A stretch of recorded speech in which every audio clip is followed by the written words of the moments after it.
Where's My Girl? By Malcolm Saville. Foreword. This is the 19th story about the group of boys and girls who founded a secret club in the house called Witchend, in a remote valley in the Shropshire hills. Because the site of this camp was marked by a solitary pine tree, they called their club Lone Pine, and they are now known as the Lone Piners in many parts of the world. Many boys and girls, since 1943, when the first book called Mystery at Witchend was published, have formed their own Lone Pine clubs. They have tried to keep the simple rules of the first Lone Piners, the most important of which is to be true to each other, whatever happens. Over the years, many readers have asked that the fictional Lone Piners should not get any older in years, but this has not been possible. Some changes there must be in a series spanning so many years, and so the 4 eldest members have now left school. They have changed, naturally enough, in their attitudes to the decade in which they are now living, and are very much more aware of what they mean to each other, and that is not a bad thing. The irrepressible twins are also a little older than in the earlier stories. Many readers ask me if the Lone Piners ever existed, or whether they are based on any boys and girls I have known. They are not, and neither are the adults in any of my stories. They are all imaginary and have no reference to any living person. But every Lone Pine adventure has taken place in a part of Britain which you can explore yourself. This book is set on Dartmoor in Devon, and many of you reading these words may have crossed the moor by one of 2 roads, one from north to south and the other, as you will read in this story, from east to west. Yet those who glimpse the moor from a car or motor coach will never really know it, nor catch more than a glimpse of its mystery, its sometimes forbidding grandeur.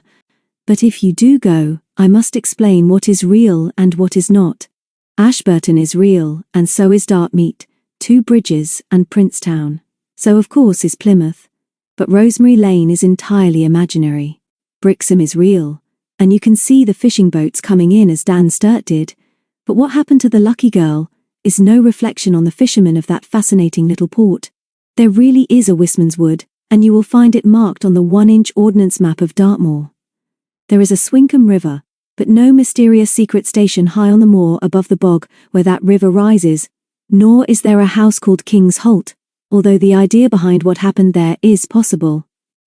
Finally, I must say that Tom's loss of memory and its recovery is possible, but not probable. The Lone Piners' first adventure at King's Holt is Saucers over the Moor. MS. Chapter 1. Accident. Here you are, love, Mrs. Ingalls said smilingly to Jenny Harmon, who had just cycled over to the farm from her home at Barton Beach.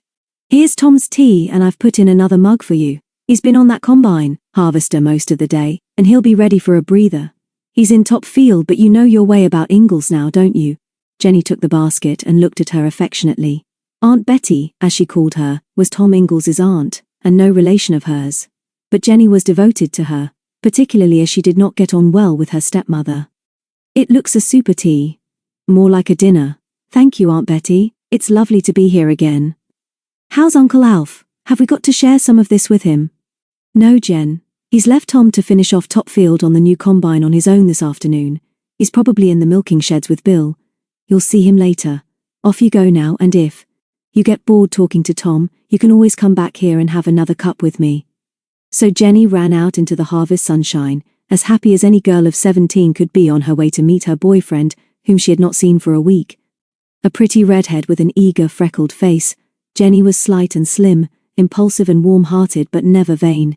She looked down at her old jeans and dusty shoes without a fear that Tom would mind what she was wearing, although he would surely notice her green checked shirt, because he knew she liked green. She could hear the combine harvester now. Last time she was at Ingalls, Tom had shown her the wonderful machine which Uncle Alf had bought for this year's harvest. Being as sure as she could that one day she was going to be a farmer's wife, Jenny had tried to be interested when Tom told her about the ungainly blue monster at rest in the farmyard. She was not really interested in anything mechanical, and while Tom was telling her how this thing cut the corn, threshed it, dried the grain and bundled up the straw, she had just been thinking how nice he looked. Ever since she had crossed the farmyard this afternoon, she had heard the combine growling away in the distance. Now that she was only 1 field away, the noise was louder but more varied as Tom drove it up and down the dwindling rectangle of grain. She glanced up as the noise of the combine engine increased and saw the top of the monster moving along above the hedge, dividing the 2 fields. She guessed correctly that Tom would turn in a few moments and drive up the hill away from her. so there was no need to hurry. She reached the gate and stopped to get her breath. The harvester, as she had expected, was rumbling away from her up the hill. From behind it really did look like a fantasy monster from another world. She could see Tom's red shirt and fair head, and he looked very small and insignificant to be controlling so large a machine, which did so much without his help. No need to run after him. Soon he would turn at the top of the hill and see her. Perhaps he would stop the machine, and those flailing things in front, which beat down the standing corn, would slow down as the noisy engine was stilled. Then he would see her waving, and jump out of the driving seat and saunter, Tom rarely hurried, down the field through the stubble to her. Then he would put his arm round her shoulders and say, "Hello, Jen. How's my girl?" That's what he'll do, Jenny thought, and now he's got to the top of the uncut bit, and he'll turn. Suddenly the rhythmic beat of the engine changed. There was a grinding noise as the great combine made the turn, and then lurched and began to topple on its side. Jenny, dumb with horror, saw Tom thrown from the driving seat, and the scarlet of his shirt was like a patch of blood on the golden stubble. She dropped the basket and began to run, stumbling on the hard, stony ground, while the stuttering engine of the combine still broke the silence of the summer evening. Jenny's race up the hill was like a nightmare. Her legs ached, her ankles were scratched by the sharp stubble, her heart thudded with the strain, and although she prayed that Tom would get up and run down to comfort her, the patch of scarlet did not move, and the engine rumbled on as a cloud of starlings whirled above the treetops at the top of the field. Just as if nothing unusual had happened, Tom was lying on his back. His face was pale under the tan, and his eyes closed. As Jenny stumbled down on her knees beside him, she saw that one of the driving wheels of the combine had come off, and that Tom had been thrown only a few feet clear of the machine, which looked as if it might fall right over at any moment and crush them both. She called his name and raised his hand to her face, but there seemed no life in it. Then very tenderly she lifted his head, and realized that it had struck a big stone when he was thrown clear, but there was no blood on her fingers.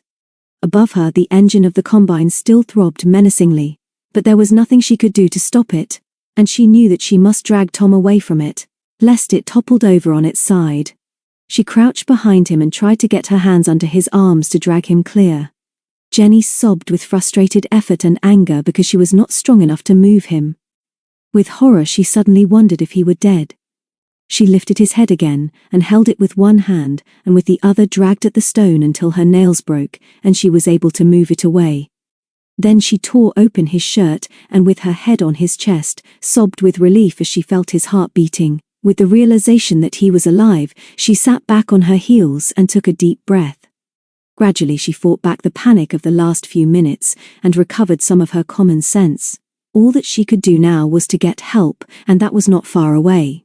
She stood up, but her knees were shaking so much that she tripped and fell after a few steps down the field. 5 minutes ago, she had been so happy that she had even forgotten her quarrel with her stepmother this morning, who had told her that she spent too much of her time at Ingalls. She had also hurt her father, who hated her to be rude to his wife however much he approved of Tom. And now her happy world had crumbled about her. As Jenny raced down the hill, she prayed that she would not have to run as far as the farm. And her prayers were answered, because as she stumbled through the gate into the low field, she saw Alf Ingalls hurrying up towards her. She tried to call him, but no words came. She fell again and was on her knees when the farmer reached her and lifted her to her feet. "All right, Jenny love," he said as he held her close. "Take it easy. Tell me quick what's wrong. Where's Tom?" "Up there, under the combine. One of the wheels came off and he was thrown out. I can't move him, Uncle Alf, he's too heavy. But I did try, honestly I did. His head hit a stone. I know he's not dead because his heart is beating. You must move him away from that awful thing. Okay, Jenny, run back to the farm.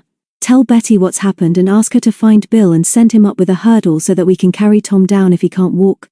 Move him away from that awful thing," Jenny whispered. "It could fall on him. I'll come back with you first just to see if he's still all right. You'll do as I say, Jen. You can stop by the gate here and see me move him, and then you'll go back to the farm. That's what you can do to help him, and if the combine was going over on its side, it would have done so afore now. So be a brave girl and pull yourself together." She stood away from him, nodded, and watched him as he hurried through the gate.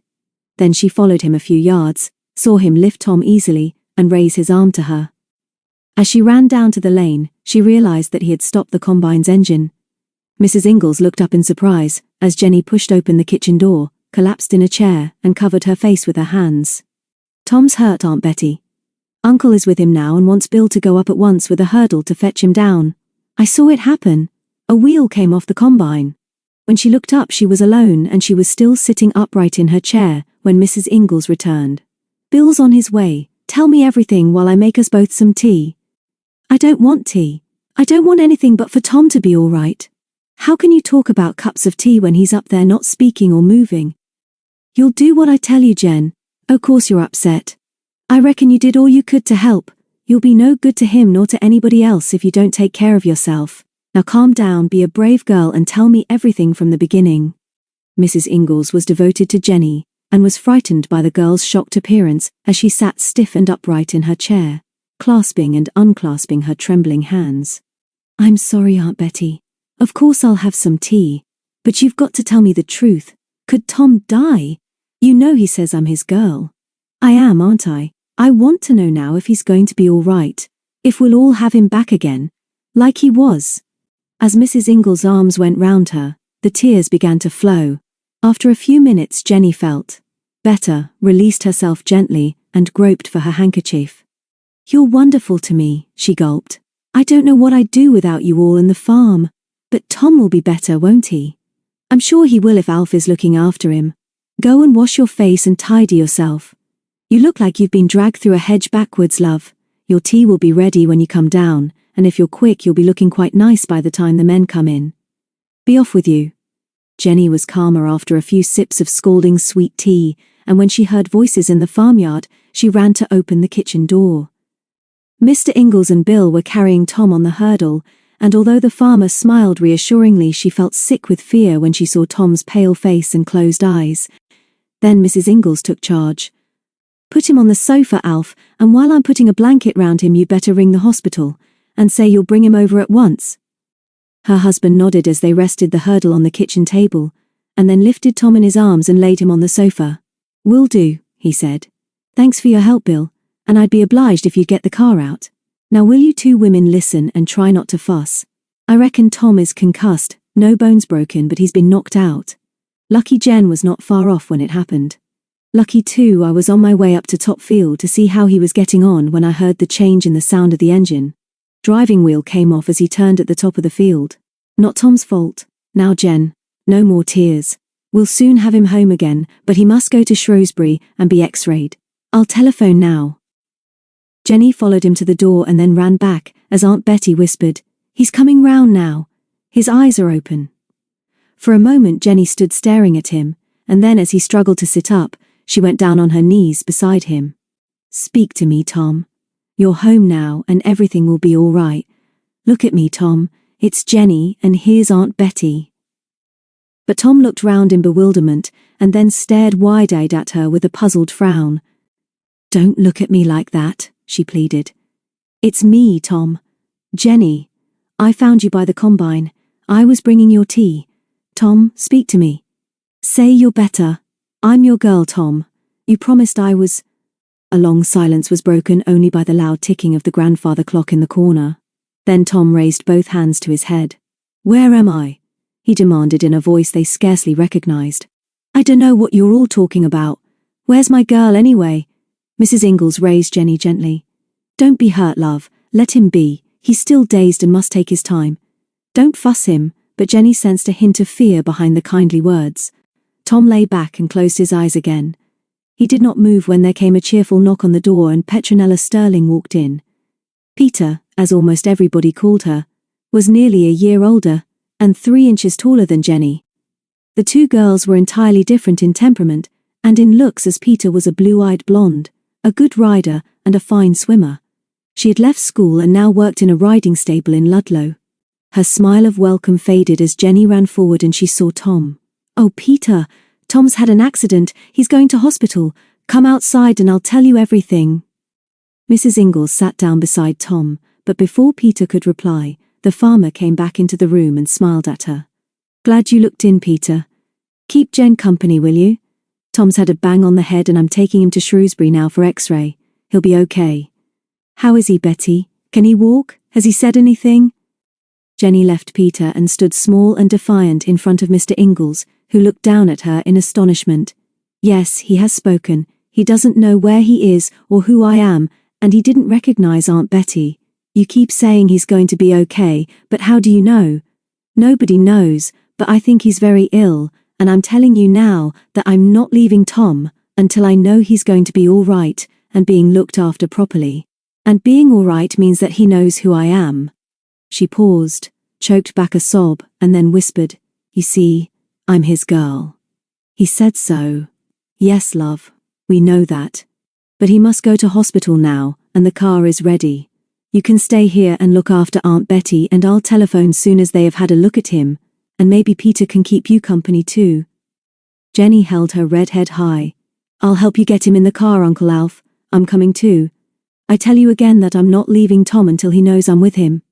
I'll tell the hospital too. That will do, Jenny, Mrs. Ingalls said. Calm down, dearie, and just think for a moment. We can't let you go off to Shrewsbury on our responsibility. What do you mean? I'm going. I'm ready now. No, Jen, Uncle Alf said firmly. Your aunt is right. Telephone home now and ask your father or mother. She's not my mother. She's my stepmother, and she doesn't understand about Tom and me, and she doesn't want to. If Dad is out and she answers and I try to explain, she'll say no. I know she will, but you understand and I won't telephone. Let's go now. Mr. and Mrs. Ingalls looked at each other in surprise, and as Tom opened his eyes again and tried to sit up, Peter stepped forward. Please let Jenny go, and of course I'll go with her. We'll stick together with Tom. My father will understand if you telephone him and explain Aunt Betty. He knows that Jen is with you, and I said I'd look in to see her on my way home. And if you don't want to telephone Barton Beach, I'm sure Dad would. Hello, Tom. What have you been doing to yourself? You're going to hospital to be examined, and Jen and I are coming with you. Up the Lone Piners. She stooped and held out her hands to him. Come on, Tom, let's go. Uncle Alf has got the car ready and Jenny is coming with us. He took her hands and looked round vaguely, but it was obvious that he had no idea where he was or who they all were. Mrs. Ingalls shrugged and turned to her husband. Take them, Alf. I'll do the telephoning and I'll be waiting for you to call me from the hospital. There, Jenny. You're a little spitfire, but your heart is in the right place. Be off with you, and I'll make it right with your father. As for you, Petronella, nobody is likely to say that you don't stand by your friends. They did not have much difficulty in getting Tom into the car. He was unsteady on his feet, but Mr. Ingalls held him firmly by one arm, and Jenny clung to his hand on the other side. He'd better sit in front with me, Uncle Alf proposed as he opened the car door. More room? He doesn't want lots of room, Jenny said firmly. He wants more company. He'll sit in the back between us girls. We'll look after him. Mr. Ingalls gave up the struggle. He had never met this determined Jenny Harmon before. The journey to Shrewsbury was without incident. Tom said nothing and after a while seemed to be sleeping. Peter tried to give Jenny something else to think about, for she had seen the glint of tears on her face. I wanted to see you specially today, Jen. I would have come into Ingalls anyway on my way home, but I had a wonderful letter this morning. From David, I suppose. Is he okay? I think so. This letter was from Penny in Rye, and it's most exciting news for all of us, Jenny. For all the Lone Piners except... Tom was now slumped between them with his eyes closed, and after a glance at his stricken face, Jenny snapped at Peter. I can't understand you. Can't you see how ill he is? How do we know what they're going to do with him when he gets to hospital? I don't care what Penny says, and I don't want to hear about her letter. Save it up and talk to David about it. Tell all the others, but don't expect me to get excited. I don't care about anything or anybody except Tom, and nothing matters except that he gets well again and everything is the way it was before. Whether or not Mr. Ingalls, intent on his driving, heard this outburst the girls never knew. He said nothing, and Peter, who had only meant to remind Jenny of the friendship of the other Lone Piners, was silent too. As they drove into the outskirts of Shrewsbury, Tom muttered a few words and looked round him, but he still did not recognize them, and when Jenny began to plead with him, Mr. Ingalls spoke sharply and told her not to bother him. When they drew up at the hospital outside the doors marked casualty, a porter helped Tom into a wheelchair, and, with Mr. Ingalls, pushed him to the reception desk. A nurse told the two girls that they must go to the waiting room at the end of the corridor, and when Jenny protested, Uncle Alf said sharply, "Pull yourself together, Jenny. You can't help Tom by making an exhibition of yourself. Look after her, Peter, and I'll be with you soon as I've seen the doctor." The waiting room was depressing, with 12 chairs set stiffly round bare walls of pale green. The table in the middle offered some old magazines, and there were some sweet papers on the floor. Nobody else was waiting. Peter sat down and Jenny stood by the table. Neither of them spoke for about 3 minutes, and then Jenny announced in a small voice, "I feel a bit sick." "I don't feel too good either," Peter admitted. "You might try sitting down and relaxing. I'm sure there will be a canteen here, and when Uncle Alf comes we could have a coffee or something. But don't be sick here, please. There's sure to be a place down the corridor if you want it. You're being horrible to me, Peter." "You don't care," Peter stood up. "I do care about Tom. We all care, and everybody is trying to help him. And here's Uncle Alf. I've seen the doctor. Decent young chap. Tom is being x-rayed now. They'll let us know just as soon as they see what the photos show. There's a young couple just come in with a scalded baby, not too good. So we're not the only ones with troubles, Jen. Stick around here while I telephone Aunt Betty, will you?" "Sorry about what I said in the car," Jenny said when Mr. Ingalls had gone. "Don't be mad with me, Peter. It's just that if I wasn't sure before, I know now that nothing at all matters except that Tom will be all right and recognize me. Presently, when we really know and I've seen him and he speaks to me, then I'd like to hear your news. Please understand, Peter." Before Peter could answer, the door opened, and a disheveled young man came in. He gave them a quick glance, nodded a greeting, and then picked up one of the magazines and looked at it upside down. "We're sorry about your baby," Jenny said suddenly. "That's why you're here, isn't it? How is he, or is it she? She's called Rose. She was 2 yesterday. We left her in the kitchen for a minute, and she climbed on a chair and pulled the kettle off the cooker." "How did you know?" Peter told him about Mr. Ingalls. Then the young man asked why they were there. So Jenny told him about the combine and Tom not remembering anything or knowing them. The man said he knew a chap who had been concussed, and he had been a bit peculiar for 2 or 3 weeks. After that, he never could remember the accident. Then Peter asked about his wife, and he said she was wonderful and braver than he was. Presently Uncle Alf returned to say a nurse had told him that Tom seemed brighter, but the doctor had not seen the photographs yet. Another quarter of an hour passed in this way, and Peter suddenly realized that Jenny, in her interest for little Rose and her parents, was forgetting her own troubles. She looked up and caught Alf Ingalls' eye understandingly. Then the door opened, and a pretty young nurse smiled at them. "Is there a girl here called Jenny?" she asked. "We've got a young man here who wants to see her." Chapter 2. The Dartmoor Pony. A week after the events described in the last chapter, a presentable young man called Dan Sturt drove his scarlet Mini Clubman up to a small cafe called the Moorland Pixie in Princetown on Dartmoor. Some say that this small town has the worst climate in England, and it is certainly one of the highest towns, standing between the North and South Hessery Tors at a height of over 1,400 feet above sea level. Nothing happens there in the winter, when more often than not it is shrouded in mist and rain. But in summer hundreds of coaches stop there so that tourists may gape at the hideous prison which was built in 1806, and feed the Dartmoor ponies that wander about the main street. Some years ago Dan's widowed mother came here from the Midlands and courageously opened the Pixie in the hope of making herself independent of her son, who had just left school, and got a job with a newspaper in Plymouth. He did well, and when his mother was established with no more financial worries, he took a chance and started on his own as a freelance journalist. He worked for any newspaper which would take his stories and for radio and television too.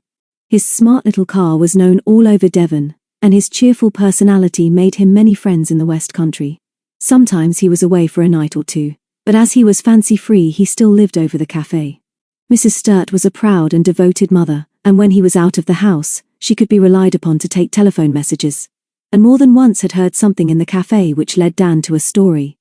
On this particular September evening, Dan left his Mini outside the Pixie in case there was a message which would send him out again. 2 hikers were making the most of a generous tea as he breezed through the cafe into the little kitchen where his mother was sitting down reading a newspaper. "Hello, Mum. Had a good day? Any messages?" "Not bad, Dan. Soon as that couple go we'll close up and you can tell me what you've been up to." Yes, there's a letter for you with postmark Rye, Sussex, and somehow that rings a bell. And Dan, I've got some news for you about King's Holt. I've had an interesting visitor, but I'll tell you about that when you've read your letter and I've got rid of the hikers.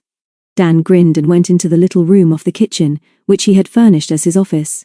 Here was the telephone, a small table for his typewriter, a shelf of reference books, 2 chairs and a desk. On the desk was a big bulky envelope, addressed in a black impetuous handwriting, the recollection of which brought a smile to his lips as he sat down. The writer was surely the pretty girl called Penelope Warrender, whose parents had rented King's Holt just off the Ashburton Road, not far from Dartmoor, a couple of years ago. He'd become involved with a bunch of her young friends in an astonishing adventure concerning prototypes of flying saucers, which were being tested at a secret station high on the moor, by the source of the River Swinkham, south of Hexworthy. The place was deserted now, but the affair had made national news, and was Dan's first real scoop for his paper. As he slit the envelope, he remembered that the others called the girl Penny, or New Penny, because of the colour of her hair. There was another pretty girl in the party too, a blue-eyed blonde with plaits. Both had decent boyfriends, and a pair of cheeky young twins and their Scotty dog made up a lively party. Well, Penny the redhead and Peter, short for Petronella, with the plaits. Why should Penny write to him? As he thumbed through about 10 pages, he wondered with dismay whether this was something he was expected to answer. Dan was not keen on letter writing, but if somebody had something to say at this length, there might be a story in it somewhere. So he sat back, put his feet up on the desk and waded in. Gay Dolphin Hotel. Dear Dan, I don't suppose you really remember me after all that commotion we had with the others at King's Holt, but I'm Penny Warrender. I haven't forgotten you and neither have my parents, and I'm writing now because we think you may be able to help us. I won't waste time by telling you about me and John, except that my parents, who want to be remembered to you, are just going to take us touring in France for 3 weeks. But this is it. What I want to tell you, it's about King's Holt. My father always liked the place, and some months ago he bought it, and I expect you've seen that a lot of alterations have been made. He thought the place was going to waste, so with a Colonel and Mrs. Longden, who have a sort of money arrangement with him, they are going to turn King's Holt into a rather superior guest house for people who are keen on riding, pony trekkers, and that sort of lark. I'm not a horsey girl, but of course Peter is. You must remember her. She's still absolutely gorgeous, and now works in a riding stable up in Ludlow. Anyway, the Longdons will be in charge, and they've moved in now. They came to the Dolphin and they're a super couple. Marjorie, the wife, will do the riding business, and I think they've bought a few ponies already and built new stables, and her husband Bill, who is a smashing handsome type, will do the managing. It's late in the season to open now, but the Longdons say that they will welcome visitors who hear about it, and will make bookings for Christmas and after. Anyway, Bill and Marjorie were very anxious to get in quickly, and they're bringing a Cypriot family to help run it until they have to increase the staff when they really get booked up. The husband will be the porter, and his wife will cook, and there's a daughter who I expect is very Mediterranean and glamorous.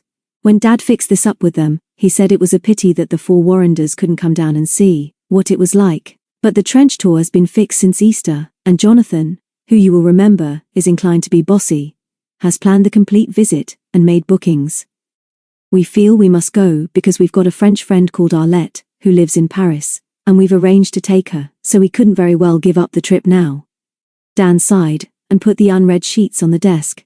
He was feeling exhausted, but come to think of it, she wrote exactly as she used to speak. And there was a story here, because there had been rumours of rebuilding going on at King's Holt, and the idea of a hotel specialising for riders was clever. He remembered Mr. Warrender as a very pleasant type, and just now, his mother had surely mentioned King's Holt. It might be amusing to see the place again. But what did this impetuous girl want him to do? He picked up the rest of the letter as Mrs. Sturt came into the room. Here you are, Mum. I'm still working on this girl's letter, and you'd better start at the beginning while I go through to the end, and he passed her the pages he had read. The letter continued. Anyway, I'm coming to the point now. When we knew that the Longdons were anxious to move in as soon as possible and wouldn't mind having a few guests, I had a brainwave. You remember David Morton and the twins from London and Peter from Shropshire? Of course you do. I mentioned her about 6 pages back. Well, we've written to ask them if they would like to go to King's Holt as our guests. There are 2 more friends called Jenny and Tom in Shropshire too. And they don't often get holidays, and of course they could come too, if they can. The Longdons came to stay with us at the Dolphin, and we told them our idea. I think they were surprised, and I bet they will be when they see the twins. But Dad made it clear that we would like them to come if they could. So by the time you read this letter, I've nearly finished now. We may have heard that they're almost on their way, and I hope you'll go and see them all. The other thing is that if you are still doing the clever things on your newspaper, you might think that the new King's Holt is worth a story. Will you do that if you can, please, Dan? I know my parents would be pleased if you could give us a bit of a start. We're sure keen people will come to KH if they know about it, and of course they'll do meals for callers in. If all goes well, we might all come down for Christmas. Then I can wish you a happy one instead of sending a card. Now I'm as tired out as you must be. John, who has read this, wishes you all the best, and I send my love to your mother, who was very kind to us all. Yours, Penny. P.S. Please write back. This girl is fantastic, Dan said as he passed his mother the rest of the letter. Take it slowly, Mum. She takes your breath away. Who was your visitor this afternoon who talked about King's Holt? Mrs. Sturt said nothing until she had finished the letter. Then she laughed and took off her spectacles. I remember them, Dan. They were a grand lot. I remember Penny and the other fair girl, and those cautions of twins. This afternoon's visitor was Colonel Longdon. He stayed to have a cup of tea and a good chat. A pleasant gentleman, and very frank about what he hopes to make of King's Holt, and he's promised to send visitors to the Pixie, if they ask for a tea place in Princetown. I liked him, Dan, and told him about you, and he was very interested. I see what your friend Penny means about publicity for the new venture. Maybe you could help them. Maybe I could, Mum. And something for the telly too. Why did he come though? Just to say hello? No. There was something else, Dan. It's in the kitchen. I'll fetch it. He followed her into the next room, and to his surprise she took from the mantelpiece a block of wood about half the size and thickness of a brick. See, Dan, there's a carving on the front of a Dartmoor pony, and very good it is. The Colonel does these himself, and told me that wood carving is his hobby. Said he had the idea soon as they knew they were coming here, and he's going to make a sideline of them. He's going to sell them at King's Holt, and says we can have the agency in Princetown. I reckon we'd sell plenty in the fall season. I'll make a show of them in the window, and you can design a card for me. Carve by hand by a local craftsman, he suggested. What do you think, Dan? Maybe you could interview him in his workshop while he's working on them. So I could. Don't know what I'd do without you, Mum. The little model was certainly an attractive novelty, and although he was not an expert, Dan could see that the pony, in relief, had been carved with skill and knowledge of the subject. He ran his fingers over the outline sympathetically, and admired the proud carriage of the pony's head. Dan was keen on riding, and when he had time went over to a stable at Ashburton and hired a Dartmoor. He knew what a good, sure-footed, strong and capable breed they were, which was not surprising considering that in their wild state, they had literally to scratch for a living in the winter on the rugged, rock-strewn slopes and bogs of the moor. It's good, Mum. But how is he ever going to find the time to produce these by hand and run a hotel? He must use a stencil or something on each block of wood, but he certainly knows what he's doing. How much does he want for them? 50 pence each, and I reckon we could get 75. He'll let us have them on sale or return so we don't run any risks. Now listen, Dan. When I told him about you and your work, he was very interested and said that he and his wife looked forward to meeting you. I asked him straight out whether they were doing any advertising yet, and he said no, but they were expecting a few people who they had told about the experiment, and some others who would act as agents for his Dartmoor ponies. I believe his wife has just bought a few riding ponies. Why don't you go over there after you've had your tea, make yourself known to them and have a look round? I'm sure you'll get on well with the Colonel, and you can see for yourself whether it's worth getting in first with an interview. It's only 7 o'clock now. So I will, Mum. This chap might be onto something. But I wonder how long Mr. Warrender will have to wait to get his money back if they're spending such a lot now. Let's have our tea together in the cafe. I'll do bacon and eggs. An hour later, when the sun was going down over King's Tor, Dan turned the Mini in the side street and headed to the left down the hill towards Two Bridges and the main road which linked Tavistock in the west to Ashburton on the eastern edge of the moor. On his left was the grey bulk of the prison, and above that on the skyline, the gaunt slope of North Hessery Tor crowned with its television mast. Dan never tired of the moor. He knew it in all its moods now, and the curiously shaped and named summits of the tors were familiar to him. He recognized them in the clear days of spring and the long hazy days of summer. He knew where they were hiding in the mists of autumn and shrouded in the great rain clouds of winter. Now, in the evening light, beyond the stone walls on each side of the road, the moor, purple, brown and green, rolled away into the distance. Far away on the other side of the main road, the setting sun was lighting up the rocky summits of Laughter Tor and Believer Tor. At the bottom of the hill, he turned right at 2 bridges and took the Ashburton Road. The entrance to King's Holt was on the right about 4 miles further on, and as he turned into the drive, he noticed that the open gate was freshly painted white, and 2 new posts, one on each side of the entrance, carried a signboard bearing the words King's Holt in black letters on a white background. No mention of a hotel, or that it was open to non-residents. Dan noticed and wondered whether a little less modesty might not be helpful. He remembered that the drive, between 2 rows of dark pines, had been in a dangerously bad condition. But it had now been well repaired, and as he switched on his headlights, he saw that the grass verges had been leveled and widened to make 2 soft rides for horses. He drove up to the front of the house, which was built of the grey granite from the moor, and realized that it really was being smartened up. There was a soft light in one of the downstairs windows, a smell of wood smoke, and the sound of a man's tenor voice singing in a foreign language. Dan got out and stretched. He wondered whether it was rather a cheek to call like this at 9 o'clock in the evening without telephoning first. He remembered that there was a big yard and stables behind the house, and a track up to the moor which came down very sharply to the backs of some of the outhouses. When he had first found the house, it was empty, and he had discovered an owl's nest in the loft above the stable. He was tempted to stroll round there now to see what the yard looked like, when a light went on over the porch, and a smart-looking woman stepped out and greeted him politely. "Good evening. I can't see you very well in the dusk, but can I help you?" Dan explained who he was, and apologized for calling at this time. "My mother runs the Moorland Pixie Cafe in Princetown. Colonel Longdon came to see her this afternoon, and left one of his carved ponies. I'm very impressed and wondered whether we could fix a television interview. My mother suggested that I come round this evening, but if the Colonel would rather see me tomorrow, I could telephone in the morning. I'm particularly interested in King's Holt, because I've been in the house before, and it's a coincidence that I should know Mr. and Mrs. Warrender from Rye. I had a letter from their daughter today, and she told me that some of her young friends who I also know are coming here for a holiday. Then you must come in and have coffee with me, and what you tell me is sufficient reason for me to call you Dan. My husband told me about your mother, and he'll be delighted that you like his Dartmoor ponies. It doesn't do for me to tell him too often, but I think he's very gifted.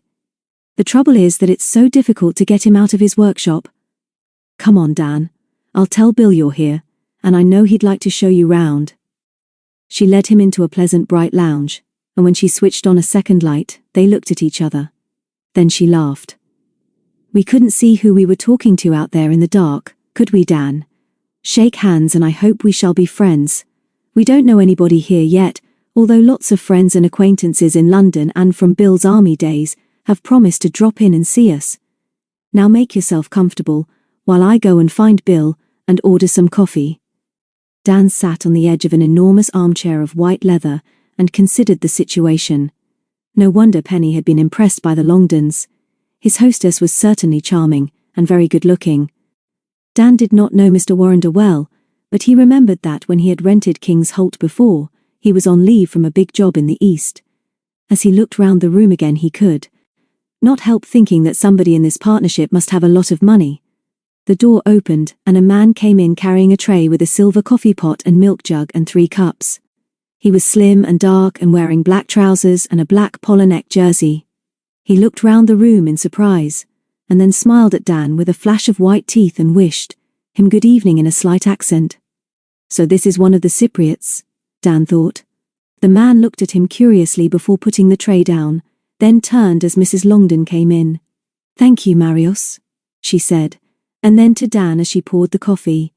"Bill is still in the workshop, but he'd like to meet you, and suggests that I bring you over when we've finished our coffee. As soon as we get really busy, he won't have as much time for his carving, so he's making as many ponies as he can now. Now tell me about these friends of Penny's from London and Shropshire." I hear that one of the girls works in a riding stable, so I shall be very glad to have her here while we're on the lookout for some more ponies. I've got 3 already. I hope they'll enjoy themselves, but we have told Penny to explain that we shall have some visitors from time to time. These old friends I mentioned just now, for instance. And then if you are able to give us some publicity, we shall get some people coming in for meals and buying Bill's ponies. And perhaps they'll also come for weekends. She offered him a drink which he declined, and told him to call her Marjorie, which he found difficult. After a while he realized that she was asking him more questions than he had managed to ask her, so he got up, thanked her, and suggested that he come back tomorrow when the Colonel was not so busy. I'm sorry, Dan. I realize I was chattering, but truth is that I'm glad of company sometimes when Bill forgets everything but his carving. We'll go and see him now.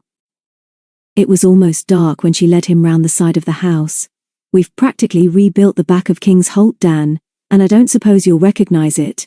We reduced the size of the 2 wings which took up so much of the yard, but added a new floor to each of them. So now we've got a bigger yard, more room for stables and garages, and space for Bill's workshop.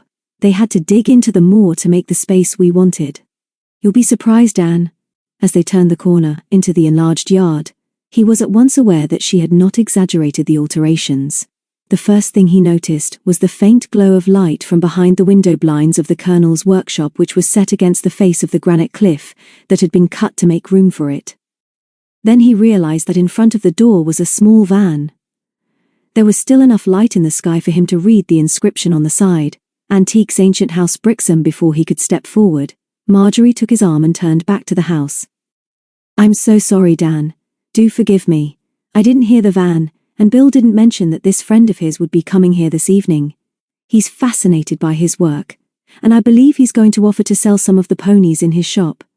I think we'll leave them together now, because I know Bill will want to talk to you alone. Just the 3 of us, ring up tomorrow when you've got a moment and we'll fix a time. Dan was mildly surprised at being shunted off like this, but she still held his arm, so there seemed no sense in protesting. But he really was shocked when they turned into the drive. The porch light was still on and he was amazed to see a girl opening the door of his car. Chrissy, Marjorie called. What are you doing? The girl, although obviously surprised, turned with a smile to Dan. She was about his own age, dark and very pretty. Forgive me, sir. I am taking the walk, and I see the smallest, smartest car I ever see in England. I would like much to ride in it. Please may I sit in her? Dan gallantly held the door open, and with another flashing smile she slid gracefully into the driving seat. That will do, Chrissy, Marjorie said without much enthusiasm. This is Mr. Sturt, who's going to help us with publicity for King's Holt, but he wants to go home now. Chrissy laughed at Dan and slid out as gracefully as she had got in. Thank you very much. She is lovely. I'd like to ride in her one day. What does this word mean, please? And she pointed to the label with the word press on the windscreen. I work for a newspaper, Dan explained. Good night, Chrissy. She left them reluctantly, and Marjorie was obviously put out as she apologized. I'm sorry, Dan. Chrissy is a nice girl, but she hasn't long been in England.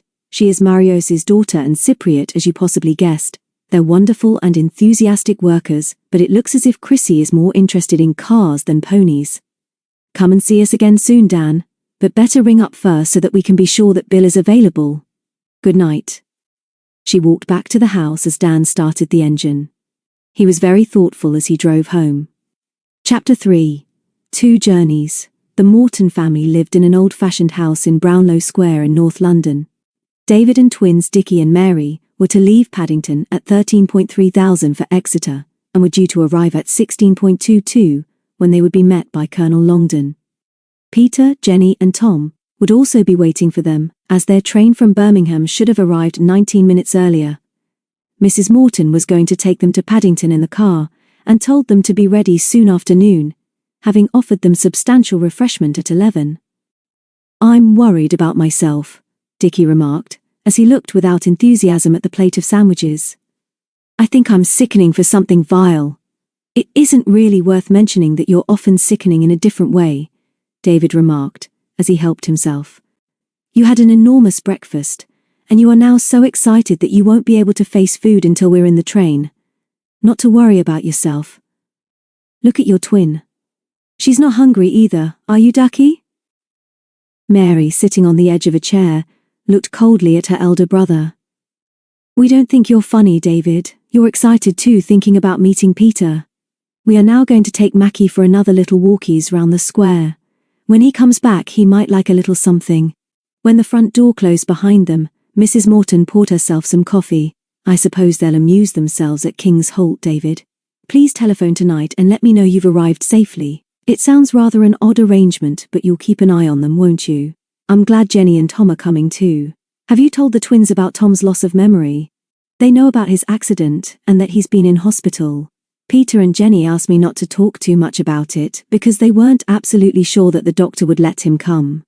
When Peter telephoned last night to say it was okay, she said Jenny had been in a state, but I'll warn the twins in the train so that they don't ask Tom awkward questions. He still doesn't remember anything about falling off the combine. Nasty business. Let's start in good time, Mother. Traffic is sure to be bad, and I'd rather have time to spare at Paddington. Don't fuss about us. If it doesn't work, we can always come home, but the riding will be marvellous for Peter, and anyway, we do know something about the moor." When the twins came back, they each had a sandwich and gave one to Macbeth when their mother was not looking, and David was busy packing their bags into the car. Dickie was still a little pale but nodded agreement when Mary said, "We like going off for a holiday, don't we, twin? But we don't really like leaving everything here. And whatever happens when we're away, it's always lovely to come home." "That's right, and it's exciting going because we can't possibly know what's going to happen to us, even on the way to the station. Let's see if they've got all our things in." Mary clipped Mackie's tartan lead to his collar and then kneeled to give him a hug. "We know you hate trains and stations and change, my darling, but you must be a brave dog, and before you know where you are, you'll be galloping over Dartmoor and guarding us like anything." Mrs. Morton was in the driving seat and David beside her, and they were fastening their safety belts when Mary got in with Macbeth. Dickie, still on the pavement, suddenly clapped a hand to his head. "Wait!" he shouted dramatically. "Wait for me. It's not here. You've forgotten it. I've forgotten it. You would have let me go without it, and I'll never forgive any of you if you don't wait for me." Mrs. Morton passed him the door key and asked Mary what he had left behind. Mary giggled. "Just for once, I don't know. And don't look so pained and superior, David. He won't be more than half an hour."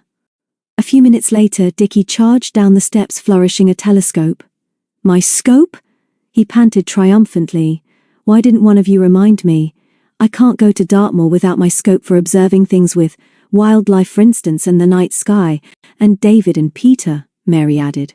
"Get in, Dickie, and don't upset Mackie with that thing. He doesn't like it, and he wants to sit up and say goodbye to Brownlow Square."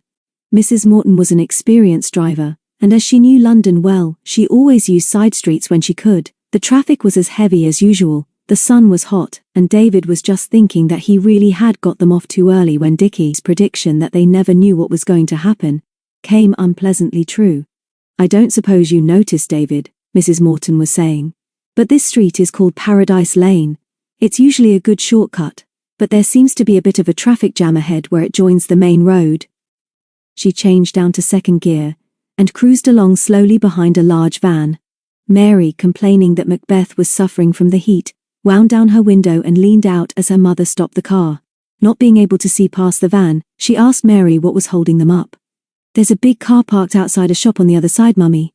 But something funny is going on. There's a lot of glass on the pavement. The window's broken.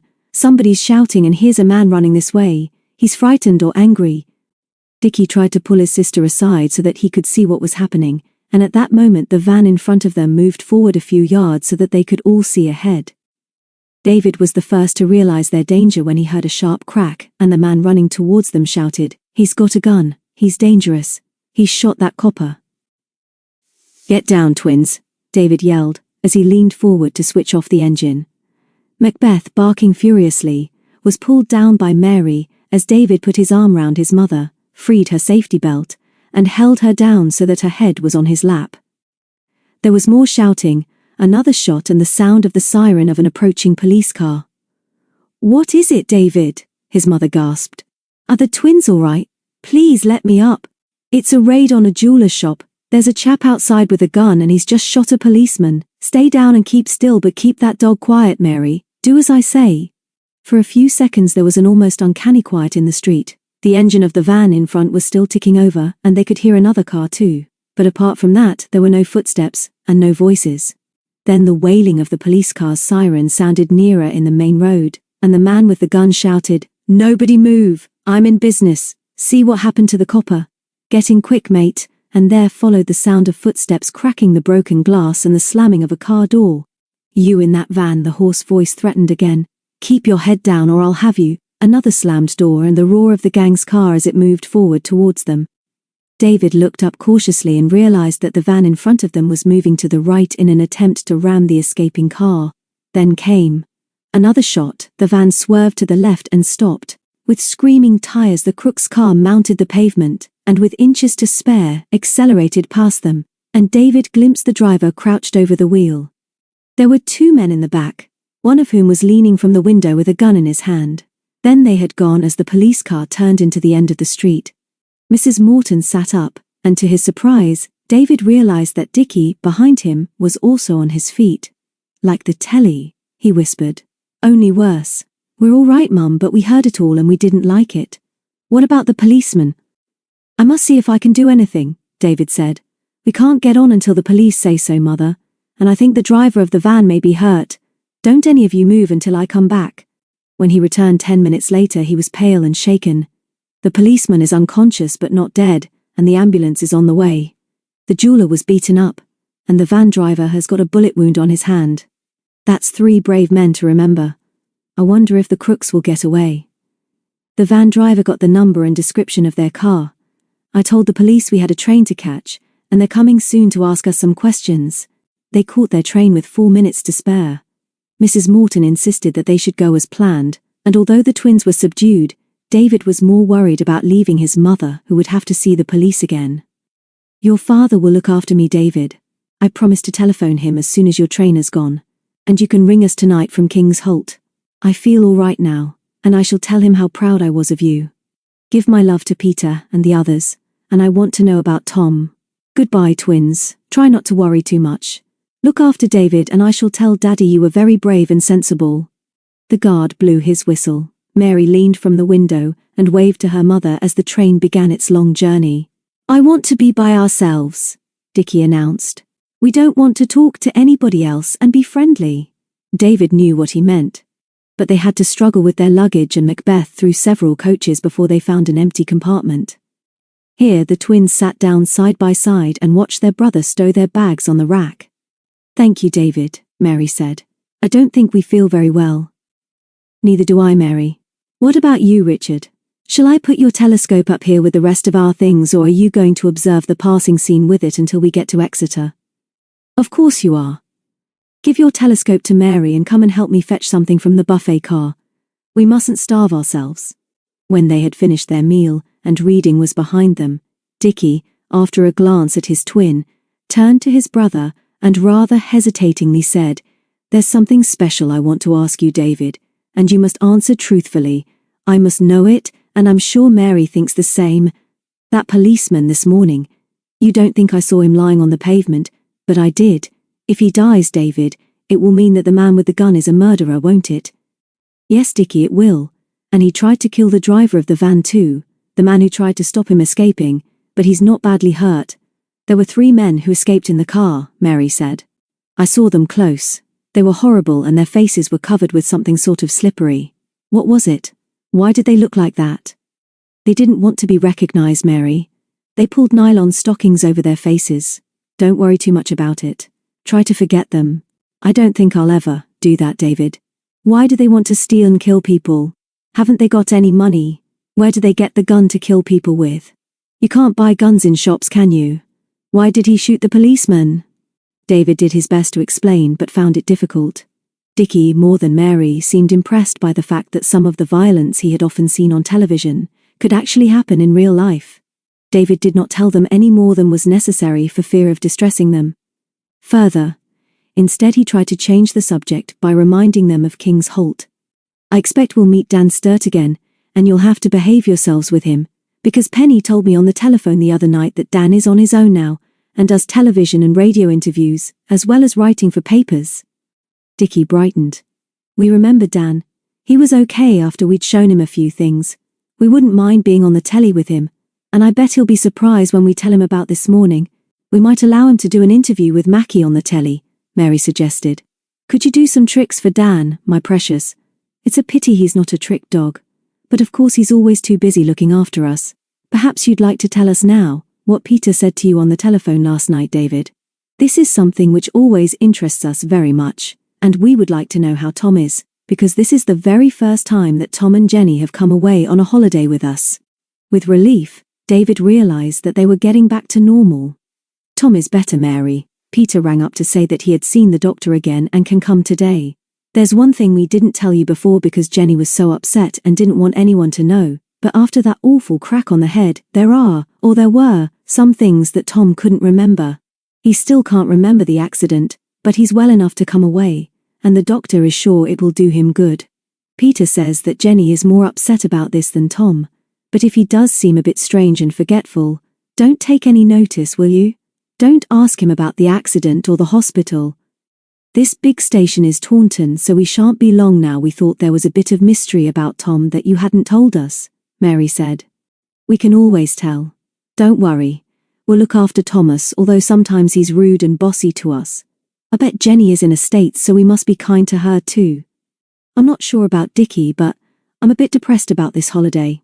We're not all that keen on horses, so what do Dickie and I do when you and Peter go riding and Tom and Jenny don't want us? It seems a bit peculiar that although all this is because of the Warrenders, John and Penny aren't coming. Dickie climbed on the seat and reached for his telescope. The club is breaking up, he said gloomily. Here we are alone in this compartment all this time, and nobody who even looks like a villain has come in. That's the way an adventure begins, and the extraordinary thing is that I just don't care. We're getting old or something. It's unnatural for us not to want something exciting to happen, but I've had enough for one day. There's just one bright thought, Mary. I wonder if we're going to like this Colonel bloke who is meeting us. He'll need a bus for us all. David began to get the luggage down and only smiled when Mary said, I shall look after Mackie as usual and we'll both look the other way when you meet Peter, David. Don't worry about us. But David was not worrying about them as he leaned out of the window when the long train glided gently to a stop. He saw the others, or Peter rather, before they saw him. She was wearing a sky-blue dress with a scarlet scarf at her throat, and her hair gleamed like gold in the sunshine as she looked eagerly up the train. Just behind her was Jenny chattering to Tom and looking up at him as usual. Mary, trying to see under David's arm, shouted, I see them, but that doesn't look like Tom. He's all dressed up in best clothes. David opened the door, helped the twins and Mackie out, and then began to lift the luggage onto the platform. Mary and the dog made an unpopular dash through the crowd towards Peter. David felt his heart thump as she stepped forward to meet them, looking beyond Mary until she saw him. Then Jenny was dragging Tom forward, and suddenly they were all together again. Peter's fingers were clasped in David's own, while Jenny stood on tiptoe to greet him with a kiss. Although for a few moments they all seemed to be talking at once, it was David who first realized that Tom, standing just behind Jenny, had a smile on his face but was not saying much. Then Mary noticed this too, and as the train drew out of the station, and there was a lull in the conversation, she was heard to say, Hello, Thomas. My twin and me want you to know that it's super you being here with us. Up at Ingalls you think you can boss us about, but it will be different on Dartmoor. You look very, very nice, Tom, and very smart in that superior and smashing suit. If sometime privately you told me the date of your birthday, about a year ahead will be best, I will knit you a tie. He was pale under his tan, but when he laughed, he looked more like the old Tom who always teased them, but was always as ready to help them in a crisis as David. I'll tell you privately, Mary. You can ask Jen and she'll tell you that I said I'd only come on this trip if you and Dickie were coming too. And Mackie, of course. He added hurriedly, as he rumpled Mary's hair with one hand and stooped to pat Macbeth with the other. Listen, David, Jenny was saying. We've met Colonel Longdon already. He's outside waiting for us with a smashing great white estate car. He's smashing too. Very, very handsome and smooth, and said we'd better get our greetings over before he met us all together. Here he comes now, Peter said quietly. Got tired of waiting, I suppose. Jenny's description of him was fair enough, David thought, as he shook hands with the tall, bare-headed man who smiled and said, Name of Longdon. You must be David Morton. And the twins Richard and Mary, I believe. How do you do? The twins regarded him politely, and extended their right hands simultaneously. Mackie, anxious to be gone from railway stations which he hated, wagged his tail, and so they all proceeded amicably to the station yard. There was room for Tom and Jenny on the front seat of the big estate car with the Colonel, and when all their luggage was packed in the back, David pointed out that there was plenty of room there for the twins and Macbeth as well. Mary had just opened her mouth to protest when a scarlet Mini pulled up behind the Colonel's car. The door opened and a laughing young man jumped out. "Hi there," he called. "Hi Peter, remember me?" Dan Sturt from Princetown. Dan was certainly presentable. Handsome, good-humoured and self-assured. Hair not too long, still clean-shaven. Gay patterned shirt with tie to match. He stepped forward to shake hands with Peter, and David noticed that he could hardly take his eyes from her. "Maybe you remember the twins and me too," David remarked grimly. "How did you know we were on this train? Anyway, we're sure to see you soon as we're staying at King's Holt. Come on, Peter, the Colonel is waiting for us." "Come off it, David," Dan laughed as they shook hands. "I know the Colonel and he told me what train you were coming on, and Penny wrote and told me your plans. I had to come to Exeter this morning and thought I could give you a hand with the luggage. I've got to go past King's Holt anyway." "Hello, twins, remember me? You look more alike than ever and I shall have to get you on the telly. Special interview. Still got your hound, I see. Should have thought he was about ready for an old dog's home, but he looks spry enough. Good morning, Colonel. I was just offering Peter and the twins a lift. What do you say, Peter? You're looking gorgeous and David can spare you for an hour." The twins, attracted by the idea of a television interview, looked at each other meaningly before Mary spoke for them both. "Thank you, Daniel. You are not forgotten by us, but you must subtract what you said about an old dog's home. No doubt you said that in jest," Dickie added. "It is some time since we have met, so you have forgotten that such remarks about our middle-aged and extremely intelligent dog are unfunny." Colonel Longdon, hearing the twins in action for the first time, looked mildly surprised. He also noticed Peter's flushed face, and that David was not making much effort to hide his displeasure. "Go as you please," he smiled. "We'll meet at King's Holt. I'll take this gorgeous redhead with David and Tom." Dan smiled cheerfully to Jenny and promised that he was looking forward to seeing her later, and then hustled the twins and Macbeth into the back of the Mini. And almost before she knew where she was, Peter found herself sitting beside him and being helped to buckle her safety belt. "Which way would you like to go, twins? Did you know that I first met Peter when I pinched her bike down at Dartmoor? Shall we go that way through Ashburton? The moor is just the same except that there are more cars than ever and more visitors. You'll never recognize King's Holt. But one of the reasons I wanted a word with you, Peter, is that Penny told me you were now at a riding school. The Longdons have got 3 ponies at present, so you'll be useful to them no doubt. But I ride quite a bit now and hire from Ashburton. Maybe we could ride together sometimes." "That would be lovely, Dan. We'll fix something up with David when we've settled in. Now tell us about these Longdons and how you got to know them. And what does King's Holt look like now?" As he drove south down the A38 through Chudley and Bickington, he told them about the alterations at King's Holt, the Colonel's skill as a woodcarver, and his new workshop where his Dartmoor ponies were made. "I was serious about the TV," he went on. "Longdon's keen on publicity for King's Holt and his carvings. I'd like to fix an interview with him, and you could all be busy in the stables with the ponies and that sort of caper. No business of mine, but it seems to me they'll have to make a lot of money to make it pay. There's hard work to be done there, but it is a clever idea, and very attractive." "Good to see you again, Peter." They turned right in Ashburton, and were soon crawling down the hill between the woods to get their first sight of the Dart tumbling under lovely Hone Bridge. From there up onto the moor with an exciting view of the Tors whichever way they looked, and then down to Dartmoor. The twins were subdued in the back seat, but as they passed the turning on the left to Hexworthy, Dickie asked what had happened to the secret station high up beyond the source of the Swinkham, where they had met on their first Dartmoor adventure. "Almost a ruin now, Dickie. I've never been up there since, but you might go. We'll be at King's Holt in 10 minutes. We didn't pass the Colonel, so he's sure to be there before us, unless he turned off the road anywhere." Peter did not intend to ask Dan any more questions about the Longdons who, after all, were friends of their friends, but it did occur to her that he was puzzled and curious about what was going on at King's Holt, and wondered why the Lone Piners had been asked. The Mini pulled up in front of the porch, and Mrs. Longdon came out to meet them. Dan jumped out to open the door for Peter, and the twins and Macbeth scrambled out after her. Mrs. Longdon greeted Peter charmingly. "You're Peter, and I can't tell you how pleased I am to welcome you. I can do with somebody here who is keen on horses. Yes, Dan, the others arrived 20 minutes ago and are upstairs exploring their rooms. Why don't you stay and eat with us as this is a reunion? Telephone Mrs. Sturt. Or I'll speak to her if you like. Dan shook his head.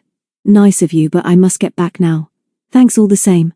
These are the other two Mortons. You will notice that they're twins. Things happen to them. I shall keep in touch if only in the hope of getting a story, and I'm working on the idea of a special TV interview now you've got some ponies and this crowd of youngsters round you. I must warn you that Richard and Mary nearly always bring trouble or excitement or something unusual wherever they go. The twins were not amused. As Mary stooped to pick up Macbeth, who was bristling at the sight of one of the King's Holt cats, he was bad-mannered about cats. The Colonel came out to join his wife and heard Dickie's outspoken reply to Dan. We think you are non-amusing again, Dan. We don't bring trouble to people we like, but by some of the things you've been saying to Peter about the sort of jobs you do, you always seem to be looking for it. If you had been with us this morning, you would have seen two brave men shot by a bullying thief. If the policeman is dead, we shall have seen a murder and we don't like it. Mary took up the tale. And please, Mrs. Longden, we should like to telephone our mother in London and see if she's all right and whether the policeman is alive. A long silence greeted these speeches, and then Peter turned to Mary in shocked surprise. Mary, why didn't you tell us? You and Dan were too busy to listen, Dickie said accusingly. Anyway, we didn't want to talk about it. Not until we were all together anyway. Let's find David and the others. Chapter 4. Lone Pine Council. 2 hours later, the Lone Piners were finishing what Dickie described as a fabulous banquet in the new dining room at King's Holt. It was a good meal served by Chrissy, the pretty Cypriot girl who seemed to be more interested in David and Tom than the girls, and asked them personal questions about their homes and where they lived. At last, when she brought them coffee, she said, "And now I say good night. It is good to have you come here when everything is quiet and nothing much happens except some old people come to buy the ponies of wood." She looked firmly at Tom during this speech, and when she had closed the door, David grinned at him. "You'd better come down early tomorrow and have breakfast before we do. Chrissy is longing for another talk with you, Tom. I wish Mother would ring again. She was waiting to hear from the police." "You want to know about the wounded policeman, don't you?" Peter said. "Of course you do. When you've spoken to her, I must telephone my father at Witchend, and I suppose Tom and Jenny will want to do the same. Then I suggest we all go up on the moor before bed. Look out, Tom. Here's your other girlfriend." It was Chrissy again, but this time David was the target. "Telephone for you, David. From London. Now I say good night again and see you all in the morning." Mary followed her brother out of the room, and none of the others had much to say until they returned a few minutes later smiling broadly. "Mum sends her love to all," Mary announced. "And the hospital says our policeman is out of danger. We've told Mrs. Longden, and she says she wants to talk to us, 'cause she's got 2 surprises. Here she is."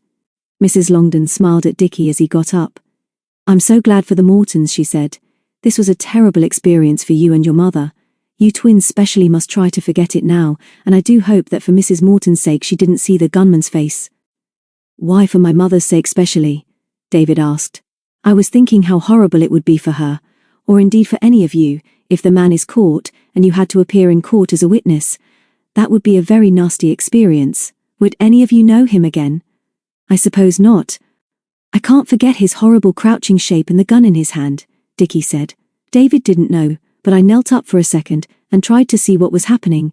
But not his face," Mary added. "I didn't see anything until the car rushed past us. Then I saw him with the gun, but not his face.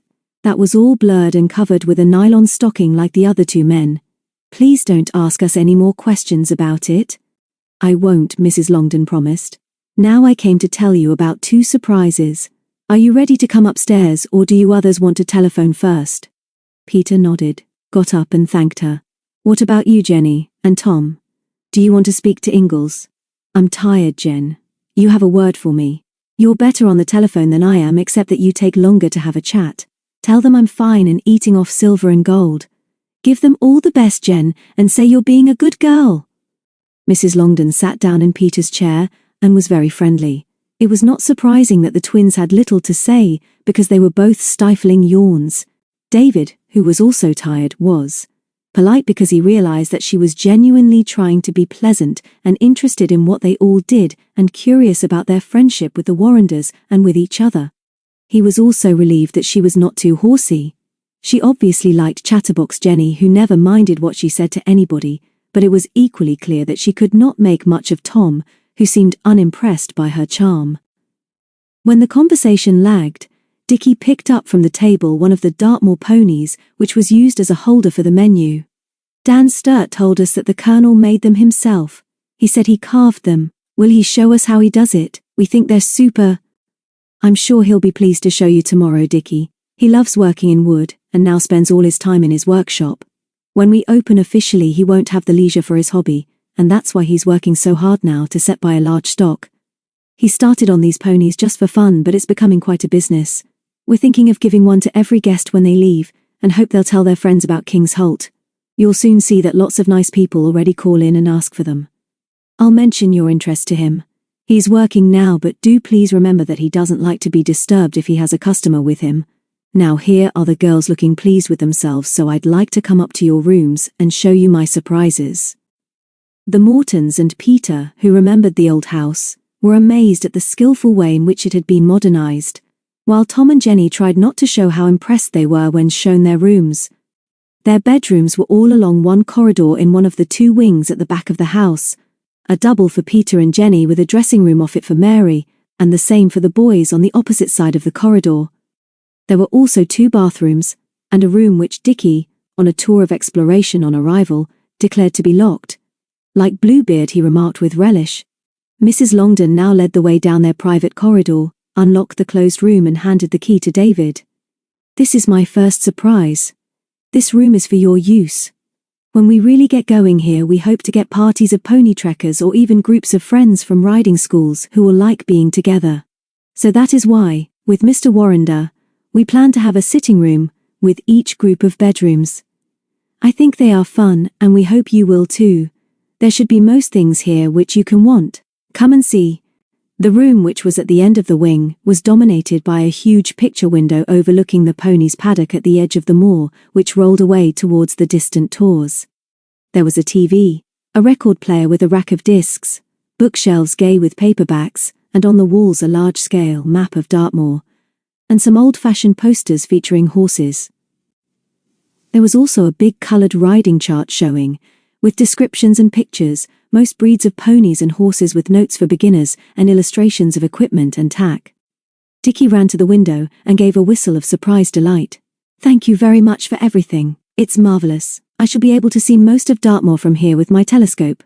Mrs. Longden smiled and turned to Peter. We've only 3 ponies at present, a bay, a black and a brown. They need exercise and any of you may ride them. You may take out packed lunches when you like. Just ask Chrissy at breakfast, or her father, Marios, who helps us in all sorts of ways. These Cypriots are wonderful, and we shall have more to help us next year. But come to Bill or me, and do please call me Marjorie, as do all my friends.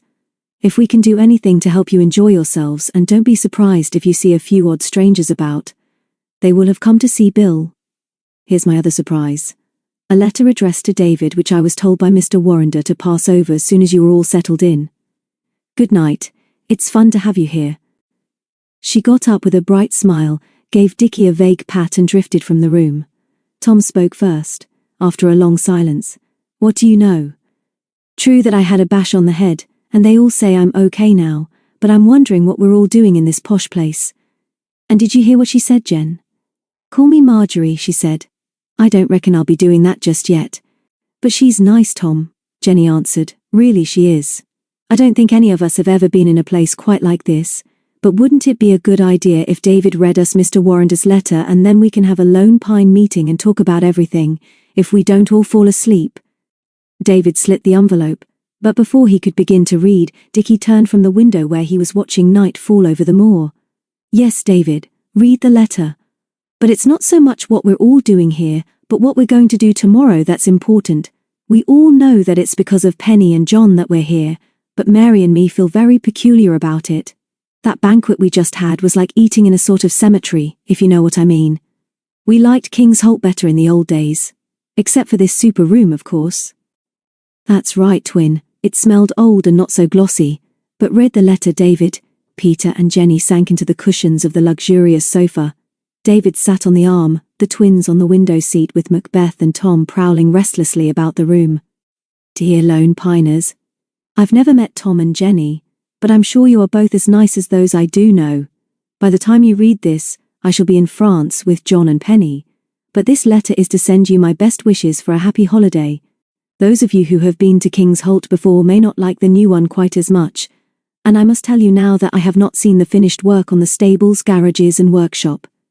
It was Penny's idea to ask you, but I must explain that Colonel and Mrs. Longden are, in a way, partners of mine in this venture, and most of the planning and alterations are their idea and have been carried out under their supervision. Both are in favour of this trial visit of yours, and when we come back I shall be interested to hear how you have got on, and whether Peter has any ideas about the facilities for riding. I know next to nothing about horses, but I'm convinced that the new King's Holt is a good and useful idea, and that if we are patient, will be well worthwhile. I'm glad the twins are with you. Please tell them that we thought of providing them with bicycles, but I'm told that the main road is very dangerous for cyclists at this time of year. Penny has also reminded me that they never go anywhere without Macbeth, and that he is getting too dignified to ride in a cycle basket. So have a good time. John's mother at the Dolphin has some addresses in France where we can be reached. My wife sends her love to you all, and so do I. Yours affectionately, George Warrender. That's a lovely welcome, Peter said as David folded the letter. In a day or two I think we should write them a joint letter to tell them how we're getting on. Has anyone any ideas for tomorrow, or shall we wait until tomorrow comes? Rather to her surprise, she realized that this was not a successful meeting. Nobody was quite at ease nor had anything much to say, and it was obvious that the new King's Holt was not what any of them had expected. The twins were exhausted. Tom and Jenny were only interested in themselves, but this was understandable because neither of them had ever experienced anything like this before. Tom, indeed, was quieter than ever, and twice did not even answer Jenny when she spoke to him. Peter tried to take control. She jumped up, held out her hands to Jenny and pulled her to her feet. Cheer up, Jenny. This is the first time for years that you haven't had anything to say at a Lone Pine Council. I think we should be ashamed of ourselves moping about like this when so much has been done for us. Trouble is that we're all tired out, and I'm not surprised that David and the twins seem a bit dim after what they went through this morning. We'll all feel different tomorrow, and if we can't think of anything to do together, we'll split up and explore. And Jen, if you and Tom want some bright lights and shops, we'll ring up Dan and ask him to give you a lift into Plymouth. Bed for you twins. We'll take Mackie out for his walk, and I'll bring him back to you, Mary, when I come to bed. Okay? Shall I come and help you with the rest of your unpacking? Mary nodded her thanks and Dickie smiled sheepishly. At the door he turned and said, "Good night all. Sorry we're a bit weary, Peter. Orders to David and Tom. No row when they come to bed." Peter went off with Mary, and David said, "Stop prowling about and giving us the fidgets, Tom. Bring Jenny and I'll take you two up on the moor with Mackie, and Peter will join us presently. We'll all sleep better for some fresh air." Tom looked startled, but in spite of Jenny's pleading shook his head. "Sorry, David. I've had enough for today and I'm going to bed. You go if you like, Jen." But she would not go without him, so David called to Peter that he would wait for her in the hall, whistled to Macbeth, clipped on his lead, and went to the top of the main staircase. It was now nearly 10 o'clock, and he was wondering whether he should try to find Mrs. Longden and explain that two of them were going out for about half an hour, when he heard her voice in the hall below. "I tell you that he has just telephoned from Brixham, Marios, and he is on his way now. Of course I said we can put him up. Will you ask Keena to get No. 3 ready? I'll tell Bill and we'll wait up for him, although he can't be more than half an hour." David could not hear the porter's reply, but as they turned the corner of the big staircase, Mackie barked, and the couple in the hall looked up in surprise. Then Marios nodded to Mrs. Longden and went out by the service door. When David explained that Peter and he were going out for a walk, Mrs. Longden was as friendly and charming as usual. "Of course the front door will be open for you, and there's a torch on the hall table you can borrow. We've got a visitor coming later tonight. Most unusual to come at this hour, but somebody has just told this gentleman about the new King's Holt and Bill's carving. It's extraordinary how news of us is getting round, and we can't turn business away. If you're going out you might tell Bill, will you? He's still in his workshop, and although we've got a bell here which we ring when he's urgently wanted, he's probably engrossed in his carving. Go and rout him out for me. I'll tell Peter where you are when she comes down." During the drive from Exeter, David had sat in front with the Colonel and found him interesting and friendly. He had asked no personal questions and talked only about the moor and what they hoped to do at King's Holt. He also spoke warmly of the Warrenders and of how much he had enjoyed meeting them in Rye. The moon was up as David strolled round the side of the house into the big yard. Like Dan, he was surprised at the alterations which had been made to make room for a row of modern garages with stables opposite. There were lights in the windows of the workshop, and the Colonel opened the door at once to David's knock. "Hello, David. I wasn't expecting to see any callers at this hour, but I'm pleased to see you. Any news for me? I was just coming over to the house." David gave him the message and then looked round curiously. On each side of the door under the windows was a workbench. He noticed 2 small lathes, a vise, and on each of the side walls were racks to hold the craftsman's tools. There were stacks of blocks of sweet-smelling wood ready for treatment, and the floor was thick with shavings. The wall behind the benches was lined with shelves on which were stored hundreds of the Dartmoor ponies ready for sale. "I'll show you round tomorrow, David," the Colonel said as he took off his white apron. "I know I'm spending too much time on these ponies, but I'm sure they'll help King's Holt eventually. They're being talked about already. I haven't time to finish them off with polishing, but there's a chap in Brixham who helps with that. I'm also working on something new, but I'd better go in now and make my peace with Marjorie and welcome this chap who's coming tonight. Here's your friend Petronella. The front door will be open for you, and don't get lost. But of course you've been here before. Good night to you both if I don't see you again." They waited until he had locked the workshop door and then, hand in hand, walked in the shadow of the big house up the track that led on up to the moor. They walked close together in companionable silence into the moonlight, stopping at the gate of the paddock of rough pasture to watch the 3 ponies of King's Holt in the distance. "I'll see them tomorrow," Peter whispered. "Let's go on, David. It's such a perfect night and I've hardly seen you yet."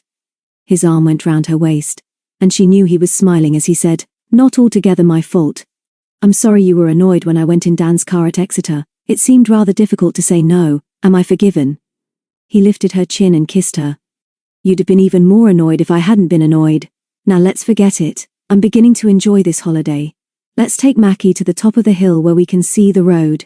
There's something to remember about Dartmoor, isn't there? We mustn't be too long, David. Mary is still upset about what she saw this morning and was awake when I left her. She wants Mackie. Dickie was asleep. Your twins are very brave. They always were, and that horrible business wasn't much fun for you either. I'm a coward about violence, David. I wouldn't have gone with Dan if I'd known what had happened to you. Dickie and Mary just sat in the back of the Mini and didn't even tell us what they'd seen. On a night like this, violence doesn't seem possible, does it?" They were now nearly at the top of the little hill.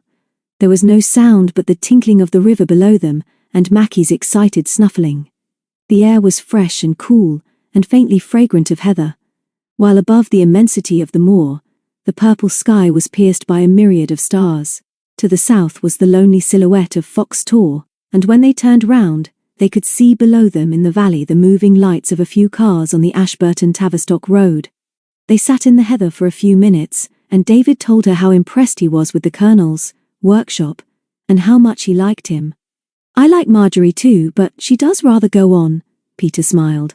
"I think we shall settle down here, David, but I am worried about Tom and Jenny. He's not really fit, I'm sure, and Jen fusses him too much. It would be a good idea if you and Tom had a day out on your own. Jenny is super, but she has got rather a one-track mind about Tom, and she's not as happy as she should be. Although I'd rather stay here with you, I think we should go back now. I promised Jenny and Mary that I wouldn't be long." "Silly sort of promise to make on a night like this," David said as he helped her up.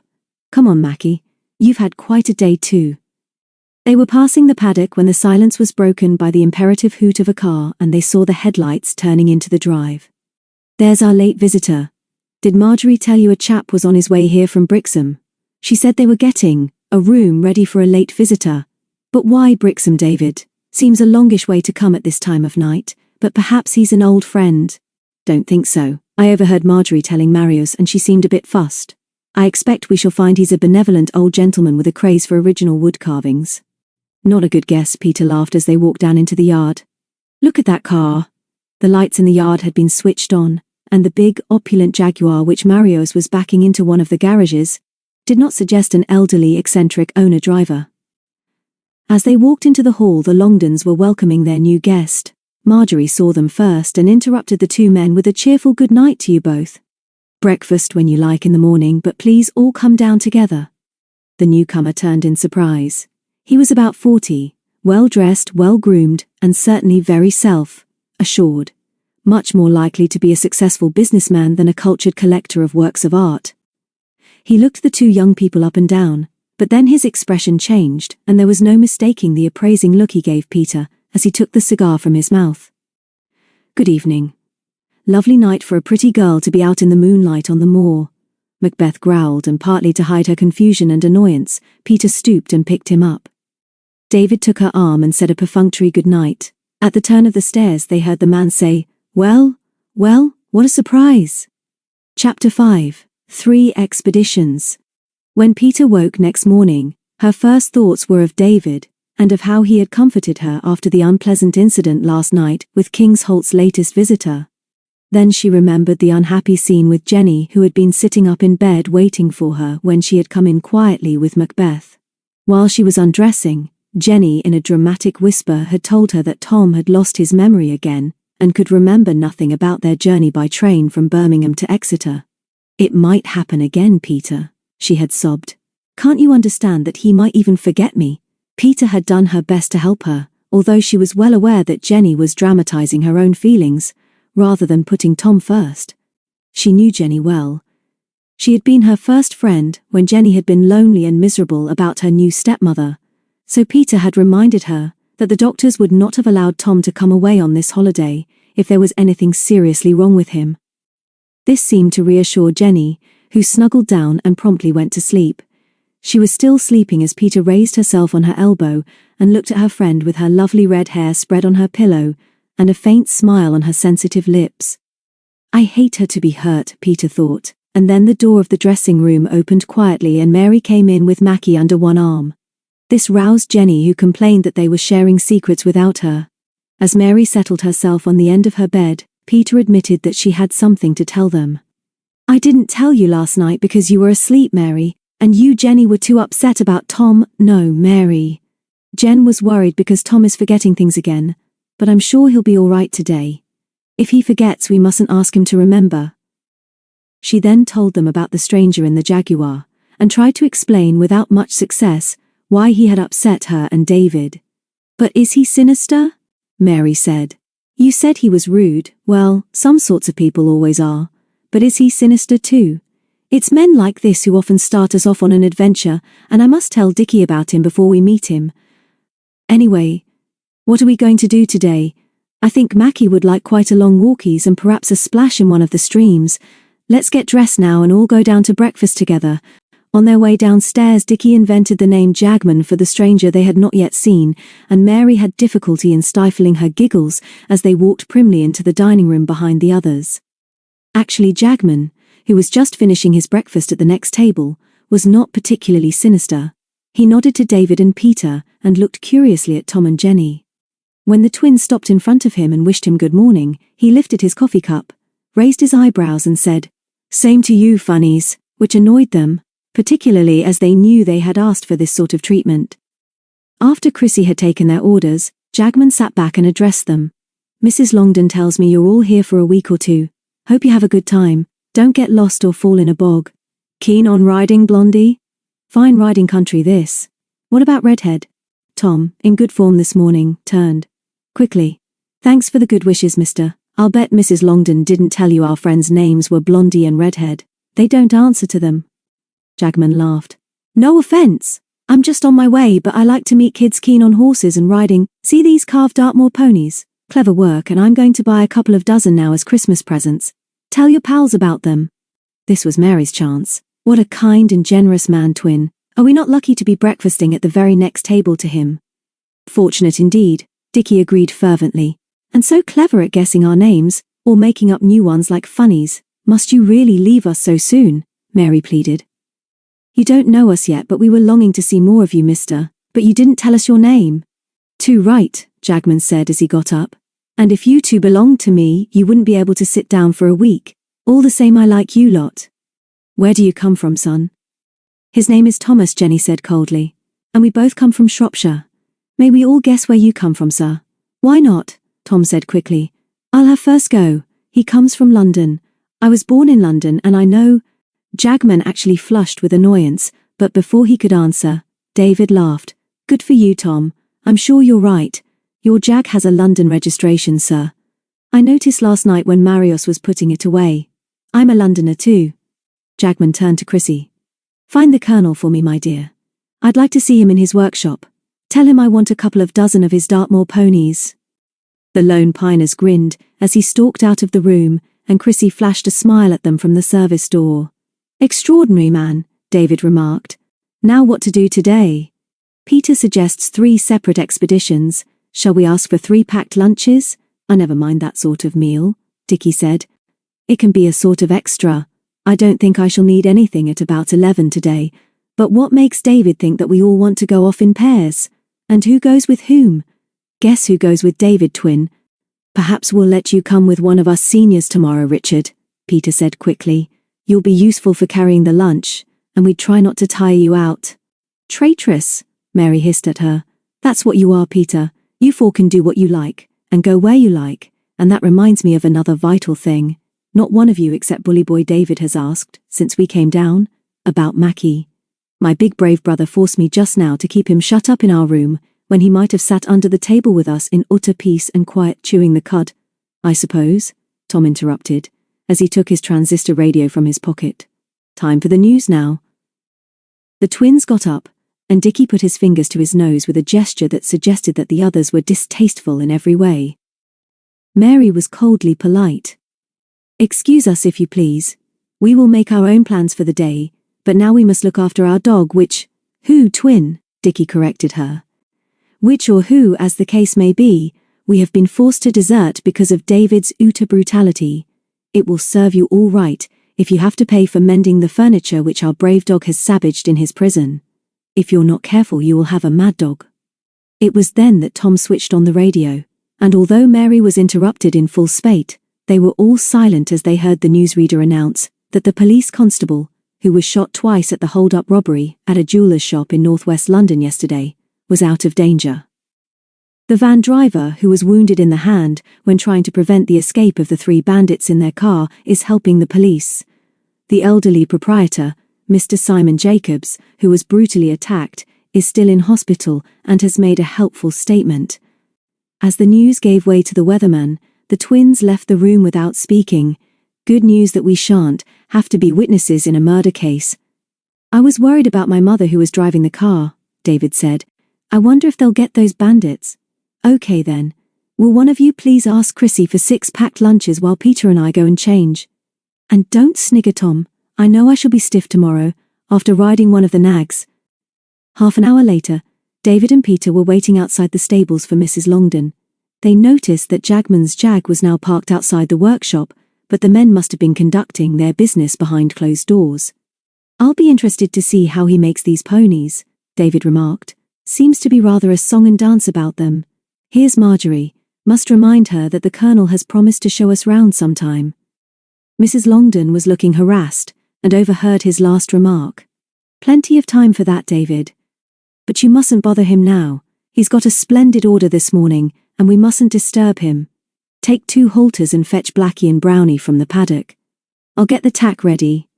David always admired Peter's skill with horses, and it was not long before they were leading the 2 ponies down to the stables to be saddled. They were in time to see Jagman coming out of the workshop, carrying what seemed to be a very heavy suitcase. The Colonel followed, and opened the boot of the car for him with Mrs. Longden in smiling attendance, and they exchanged a few words as the luggage was lifted in and the boot locked. Then Jagman looked up and saw them with the ponies. On my way now, he called cheerfully. Sorry I can't come riding with you this morning. Have a good journey to London, David replied. You've got a good supply ponies in there. Are they made of solid gold? The Colonel looked sharply at David, as if he resented this pleasantry, and said something to his wife that they could not hear. Mrs. Longden nodded, shook hands with Jagman and came over to them. I'll help you now, Peter. It's time you were on your way too. David stood by as the ponies were saddled, and realized that Peter was twice as quick as Marjorie, who seemed to be more interested in where they were going and when they would be back.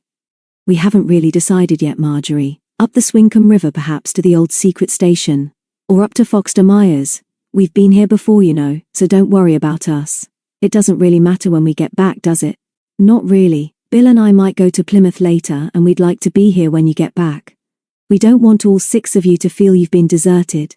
But you must feel free to do what you like. I suppose the twins will be all right on their own. You can trust them, they really can be quite sensible, David said. The house won't be empty, will it? Some of the staff will be here. Marjorie nodded. Yes, of course. Only don't worry if you want to make a day of it. Goodbye, have a good time. A few minutes later, when they had ridden out of earshot, David smiled ruefully. You're thinking I was rude to that Jagman chap, aren't you? I suppose I was. Don't quite know why, but I don't care for him. Too patronizing, and he did seem to make rather a fuss about a dozen or so wood carvings. There must be something special about Longdon's work, and I wonder how much Mr. Warrender gets out of his sideline. Sorry, Peter, let's forget it and talk about us. Especially how much you've missed me. She did not seem to mind telling him that, and the time passed quickly as they splashed through the rushing waters of the West Dart, and then turned up the valley of the Swincoln. The moor glowed with the purple of heather and the gold of the turning bracken, and they were in no hurry. They stopped for the ponies, to drink from a pool, into which the stream tumbled. Let's go up to the secret station, David suggested. We've never been right up to it, and I'd like to see what it's like. Peter was looking up at a hovering kestrel. I don't mind, David. I'm so happy that I can't explain it. I love high places and I love running water, because both remind me of home. This is all bigger and more frightening than our hills and streams. I like these ponies too. What about me? Oh, you, David, you're fishing for compliments. You're part of the scenery. Let's get on now. An hour later, they skirted the treacherous green bog and rode across a clitter of loose stones to the deserted building, which had been the temporary home of a group of scientists working on prototypes of flying saucers. They tethered their ponies before looking around. But there was not much to see. The concrete walls were weather-scarred but still intact. Some of the small, barred windows which were above ground floor level had been smashed by stone throwers, but a great steel door looked as if it would last a century. There was no way of climbing up to the flat roof, once used by the helicopters. Then, as if to match their mood of anticlimax, the weather changed. A chill and wicked little wind, which made Peter shiver, sighed round the hideous ruins. David was standing a few paces away and did not turn round until she put her hand on his arm. He was looking south over the immensity of the moor, and they stood, without words, awed by what they could see. It was a lonely world of tough tussocky grass and sedges, of black menacing bogs hidden beneath deceptive green carpets of weed and rocky outcrops. And always against the skyline were the great granite masses of the tors, all weathered into curious shapes by the storms and frosts and sun of centuries. Worth the trek up here, I suppose, David said. I don't like the look of the weather. Sun's disappeared and it's getting misty. They turned back and had their lunch in the center of a ravine, with the stream tumbling over its rocky bed below them. David asked her about Tom and whether she thought his lapses of memory were serious. Not as serious as Jenny does, David. I'm more sorry for her in a way than I am for Tom, who is tough. I think she behaves badly to her stepmother, and I've told her so. I think of Jenny almost as a sister, and there's so much I admire in her. They're a marvelous couple, but I've just seen how she behaves when something happens to Tom. I asked my wise old father about this memory business, and you know, David, that I'm always being surprised at how much he knows. He said that all doctors know that concussion has sometimes most unexpected results, and that it's difficult to be sure what might or might not happen. A shock or excitement might make Tom remember everything quite suddenly.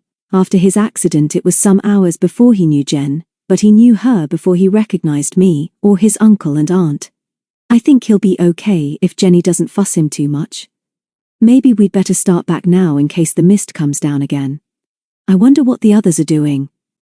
Half an hour later, when they were well down the Swincoln, the mist swept across the moor again, like a clammy grey blanket.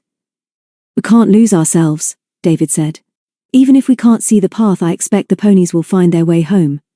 Peter agreed and led the way down the narrow track. But they had not gone far before she checked Blackie, and as David pulled up behind her, said quietly, Listen, David, I thought I heard somebody calling. The brook was gurgling just below them, and the only other sound was the clink of a pony's bridle. Then they heard from somewhere ahead the faint cry of a woman calling for help. "Hello there," Peter called. "Stay where you are until we call again. We're coming down by the brook," and she touched the pony with her heels and went forward. After another 100 yards, David shouted, and to their surprise they heard from quite close a familiar voice. "David, is that you and Peter? This is Marjorie. I'm lost and the pony has bolted home." They never discovered exactly what had happened, because when they did find her huddled by the stream, she was nearly hysterical, and not at all like the charming, cool-headed hostess of King's Holt. "That stupid pony Silver Star shied at a tree and threw me when the fog came down. We shall have to sell him, Peter. He'll be no use here if we can't trust him. I suppose I fainted or something, but he must have run home. Truth is, I'm lost, and when the fog came down I didn't know where I was." They tried to calm her, although she did not seem to be physically hurt.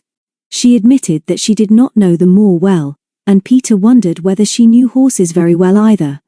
"You'll be okay now anyway, Marjorie. We can't be more than 2 miles from King's Holt, and we'll come with you. Perhaps you came too far by yourself. Weren't you going to Plymouth?" "I did hope to go, but somebody else came to see Bill and he got tied up, and didn't want to be interrupted. So I thought I'd come out on Silver Star and try to find you. I suppose I got muddled. I don't get out much these days, and I was disappointed not to have a day with Bill. I'm afraid I've been rather silly. Are you sure you know the way, Peter?" She was obviously distressed, so David persuaded her to get up on Brownie while he walked beside her with a hand on the pony's bridle. Peter led the way at walking pace, and it was not long before they were below the fog and in sight of the Dart and the main road. Marjorie thanked them as soon as she realized where she was. "I'm grateful to you both, but if you'll excuse me, I'll hurry ahead and see if everything is in order at King's Holt. Your twins may have come back and Bill might want me. No need for either of you to hurry," and with what David called her hostess smile, she trotted ahead without a backward glance. "Poor David!" Peter laughed as she slipped from her pony's back. "All 3 of us will walk. What an extraordinary woman. Anybody might think she didn't want us back too soon." The twins' expedition did not take them far from King's Holt. From an upstairs window, they had watched the scene in the yard when Jagman had put his luggage in the car, and David and Peter had ridden off. Jagman did not seem in a hurry to go, so Dickie suggested that they should hurry down the drive and see him off. They took Macbeth with them, and waited at the entrance gate. "He's a man I don't understand," Dickie admitted. "I suppose he's okay really, but he didn't take any notice of us at breakfast until he was exceedingly rude. Shall we do anything to him now? We could close the gate and hide and watch him get out of the car and have to open it himself. I suppose we could then write something rude on the boot of his car that he wouldn't see until somebody asked him what it meant." Dickie looked at his twin with admiration. "But that's terrific, Mary. Let's do that then." But before they could lift the hook which was holding the gate open, there came the blast of a horn, and Jagman was almost upon them. He was smoking a cigar and looked at them without interest as he drove on to the main road. Neither of them spoke as they walked back to the house. The Colonel and Mrs. Longden, both looking pleased with themselves, were talking in the porch and waited for them. "Hello," the former said. "How are you this morning, and what are you going to do today?" "Thank you, sir," Dickie replied for them both. "We are in good health but are not sure exactly where we shall go, except that we shall be exploring and taking our rations." "And how is your carving work progressing?" Mary added with a sweet smile. "We are so looking forward to watching you at work. Mackie would like to see too. Perhaps you could do a carving of him." The Colonel's smile was forced as he turned to go indoors. "Perhaps I could, Mary. I'll think about it." The twins were not very cheerful as they walked into the yard.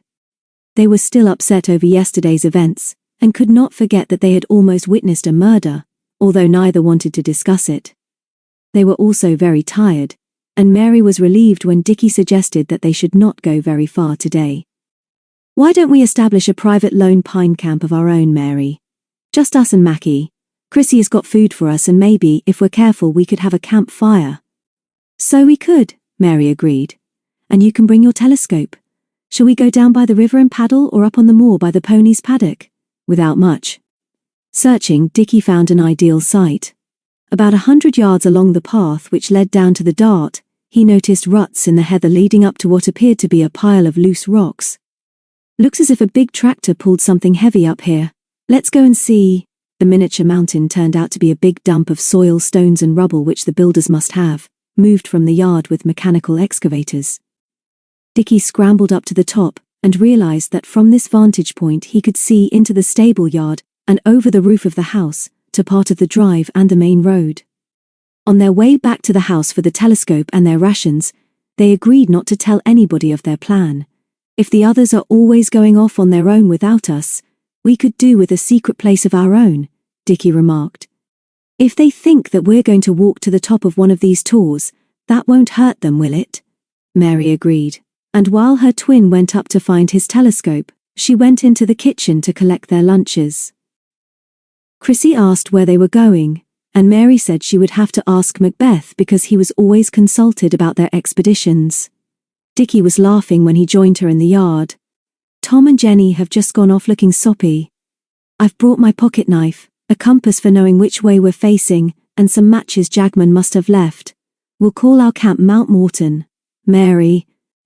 Macbeth liked the new camp.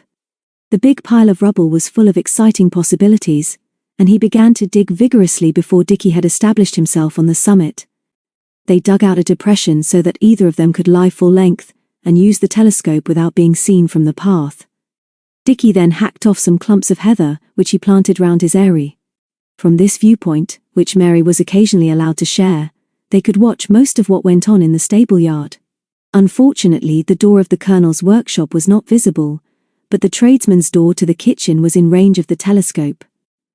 There was no particular reason why Dickie should be curious about visitors to King's Holt, except that he was fascinated by what the telescope disclosed.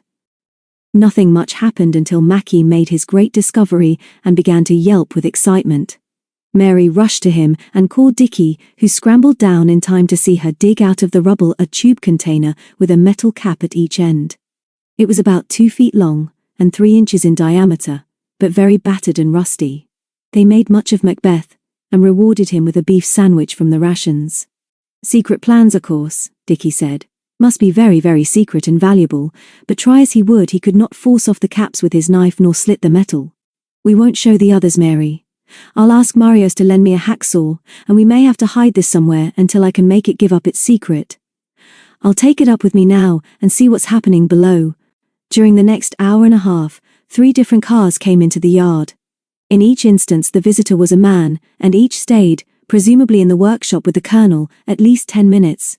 One of them took in a suitcase which was undoubtedly much heavier when he came out.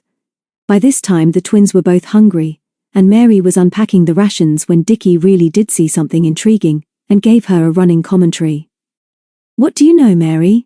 That other chap in the car has gone, and now there's a small van, but I can't read the lettering on the side. The driver is undoing the back, he's got a sort of apron on.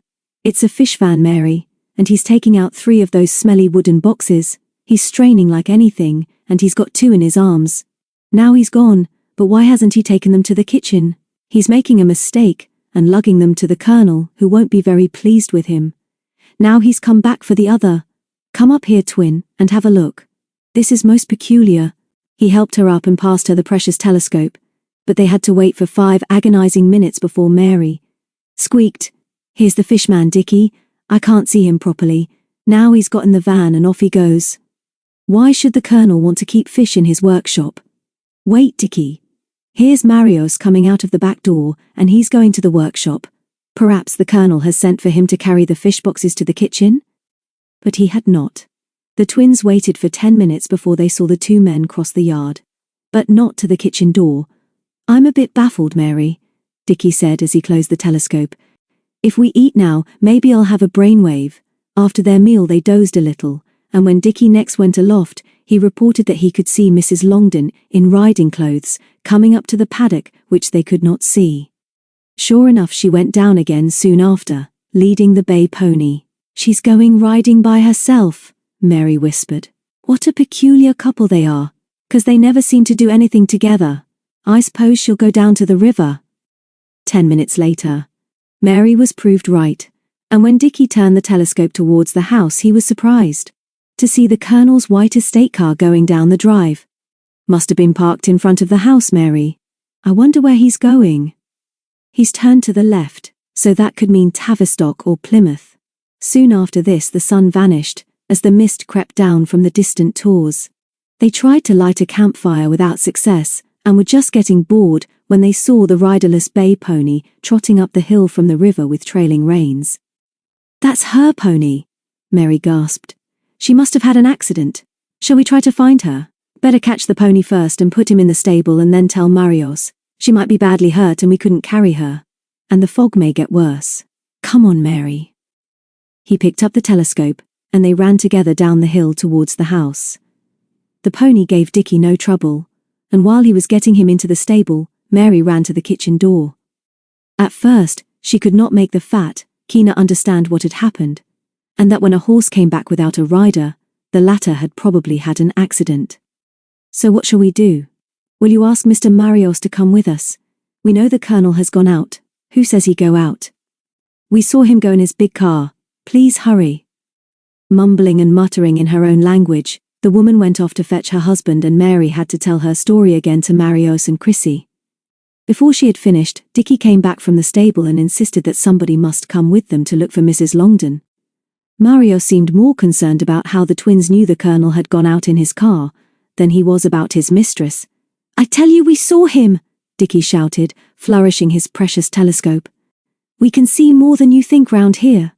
Silence greeted this outburst until Marios spoke in their own language, and Chrissy grudgingly said, "My father say I am to come with you. Mrs. Longden, she cannot be far away." This seemed a silly arrangement. Marios himself was the obvious choice, and it would be sensible to take the pony with them. But the man would not listen to their arguments and maintained that if neither the Colonel nor Mrs. Longden were in the house, he was in charge and would not leave it. So the twins with Macbeth led Chrissy up the track to the moor again.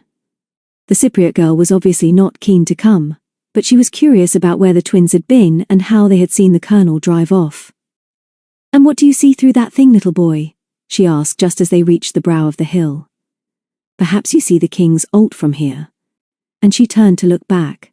As she did so, Mary, looking ahead down the valley, saw a woman riding through the shallows of the river. The mist had nearly cleared now, and she had no doubt that it was Marjorie Longden. "There she is," she shouted. "Look, Dickie, she's on the black pony David was riding this morning." But where are David and Peter? After David and Peter had left, and the twins were making their plans, Tom and Jenny were alone in the Lone Piners' sitting room. All through breakfast, Jenny had been sure that Tom was better. He did not look so strained and laughed at the twins, and with Jagman he was certainly more like himself. "I can't believe we're really here, Tom, and can do whatever we like all day. You are happy to be here now? With me, I mean." "I know what you mean, Jen, and the answer is yes, you comic little redhead. I reckon I'd like to take you to Plymouth. We could have a look at the shops and the sea and anything a bit cheerful that's going on. We both live in the country, Jen, so it makes a change for us to see a bit of life. And I like that dress you've got on, and I've been wondering what lucky chap gave you those green beads." Jenny stood on tiptoe to kiss him. "Oh, Tom, it's the most wonderful thing in all the world when you talk to me like that. You know it was you who gave me these lovely beads, and I shall wear them forever. Yes, let's go to Plymouth. There might be a bus, and if not, we must just walk. You never know, but somebody might give us a lift. Get ready, Tom, and I'll go and ask Chrissy for our sandwiches." "Something I must say to you, Jen," Tom said later, as they swung along together on the road to Two Bridges. "I'm going to tell you this now and then, we needn't talk about it again. You've got to stop worrying about me, else I shall start worrying about you, and that won't help either of us. I reckon I may still forget a few things for a while, but I don't forget you're my girl and I'm feeling better every day. So don't fuss me anymore. Okay? Okay, Tom. I'll try. Look, a nice woman who just passed us in that red car is stopping for us, so they got their lift and were lucky because their driver lived on the northern outskirts of Plymouth and dropped them where they could get a bus which took them close to the city centre. She was an enthusiastic Devonian and told them about the wonderful new Plymouth which had been rebuilt after the war. She told them to go to the Hoe, down to the Barbican and round the little streets by Sutton Harbour, and advised them to start by going up to the roof deck of the Civic Centre, from where they could see the whole of the city and the sparkling waters of Plymouth Sound. They did all these things. The sun shone and the sky was blue. They strolled up Armada Way and enjoyed the shops in Royal Parade. Tom bought ices at a smart cafe and told Jenny not to worry about anything they did today. and if they could not get a lift back to King's Holt from Tavistock, he would hire a taxi, because Uncle Alf had given him £10 spending money for them both. They ate their lunch on the sloping lawns of the Belvedere below the Hoe, and lay dozing in the sun. After a little Tom slept, and Jenny sat up with her hands clasped round her knees, and watched over him, sure that she had never been so happy. When he woke and smiled at her, and said he would like to see some boats, she said she would like that too. So they wandered over to the Barbican, and found the Mayflower Stone, and steps from where the Pilgrim Fathers set sail for America, and then strolled through the narrow streets round Sutton Harbour.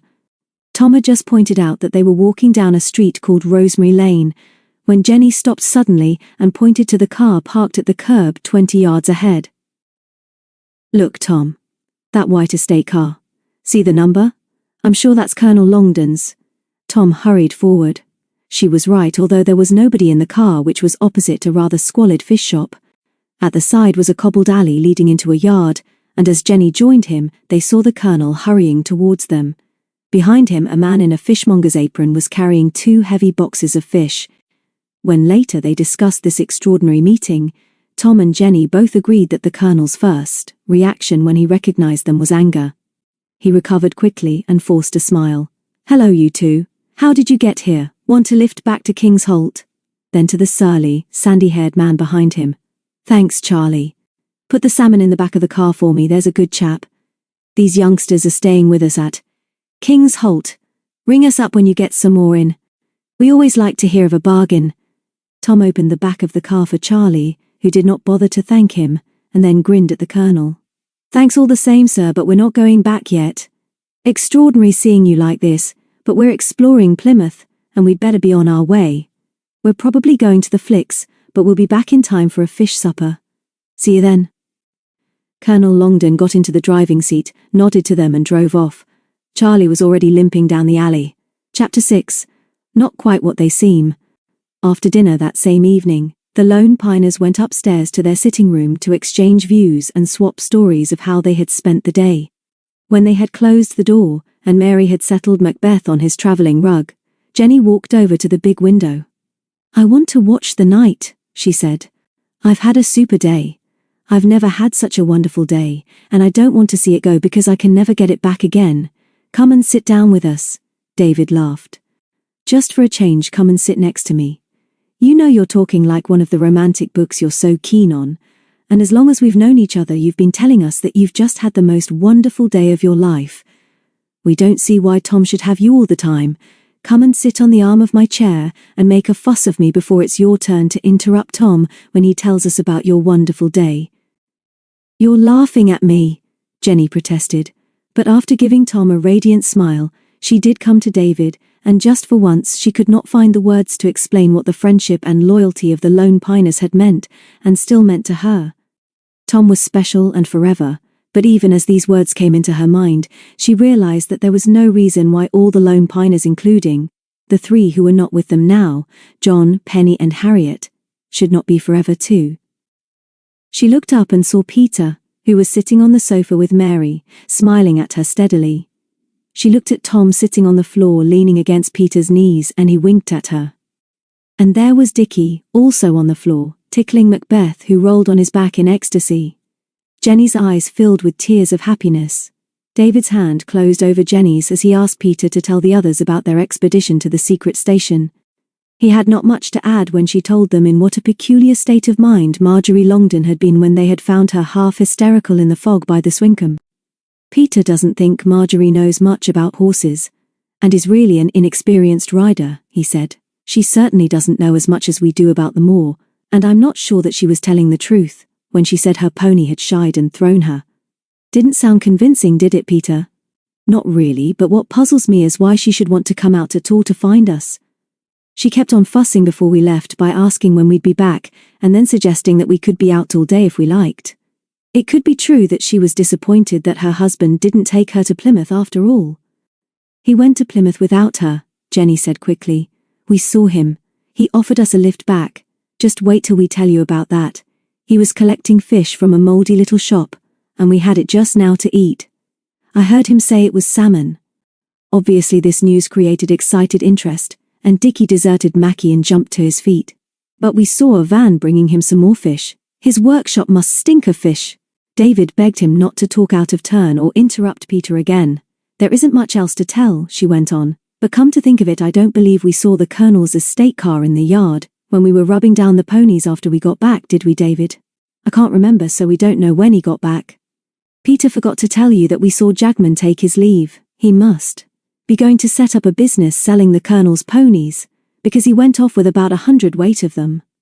I didn't like that chap, and Peter says I was rude to him. We don't like him either, Dickie said. We went to say goodbye to him at the gate and he was rude to us. We're glad he's gone. Back to London, I suppose. Tom spoke for the first time. Too clever by half. Can't think what he was doing down here. Not the type, I should have thought. But I don't reckon to know much about this sort of place. Any more to tell us, Pete? Did she thank you for coming to her rescue? I suppose so. David walked so that she could ride his pony home, and as soon as she saw where she was, she hurried on ahead of us. Rather cool, we thought, and David believed she wanted to warn Bill that we were on the way. When we got back, the twins told us how they had met her. She just said you two were on your way, Mary said, and when I told her that Dickie had put her runaway pony in the stable and that we'd told Marius that she might have had an accident, she barely said thank you and seemed surprised to see Chrissy. Yes. That was a bit odd too, Dickie added. They sort of glanced at each other and didn't say much when Mrs. Longdon told us we needn't hurry back and went ahead with Chrissy, who wasn't wearing proper shoes for walking on the moor. But she was different when she saw us before dinner. She thanked us then and made a silly fuss. Jenny then told a breathless story of their hours in Plymouth, the theme of which was how wonderful Tom had been. She did not seem to have a very clear idea of the places they had seen, but admitted, under cross-examination from Dickie, that she had seen the sea, and then proudly announced that she had been the one to recognize the Colonel's car first. There we were just strolling up that narrow old street down by the quay, where there were lots of little boats. Rosemary Lane, it was called, Tom interrupted. That's right, so it was. Well, there we were, not going anywhere special, and I saw it ahead and remembered the number which I've forgotten now, but it doesn't matter. And Tom said, actually I was so surprised I hurried ahead, and there was Longdon just walking up an alley at the side of the smelly little shop. Okay, Jen. I'll finish now because time's getting on. Point was, David, that although Longdon was pleasant enough and offered us a lift back here, we were both sure that when he first saw us he was furious. Can't think why. No reason why he shouldn't buy salmon or whatever where he likes and when he likes. The character who sold it to him, and we suppose, owns the shop, was unfriendly. His name is Charlie. He's sandy-haired and walks with a bit of a limp. Why didn't you let him bring you back? Mary asked. How did you get back anyway? Another lift? It was much too early for us to come home, replied Jenny. We'd hardly been there any time. We said we were going to the pictures, but we didn't after all. If you really want to know, we went on a bus to a place called Yelverton and had some tea. With toast, actually. And then Tom brought me home in a taxi. Yes, he did. Don't all look so surprised. He thought I was a bit tired, and it was true I was spoiled. How lovely for you, Jenny, Peter said quickly, before she could give them any more confidences. Now it's the twins' turn, isn't it, David? Between them, Dickie and Mary told a good story of how they had discovered a secret place and how with Dickie's telescope they had been able to spy on the Colonel's visitors, 3 of whom had almost certainly come to buy his ponies. The most intriguing item of news was the small van, which they were sure delivered 2 cases of fish which were not taken into the kitchen but must have gone into the Colonel's workshop. They made the most of capturing a half-wild pony, but when it was Mary's turn, she held her audience by her description of how she tried to make the 3 Cypriots understand that a riderless horse might well mean an injured rider. I don't really know how much English they understand, she explained, but they didn't seem to care. Marius, who we think is a funny, peculiar sort of man, kept on asking how we knew that the Colonel had gone out. He must have known if he was left in charge. Why have we been here only 1 day, and yet everybody seems to be behaving in not quite ordinary ways? Marius, Kina and Chrissy, for instance. They don't seem like servants we've met in other hotels, but perhaps that's because we're the only people here. Dickie and me think that though it isn't sinister yet, it might be quite soon. David and Peter thought that they had so much to be grateful for here that they should not waste time being suspicious about things which did not concern them, but they did all agree that Marjorie Longden had behaved very oddly about apparently wanting them all out of King's Holt. The Colonel's obsession with fish was also peculiar, and if he had received some in a van, why did he go out an hour later and fetch some more from Plymouth? And what puzzled them all was why so many people in so comparatively short a time should drop in to buy the carved ponies. Mary raised a shrewd point here. It's funny that the people Dickie saw this morning weren't families on holiday just having fun, but just men by themselves. That's what you said, wasn't it, Twin? Yes, that's true. And then suddenly he jumped up and clapped his hand to his head and gasped, I forgot it, Mary. We must have left it up there. I must go and fetch it now. The others asked him what he was talking about, but only Mary knew that he must have left behind his precious tube of secret documents. He refused to disclose his secret, and Mary had just persuaded him to wait until tomorrow when the door was opened suddenly, and Chrissy came in. The telephone, she announced. It is for Peter Sterling and I do not know him. The man say he is a girl, perhaps it's my father, Peter said as she hurried out, followed more slowly by Chrissy, and it was Tom who summed up what most of them were, thinking, things ain't quite what they seem, are they? When Peter returned she was smiling. That was Dan Sturt. He says he'd like to come over and see us in the morning, and perhaps one of us would go riding with him. And what did you say? David asked. That I must ask you first, David. Lucky girl. Next morning at 6:50 precisely, Dan Sturt was wakened by the telephone ringing at his bedside. His caller was a young detective sergeant called Bob Hunter, whom Dan had helped unofficially more than once. Although they did not often meet, they were firm friends, largely because they knew they could trust each other. The sergeant did not waste many words this morning. Sound as if you've just gone to bed, young Dan. Pull yourself together because today's your lucky day. Thought you'd like to know there's talk of a record catch coming in at Brixham this morning with the tide. Some of us here are going in to see it. A nod was as good as a wink to Dan, and for once he was out of bed and in the bathroom before his mother. Bob was stationed at Plymouth but liable to turn up anywhere in Devon, and Dan was sure that he would not have troubled to telephone so early if there was not something special brewing. But what sort of a record catch was coming in on the tide in a Brixham trawler? He told his mother about it while she was getting his breakfast, and he was looking up the tide table in the local paper. 10 o'clock, Mum. Brixham can't be more than 30 miles, but I'll get there soon as I can and have a look round.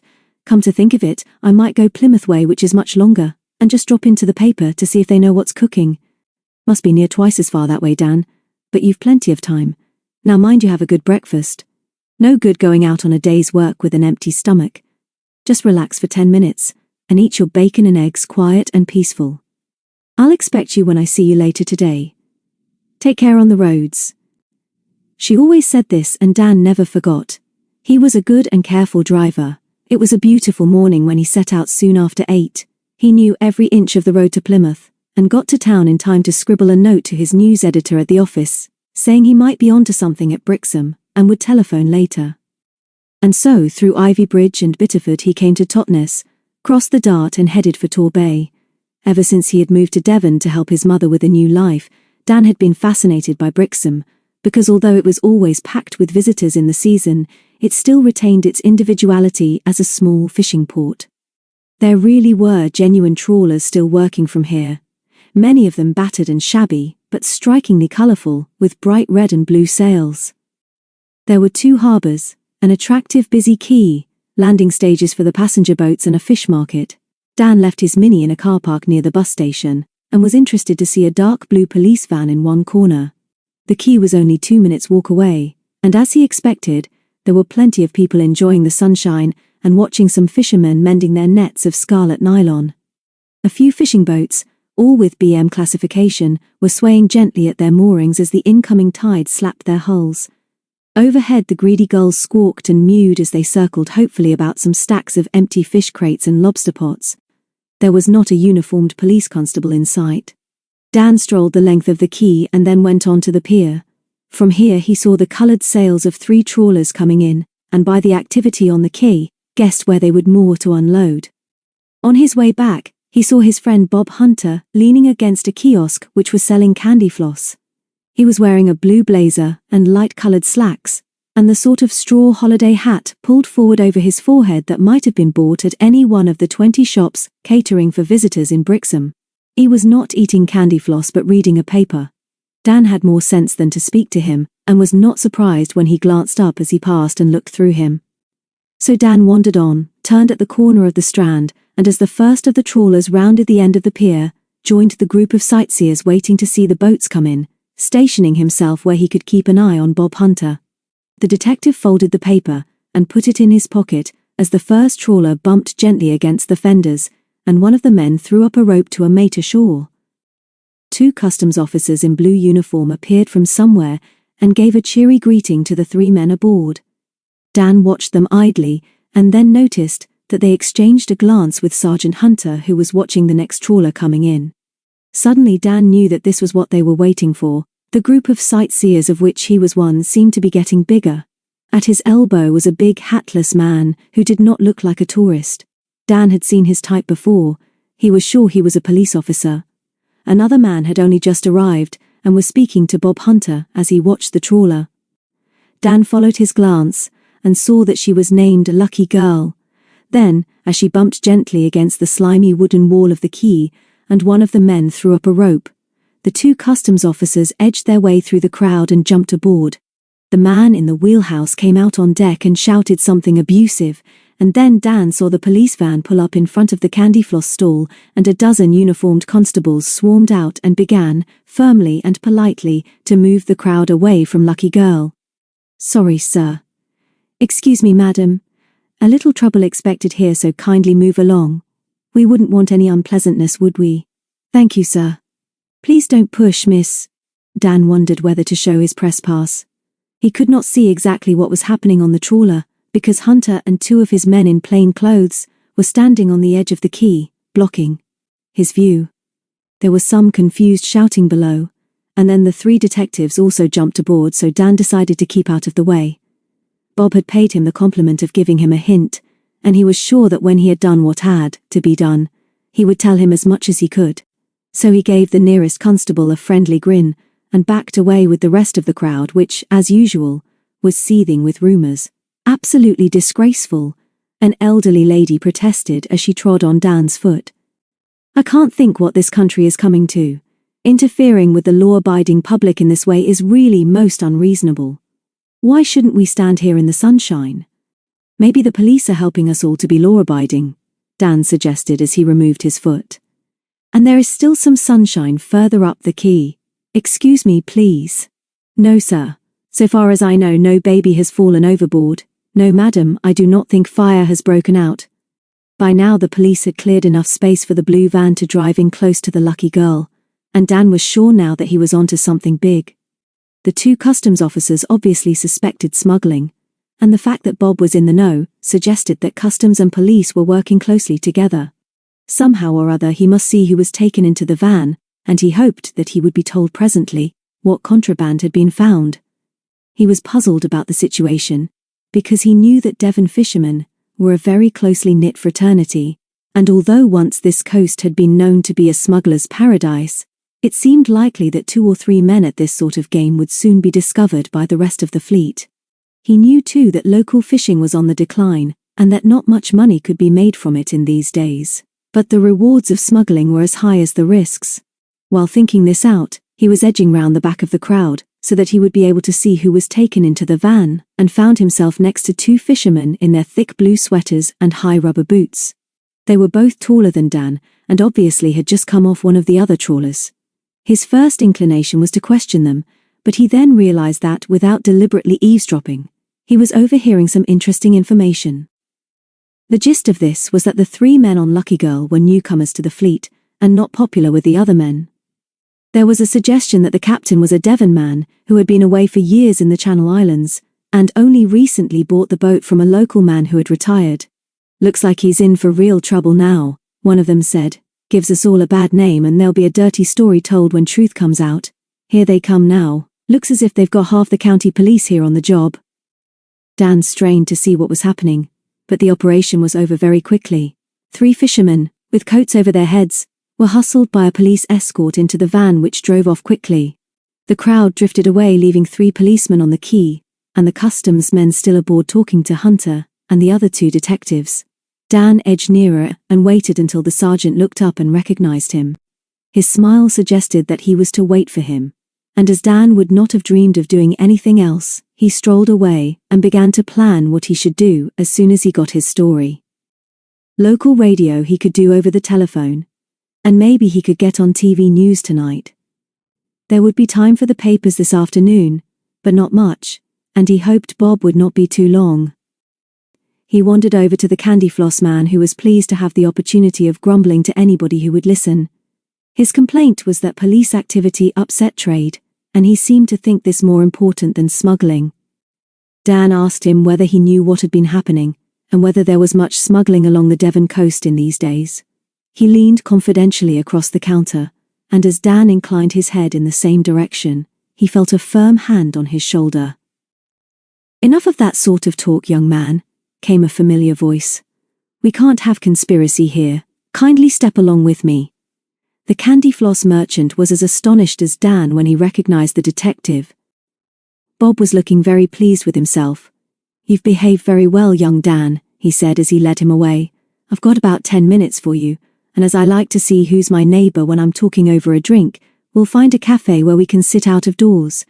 What do you make of what came in with the tide?" "Drugs, I suppose," Dan said. "And she wasn't a lucky girl, was she? Not this time. I can't tell you who gave them away, but we're only at the beginning of a nasty story, and the right kind of publicity may help us." "I'll do my best," Dan smiled. "There's a cafe on the other side of the street and a phone box almost next door. That will suit me, Bob, and thanks a lot for giving me the tip." "Is this big?"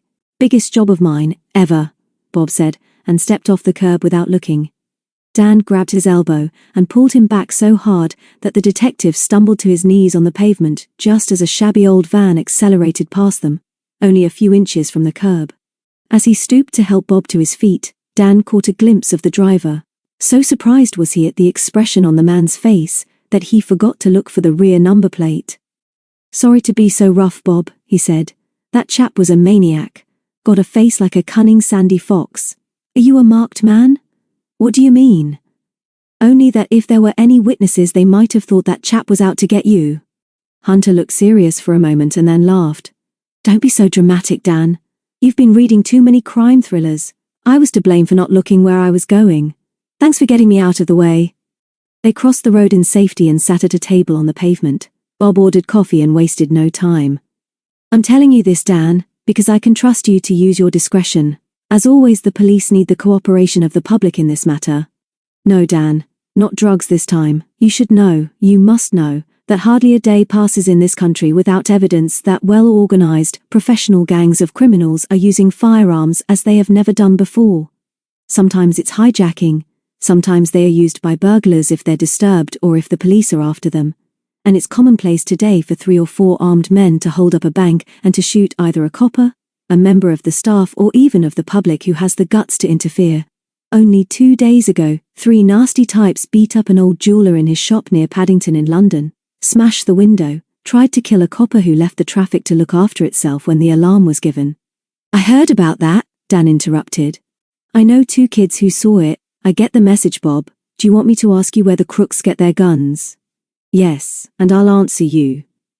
They are being smuggled into Britain, and we've just got 20 nice new Lugers, each in its plastic bag, and nicely packed in freshly caught fish and ice.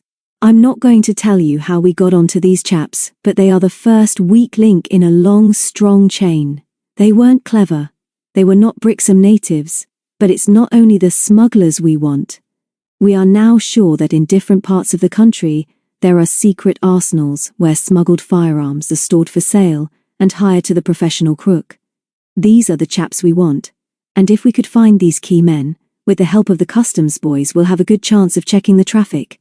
We don't want to give too much away, but in your eyewitness story, I know you will tell your listeners and readers how you just happened to be strolling along the quay at Brixham enjoying your candy floss when you stopped for a moment to see Lucky Girl come in. You will know what else to say, but, at the moment, nothing about the secret arsenals, if you please. We want to surprise them." "Okay, Bob. Thanks a lot. Just one question. Wouldn't your 3 chaps who are now helping the police with their inquiries have led you to the nearest arsenal? You mean why warn any other smugglers that we're on to them? No, I don't. Who's paying the chaps you've just taken? Not the old spider sitting in the middle of his web, Dan. Not very likely that these chaps would go direct to him. There's probably a go-between. Maybe several, all getting a rake-off. More likely the smugglers are only paid when they've delivered the goods to an agent of the spider. Sooner or later we shall find our way to the center of a few webs. That's all for now. All you owe me is the price of a cup of coffee. Just behave yourself as we shall be listening to what you say. Good luck. Before the detective had disappeared in crowds of shoppers, Dan had tossed some coins on the table and was in the telephone kiosk. Chapter 8. Lovely Fish. On the same morning that Dan was wakened early and went to Brixham, Dickie also woke suddenly with the feeling that there was something he had to do. There was no sound from David or Tom in the next room, so he turned on his back and went through the exciting events of yesterday, ending with the evening meeting of the Lone Piners in their sitting room when he had almost fallen asleep. Something to do with the camp he had established with Mary. Something secret and private, just to the two of them. Got it. He sat up triumphantly.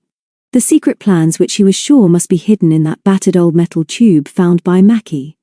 He remembered now that he had nearly given the game away at the meeting last night. He remembered too that he must have left the tube in the camp when they had hurried down to the house with Marjorie's pony. Funny, but Mary had not been very interested in the possibilities of these secret documents. She had been polite, of course. They were nearly always polite to each other. But Dickie was beginning to realize that there were times now when they were not always interested in exactly the same things at the same time. They were still interested in people in the same way. And in Macbeth, of course. But if Mary could not see the importance of secret plans which had been buried for safety's sake, he must recover them by himself. He got out of bed quietly and went to the window. There was a suspicion of mist over the moor, and when he opened the window wider, he could smell the heather. There was no sound either inside or outside the house, no traffic on the road, no whistling milkman like the cheerful friend he sometimes met early in Brownlow Square when he took Mackie for his walkies. London seemed like another world, and as he dressed, he remembered the sound of those 2 shots in the narrow street, of the insistent warning siren of the police car, and the glimpse of that awful masked face of the man who was nearly a murderer as it flashed by in the robber's car. As Dickie pulled his sweater over his head, he remembered how brave David had been, first in trying to protect their mother, and then in going into the street to see if he could help. He admired his brother but was glad that he was still asleep when he crept through the big bedroom. Neither did Tom stir. No sounds came from the girls' room as he passed, and as he went downstairs there was only the ticking of the grandfather clock in the hall, the hands of which pointed to 3 minutes to 7. The front door was locked but the key was on the hall table, and he managed with both hands to turn it. Then he realized that the door was also bolted. He was able to draw the bolt at the bottom, but could not reach the other. The clock struck 7 as he dragged a heavy chair up to the door and climbed on it. As he reached for the bolt, he nearly fell backwards with shock at the sound of a quiet voice behind him. "Good morning, Richard. Perhaps I can help you." Dickie recovered quickly when he saw that the Colonel, wearing a blue polo-necked jersey and khaki slacks, was smiling up at him. "Good morning to you, sir. Please open the door for me. I want to go for a walk, and very nice too." "By yourself?" the Colonel said casually, as he put the heavy chair back where it belonged, before drawing the bolt and opening the door.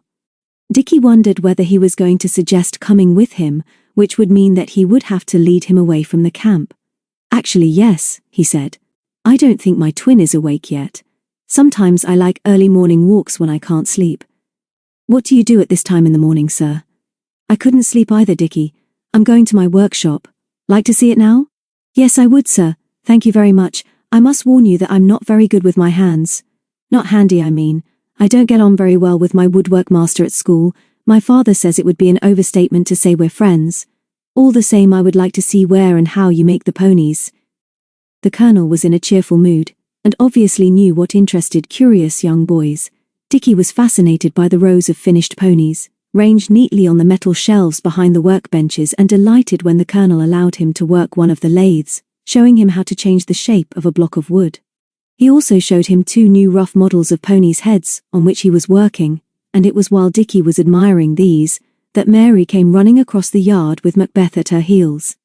The Colonel made a fuss of the dog, and then asked Mary to lift him onto one of the benches.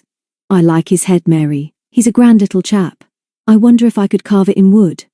If you all stay here long enough, I'll see what I can do." There was no quicker way to Mary's heart than admiration for and understanding of Macbeth, so she graciously accepted this offer in a nice speech, which was interrupted by the ringing of the telephone. "That will be a business call for me, so you'll have to excuse me now," the Colonel explained. "We'll talk about this another time. Get yourselves an appetite for breakfast now, and be sure to tell Marjorie what you're all going to do today. Goodbye." And he quickly closed the door behind them before answering the telephone. "That man is nice as well as clever," Mary said. "You didn't come down early just to see him, did you? You came to get your old secret plans. I woke early too, and so did Mackie, and I remembered you getting in a state last night because you'd left them up there, and I sort of knew you were awake, so I got up as well. Peter and Jenny are still asleep." Dickie was impressed. She had not even gone into his room to see if he had gone. "Okay then. Let's go. I can't remember exactly where I left those plans, but I want them. I remember taking my scope down with me when we caught the pony. Thanks for coming, Mary." They were not long reaching the top of Mount Morton, but at first sight there was no sign of the missing plans. Macbeth sniffed round excitedly, and Mary was sure that he knew that somebody else had been there. "I think so too, Twin. Remember we scooped out a sort of cave where Mackie found that tube, and we thought we might light a fire there. That's fallen in now, and it looks as if the mountain is a different shape. Perhaps somebody has been here and trampled all over it. Let's ask Mackie to do some more digging." Macbeth needed little encouragement, and suddenly Mary pounced on hidden treasure. "Look, Dickie, it's an earring, jewels rich and rare without compare. It's almost new, not really ancient treasure. I don't suppose it's real gold or real rubies, and I believe I've seen it before. This just proves somebody has been here since we left yesterday." "Clever old you," Dickie said. "Stuff it in your pocket. As soon as we've found my treasure, I'll have a proper look at it." In a frenzy, Mackie helped him reshape Mount Morton, and their efforts were soon rewarded when Dickie hauled out the precious tube. "Come and see, Mary. Sit down here and let's look at our treasures." She showed him the earring first, which was commonplace, and Dickie agreed that it did not look as if it had been lost for long. "Just proves that we're on the trail again, Mary. Somebody has been up here nosing about. We've been spied on, just like us spying on other people," Mary said reasonably, but before he could answer, Mackie began to bark a furious warning and dashed round to the other side of the dump. "Hide your treasure," Dickie hissed. "Somebody coming," and he held the precious tube behind his back as they both stood up to see the intruder. Their visitor was Chrissy. She was standing a few yards away, and she was very angry as Macbeth pranced round her, growling and snarling. "Take him away!" she shouted. "I won't have him. He is a danger. I tell Mrs. Longden." "Come here, Mackie," Mary ordered. "Sit down and behave yourself. Sit, good dog." Macbeth obeyed his mistress while she tried to explain that he was only guarding them because this was their special place. And now that he could see that Chrissy was their friend, he would not be any more trouble. "I suppose you really are our friend?" Dickie asked. "If you are, why have you come here? We've made this place private. We found it and made it, and if you tell anybody you won't be our friend." "Mackie will know too," Mary added. "And you wouldn't like him to be an enemy, would you, Chrissy? Why have you come? It can't be breakfast time, and if it was, you ought to be down there helping." Chrissy approached with caution. "You are silly baby children," she said. "I go where I like, then go where you like away from here," Dickie said, "and that will be where we like. You've been this way before, haven't you?" "We know you have," Mary added. "I've remembered now. You came up here last night and lost an earring. Why did you come?" Chrissy shrugged. "I say I go where I like. I see you two babies up here yesterday looking at things with that," and she ringed her finger and thumb and held it to her eye. "It's called a telescope," Dickie said. "If you'd only be decent to us, we'll let you look through it one day. Give her the earring, Mary, and we'll walk down with her. I suppose you came now to look for it? Lucky we came first this morning and had Mackie to help us." "You want to be more careful, Chrissy. You shouldn't let Mackie hear you call us babies. He won't like it." Mary realized that her twin, who was not trying to hide his secret plans, had changed his mind because he knew that Chrissy had seen them here yesterday and come up after dusk, just out of curiosity, to find out what they had been watching. There was no sense now in quarreling with her, so she handed over the earring and said Macbeth had found it, which was true enough. Chrissy became a little more gracious as they walked down together and asked them, as everybody in the place always seemed to be asking, what they were all going to do today. Not our camp, Mary said sweetly. We shan't want that anymore, thank you. The lone piners were the only guests at breakfast.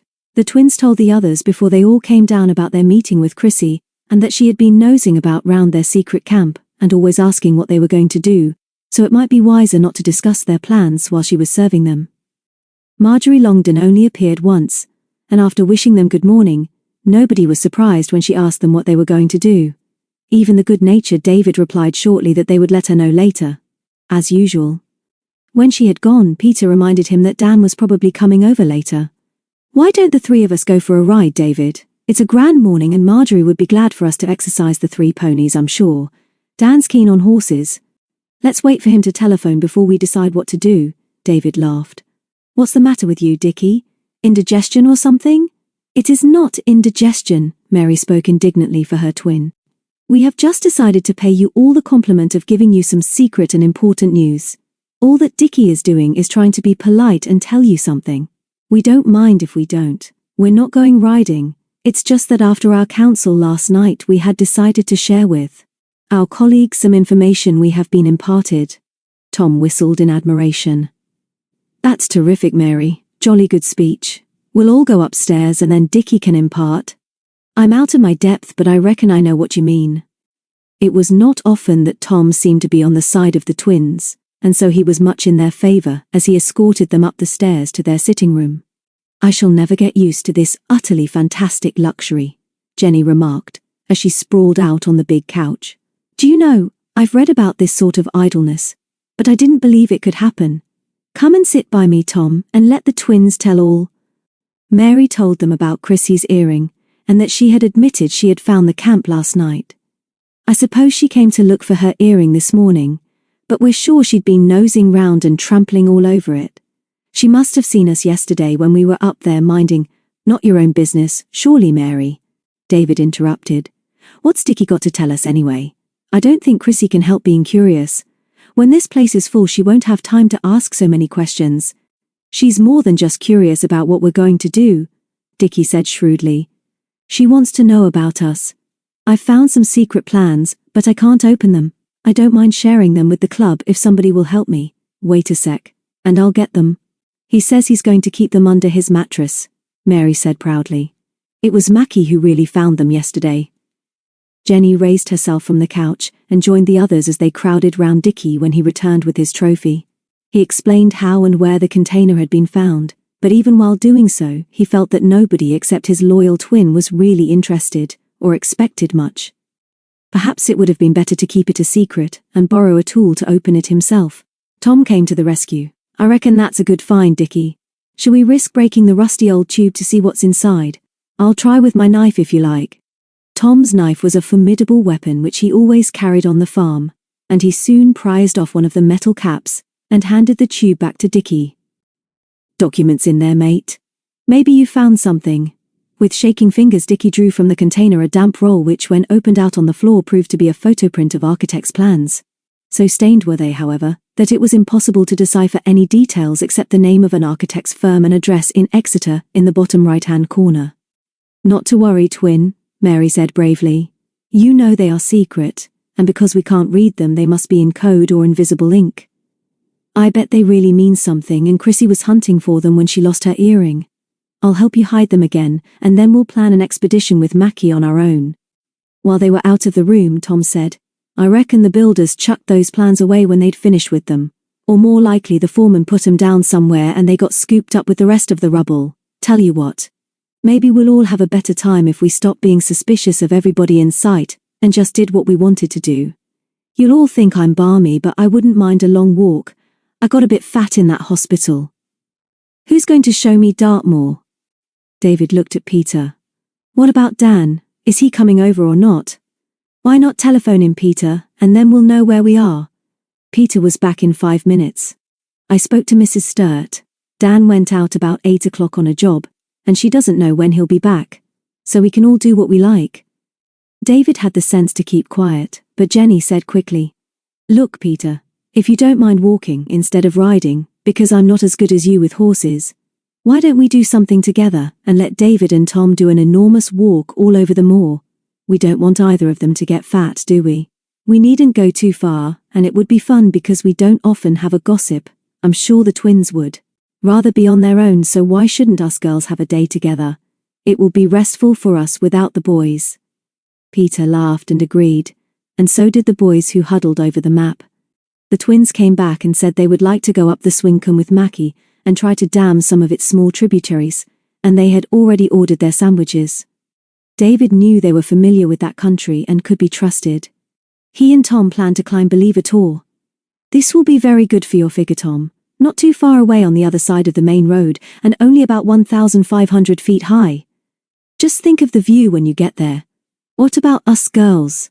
Want to see the map? Let me know if you want any advice. Peter did not deign to answer, and Jenny said, I would like to go somewhere lonely and romantic and mysterious, the sort of place I've never seen before and might never see again.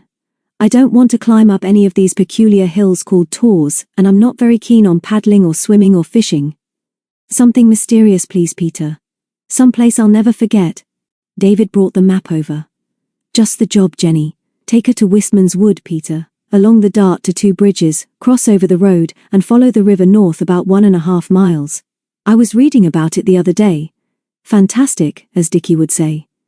Dwarf oak trees, hundreds of years old, all twisted and gnarled and growing out of boulders and loose stones. There's a legend about the place which will appeal to Jenny. Wistman's Wood is haunted by the mysterious wish-hounds, cheered on by the devil himself disguised as a ghostly huntsman called Dewar. What about it, Jenny? Tom and I will be looking for you from the top of Believer. Wonderful, David. You can come and rescue us if we get lost and fly signals of distress. I'm not very good at maps, but are you sure of the way, Peter? Shall we do Wistman's? Peter agreed, and half an hour later, after they had gone to the end of the drive to see the 2 mountaineers on their way, they went to the house to pick up their sandwiches. As expected, Chrissy asked them where they were going and how long they would be. Peter thanked her and said she did not know. The expedition was a great success. The walk along the river in the morning sunshine was a delight. As usual, Jenny did most of the talking, and just before they reached 2 bridges she said impetuously, Stop a minute, Peter. I can say it better when we're not walking. I want to say I'm sorry I was horrible to you the other night. I was very rude when I said you didn't care about Tom and me and didn't understand. I'm sorry, Peter. You're the very best friend I've got, but one of the things I hate about you is that you're so often right. Tom's better already, isn't he? And you were sure he would be. I'm sorry I said those foul things. Stop it, Jen. Peter laughed. I did know how you felt and we won't talk about it again. Tom's marvelous, but don't get in a state if he seems to forget something again. You're a lucky girl. Come on. Let's find the mysterious wood and enjoy our picnic. They crossed the main road, found the track David had shown them, and began to climb by the side of a friendly stream, which was soon narrower and running faster. There were no signs of civilization now. Not even the hum of traffic that had been so heavy at 2 bridges. Only the menace of the moor and 3 great tors, one ahead and one to the east and the other on the west, looming over them and hiding the summer sky. They found themselves speaking in whispers as they came to the wood. There was no mistaking it, for neither of the girls had seen anything like it before. The stunted oaks were not only growing out of the clitter of loose rocks, but their branches sprawled out across the boulders, and rocks and trees alike were covered with a thick grey moss. What's it like, Peter? Jenny whispered. It reminds me of something. Sleeping Beauty, Jen. Before the prince kissed the princess. I hate these trees with their clutching fingers. It's like the wood that poor little Snow White ran through in that film. What shall we do? Climb higher up the stream and find a place to picnic? They did this, and enjoyed their meal in a pleasant patch of sunlight, and while they were eating, Jenny switched on her transistor. They were in time to hear part of the news, and then to their amazement, the announcer mentioned the name of Dan Sturt. Here then is our special reporter Dan Sturt, with an eyewitness account of what he saw in Brixham a few hours ago, when the trawler Lucky Girl was taken over by customs officers and police, as soon as she touched the key. Dan Sturt. Dan was an experienced broadcaster, and he told his story well. There was nothing about the trawler Lucky Girl, when she came in with the tide this morning, to suggest that she was carrying contraband. There were perhaps 20 or 30 of us enjoying the sunshine and the sight of a few of our traditional Devon fishing boats home again, with yet another catch won from the sea. As good a way as any to spend one of my few idle hours, I was thinking, when 2 customs officers appeared on the scene, and perhaps a dozen policemen, who must have been waiting nearby to clear us politely away from the edge of the quay. There was some shouting from the trawler, and then, as a police van drove up, the 3 members of the crew, with coats over their heads, were quickly escorted into the van and driven off.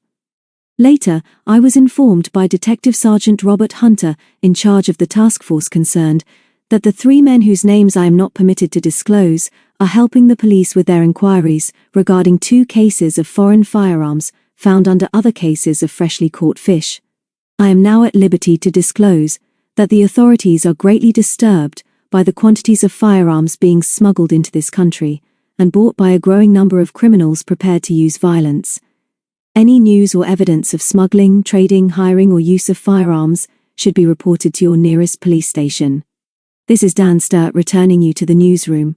Well, what do you know? Jenny exclaimed as she switched off and sat back on her heels. No wonder Dan couldn't come riding with you this morning. Where's Brixham anyway, and why was he lounging about there in the sunshine instead of coming to King's Holt like he said?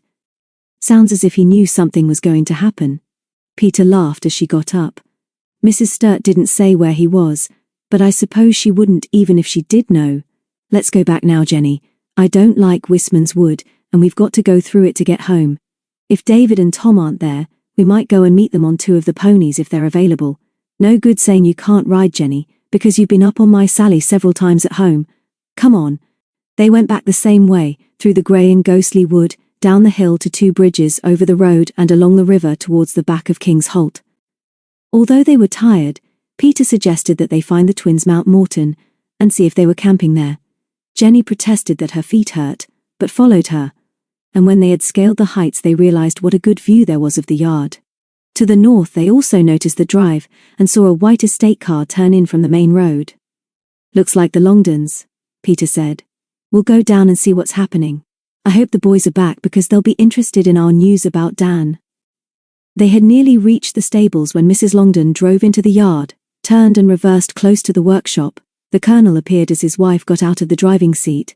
He opened the doors at the back of the car and lifted out a heavy metal case of fish. Neither of them heard the girls approaching, but when Jenny stepped forward and spoke, the man nearly dropped his burden. More fish for us? Jenny asked. Lovely fish. Have you heard the exciting news on lunchtime radio news? Dan Sturt, Peter's friend, did it. He was at Brixham and saw some fishermen arrested because the police knew they were carrying a cargo of guns. Dan was super. Fancy seeing smuggling actually happen. Dan said the police think all these guns and things are for criminals, like those the Mortons saw in London. We were wondering just now where all these guns are hidden. Isn't it exciting? Neither of the girls noticed the quick glance which passed between the 2 Longdons. Marjorie covered up quickly. Perhaps it is, Jenny, but this salmon is more important just now. It's fresh from the torridge and a special treat for you all tonight. You 2 girls can come into the kitchen now and help me unpack it. Then we'll decide how to serve it. Bill will carry the cases in for us. One at a time, Bill, else we shall have you in bed with lumbago. Chapter 9. Where's my girl? The twins and Macbeth were tired when they returned from their explorations in the late afternoon. The Colonel was seeing off a party of 4 who had just been shown over the house and dutifully bought their Dartmoor ponies. He looked tired too, and told them he had had a busy afternoon, and decided not to have any more resident visitors until after Christmas. You're the first back. Ask Chrissy for some tea. Marjorie has taken Keena in to Ashburton in the car to see a Cypriot friend. Half an hour later the twins strolled down to the gate and had not long to wait before David and Tom arrived. Girls back yet? The latter asked. Can't wait to tell them that I must have lost about 3 pounds. You don't look any thinner to us, Mary said. Still gross. No. We haven't seen Peter or Jenny. We've come here to meet them. They won't come this way on the main road if they're walking, David explained. We know where they've gone, and I told them to cross the road at 2 bridges and come back by the river. Maybe they're back by now. They wouldn't ask for a lift. Car coming now.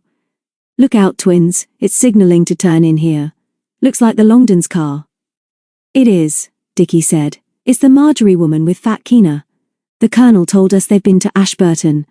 Mrs. Longdon seemed reluctant to stop, until Mary waved to her. She was not looking her cool and collected self, and they hardly recognized Keena sitting beside her in her best clothes. "Hope you've all had a good day," Marjorie said. "How have the two girls got on? Did they enjoy themselves?" "We're waiting for them now," David answered, "but they may have come in the back way." "Don't be too long," Marjorie said.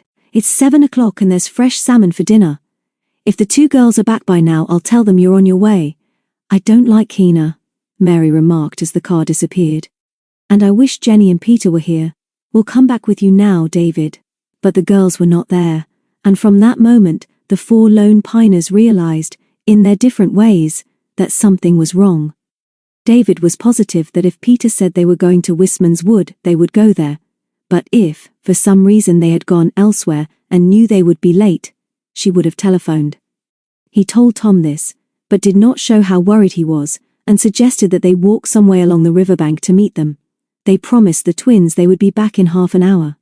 They met nobody, and when they turned back, Tom said bluntly, "I don't like this, David. Something has happened to them, and we'd better face it. Neither of them are the sort to forget the time. They've both got watches and Jen will have taken her transistor. We'll tell the Longdons and the police too. Wait. Here's young Dickie coming to meet us. Maybe they've turned up."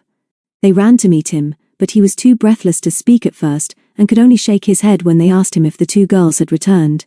David put his arm round his brother's shoulders and waited until he could find the words. "At last, it's Dan Sturt.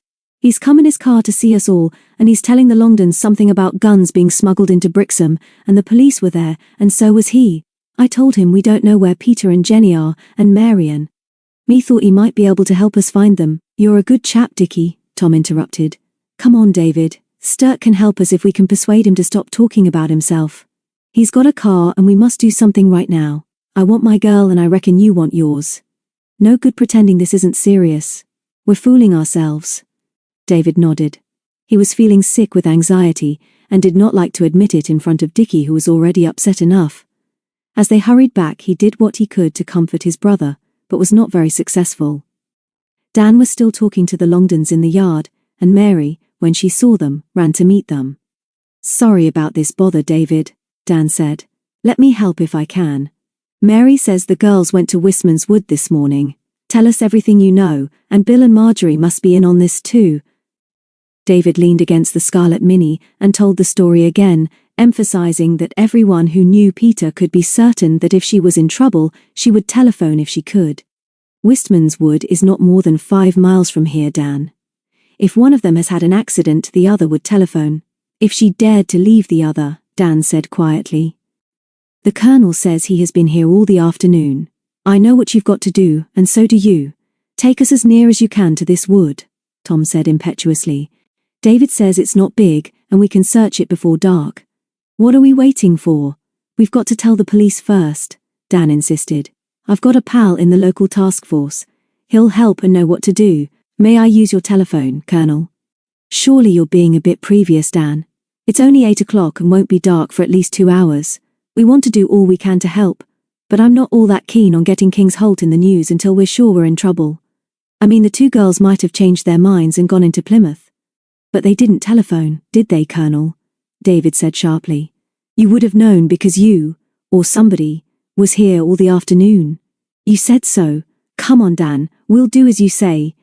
"Leave it to me," Dan said as he turned to go into the house. "Better look after those twins. They don't look too good." Then events moved swiftly. David and Tom persuaded the twins to show them their secret camp, and although this expedition was not a hilarious success, it passed 10 minutes, until they saw Dan come out of the yard again. "I've told the Longdons," he said when they joined him. "There's a patrol car on the way, and we're to tell the sergeant everything before we go off on our own to search for them. Fact is, David, they can do this better and quicker than we can. You twins can help them too by answering their questions quickly and truthfully." "What about Mackie?" Mary asked in a small voice. "He can help too. He's very brave and faithful." Marjorie Longdon then suggested that while they were waiting for the police, they should come in and eat. The meal was not a success. Chrissy did not seem particularly interested in any of them, and although David tried to put up a good show, Tom hardly spoke. Mary broke up the party by bursting into tears, maintaining that she utterly loathed fish and especially salmon, and ran out of the dining room. The others, with Dickie in the lead, followed, and were in time to see the police patrol car pull up outside the front door. The driver was a pleasant young man. The burly sergeant had a large moustache and a surprisingly small voice, while the third occupant of the car was a smart and pretty woman police constable. She took one look at Mary's tears, freshened her face with a clean handkerchief, and then asked her name. No time was wasted. The Longdons led the way indoors, and only the driver stayed in the car with his radio telephone. First, the sergeant told them that no accident cases had been admitted to local hospitals, and that Wistman's Wood was being searched with dogs. The young woman constable told the twins they might call her Susan. She then took down the fullest possible descriptions of the two girls and what they were wearing, and these details were passed to the driver for circulation. WPC Susan then asked Mrs. Longdon if she might search the girls' bedroom. Mary went with her, and was very helpful by telling her more about her two friends and their backgrounds and characteristics. Susan was particularly interested in Jenny's love of romantic reading. Tell me, Mary, do you mean that Jenny often acts what she reads about? Does she sometimes pretend to be one of the people in the story? Oh no, Jenny is always just like Jenny. She doesn't think about anybody much except Tom. She does read a lot, I know, and I expect she watches telly too. She loves pop, and both she and Tom always take their transistors with them. Look, Susan, that's funny. Here's her transistor on her dressing table. Why funny, Mary? Are you sure it's hers? Oh yes. Peter hasn't got one. It's funny because I'm sure Jenny would have taken it with her this morning. She always does. I wonder why she left it behind today. Susan took a note of this and then asked Mary if either of the girls had any friends in Devon, somebody they might have gone to see. No, Susan, of course not. Only us and Dan Sturt, who lives at Princetown and is helping us now. When they came downstairs, Dickie told them that the sergeant had been talking to the three Cypriots and had then searched the house with the Colonel and Mrs. Longdon. He's just gone outside now with David and Tom, and they didn't seem to want me. Peter and Jenny will be all right, won't they, Susan? I'm sure they will, Dickie. We shall find them for you, but you must be brave and patient. There was not much more she could say to them because she knew the sort of questions the sergeant was now asking the two boys. I'm treating you two lads sensibly because I trust you, he was saying. There's nothing much more we can do here tonight, and I agree, David, that you should telephone the girls' parents. We haven't news yet from Wistman's, but I've got to ask you one or two more questions I didn't want those two kids to hear. First is, can they swim? Would they have gone bathing somewhere? David answered that Peter was a wonderful swimmer and could not drown in any water. Had they plenty of money with them? Enough to go on to Plymouth? Was the next question. David was sure that if they had changed their plans they would have telephoned, and was insistent that neither of the two girls would have accepted lifts unless it was to help somebody else. Tom then said that Jenny was in Plymouth with him yesterday and loved it, but she had not said anything to him this morning about going there again. He did not think Jenny had much money. The sergeant followed this up, and David suddenly realized that Tom seemed a little puzzled and uncertain with his answers, and hoped that he was not losing his memory again. Before the sergeant could question them further, Mrs. Longdon ran out to say that David's father was on the telephone and wanted to speak to him. I didn't tell him of our trouble, David. Better that you should do so yourself. Mr. Morton was ringing to see if all was well, and to suggest that they might come down for the weekend. Listen, Dad, I was just going to ring you. We're in trouble. Peter and Jenny went for a walk and have disappeared, and we've had to tell the police. No news yet, but could you come at once and take the twins away if we haven't found the girls by morning? They've got dogs searching for them, Dad. It would be wonderful if you could come. Mr. Morton wasted no words. I'll be with you for a late breakfast. Give the twins my love and say I'll be on my way. Telephone your mother here any time you have more news. Would you like me to telephone Mr. Sterling at Witchend and Jenny's father too? David sighed with relief. Marvellous, Dad. I feel better already. No thanks, I think I should telephone Peter's father. See you in the morning. Love to Mother. Goodbye. When he put the receiver down he realized that Tom and the twins were standing behind him. Dad's on his way, he told them. Go and tell the Longdons and the sergeant, please, Tom, and say I'm now telephoning. Mr. Sterling, I'll ask him to tell the Harmons and Ingalls. Go with Tom, twins, and tell your friend Susan what I'm doing. It was typical of Mr. Sterling not to interrupt David while he told him the bad news. Typical too that his first words in reply were thanks. Thank you, David, for telling me in such a straightforward way. I will telephone Ingalls and the Harmons at once, And you will telephone me any time in the night when you get news. I suspect that it's too late for me to come to you now, my boy. But some of us will come tomorrow, if all is not well. I trust you, David. God bless you and pray that our girls may be safe and unharmed. The sergeant and the Longdons were waiting to speak to him, and they noticed him brush his hand across his eyes before he spoke. Peter's father will come in the morning from Shropshire. She hasn't got a mother. If we haven't had news. He's telephoning Jenny's parents now. What can we do now? The colonel answered quickly. Sergeant has offered to leave a constable here all night, but I've told him it isn't necessary. The police will telephone the moment they have news, and of course we shall do the same if the girls turn up. Or telephone. You young people must get some sleep, and Marjorie is getting you hot drinks now. Wait. Here's our charming constable with news. We've just heard that Wistman's Wood has been searched, WPC Susan said with a smile. No sign of anything unusual, although the dog's handlers are sure that the girls have been there, and a little way up the stream they found, where somebody had a picnic meal. Good night, twins. Be brave. I expect we'll have news for you in the morning. When the police had gone, Marjorie Longdon brought in a tray of hot drinks and sandwiches, and made them all sit down in the lounge. This will help you all to sleep, and then, aside to David, I've put a little aspirin in the twins' mugs. They really must sleep tonight. She had done more than that because they all slept very soundly.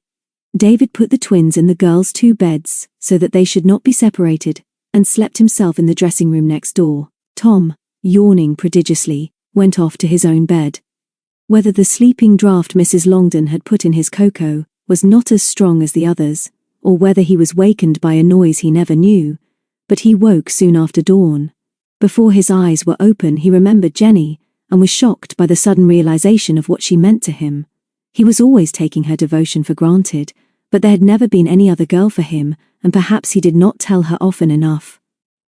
I'm your girl, aren't I, Tom? You said so, she had reminded him only 2 days ago when they were lying in the sunshine on Plymouth Hoe. That had been a wonderful day, and all through the last few weeks after his accident she'd always been there. He sat up in bed, suddenly tortured by the realization that after his accident perhaps he had been slow to realize that she had come to him whenever she could, both in hospital and at Ingalls.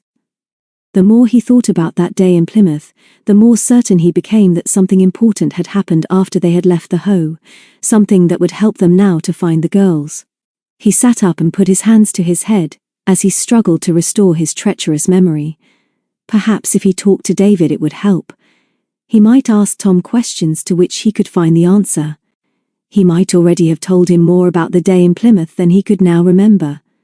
He got out of bed and went into the corridor, but instead of going first to wake David, he looked out of the window from which he could see into the yard. It was only just 6 o'clock, but to his amazement he saw 2 vans backed almost side by side towards the Colonel's workshop, which was out of his vision. One van was plain brown, and the other bore the message Antiques, Ancient House, Brixham, and, as he watched, Tom saw 3 men at work loading the vans with heavy wooden boxes and some metal containers. One man was the Colonel, another very tall and thin whom Tom did not recognize, but the third loading the dirty, brown van was red-headed and walked with a slight limp. Suddenly Tom remembered. His heart thudded with excitement, and he was almost too breathless to speak as he opened the door of the girls' room. The twins were still sleeping, and so was David in the adjoining room. Tom leaned over him and shook his shoulder. Wake up, David, bring your clothes and join me in the corridor. Be quiet and don't wake the twins. Wake up. It's me, Tom. I'm on to something, David. Honest I am. I've got my memory back and a clue about our girls. I'm not fooling. Come quick. David sat up and rubbed his eyes. Okay, Tom, I'm on my way. Tom patted Macbeth on Mary's bed, and the dog wagged his tail in response as he went out. He ran down their corridor and locked the door at the end, and then went back to the window. The Brixham van had gone, and as he watched, he saw the red-headed man drive off, but there was no sign of the Colonel when David touched him on the shoulder. Into our room, Tom whispered. We must get cracking. While they were scrambling into their clothes, Tom told him what he had seen. The Brixham van was from an antique shop. But the point is, David, that the Colonel, if he still is one, was helping both men to load boxes back into their vans. The wooden cases for Brixham, and 2 sorts of fish boxes into the other. He was putting them in, instead of taking them out, and they were very heavy. The fish boxes were the same sort Jen and I saw the sandy-haired bloke putting into the Colonel's car in Plymouth. That's what I couldn't remember, but now I'm sure, and I remember too that the Colonel wasn't too pleased to see us there. He called the sandy-headed chap Charlie, and what we've got to do is to go to Plymouth and find that van and his fish shop. Marvellous, Tom, David said as he pulled his shirt over his head. This is terrific. I remember the Colonel telling me that a chap in Brixham helped him to polish the carved ponies, but this seems an odd time to collect more in such a hurry. I've been uneasy about the Longdons, but until my father comes we dare not let them know we're suspicious of them. We know for certain now that the Colonel has some connection with an antique shop in Brixham and a fish shop in Plymouth. Tom, listen. Do you think that the girls might by chance have discovered something which would incriminate them? You do, don't you, Tom? Shouldn't be surprised, chum. Shouldn't be surprised at anything, but I'm going to Plymouth whether you come or not. You think they've got the girls out of the way because they know too much? Could be, Tom. I'll come with you, but we'll call in Dan to help and he can take us in his Mini, and we must tell the police where we're going. We dare not telephone from here, so I must leave a note for my father with the twins. We can trust them, but won't tell them everything we found out and suspect. They're scared enough as it is. Come on, we'll tell them now. The twins accepted the bombshell as if it were a meringue. Tom sat on the end of Dickie's bed and David on Mary's. David did the talking and told them briefly that they were going out at once to follow up a clue with Dan's help to find Jenny and Peter. He warned them not to make the Longdons or the Cypriots suspicious, not to take any drinks they were offered, and not to give the note he was about to write to anybody except their father, who was on his way to them now. If you're in real trouble or fed up with waiting, telephone to Mrs. Sturt at the Moorland Pixie, Tom added. We can't tell you everything we found out, but you know how we trust you. And another thing, twins, we don't think that Peter and Jenny will be hurt, and we believe they'll be found today. The twins were out of bed before Tom had finished speaking. Go and write the note to Daddy, Dickie said. We'll come and find you in your room. They joined them in 5 minutes. We're glad you asked us to do something, Mary announced. We've got 2 ideas for you. We'll come downstairs with you when you're ready to go and bring Mackie, if anybody comes. When you're unlocking the front door, you can say we're taking Mackie for his little walkies. And another thing, why don't you ask that smashing WPC Susan to come and keep an eye on us? We like her, and so does Mackie. And nobody could hurt us then. Then Dickie, who had been very quiet, had the last word as he put the note for his father in his pocket. We'll be okay, David. Not to worry about us. One thing more I've thought of. You remember when we met you and Tom at the end of the drive yesterday, and Marjorie drove up with Fat Keena? You remember she said she'd been to Ashburton? Well, if she had, she'd come back about 50 miles round the moor. She came from Two Bridges way, and that means from Tavistock or Oakhampton or Plymouth. Of course she may have been taking Keena and her friend for a ride round and round Dartmoor, which I doubt. See what I mean? Tom slapped him on the shoulder. Good for you, Richard. You're both my favourite twins. Up the Lone Piners. The front door was unlocked, but there was no sound in the house, and although the Colonel might still have been in his workshop, he could not see the drive from there. David hated leaving the twins and turned twice to wave to them as they stood bravely alone with Mackie in the porch. Don't worry about them, David, Tom said as they hurried down the drive. The Longdons wouldn't dare to touch them, and I'm going to stop the first car we see. We can be in Princetown in 10 minutes. From that moment the luck turned in their favour.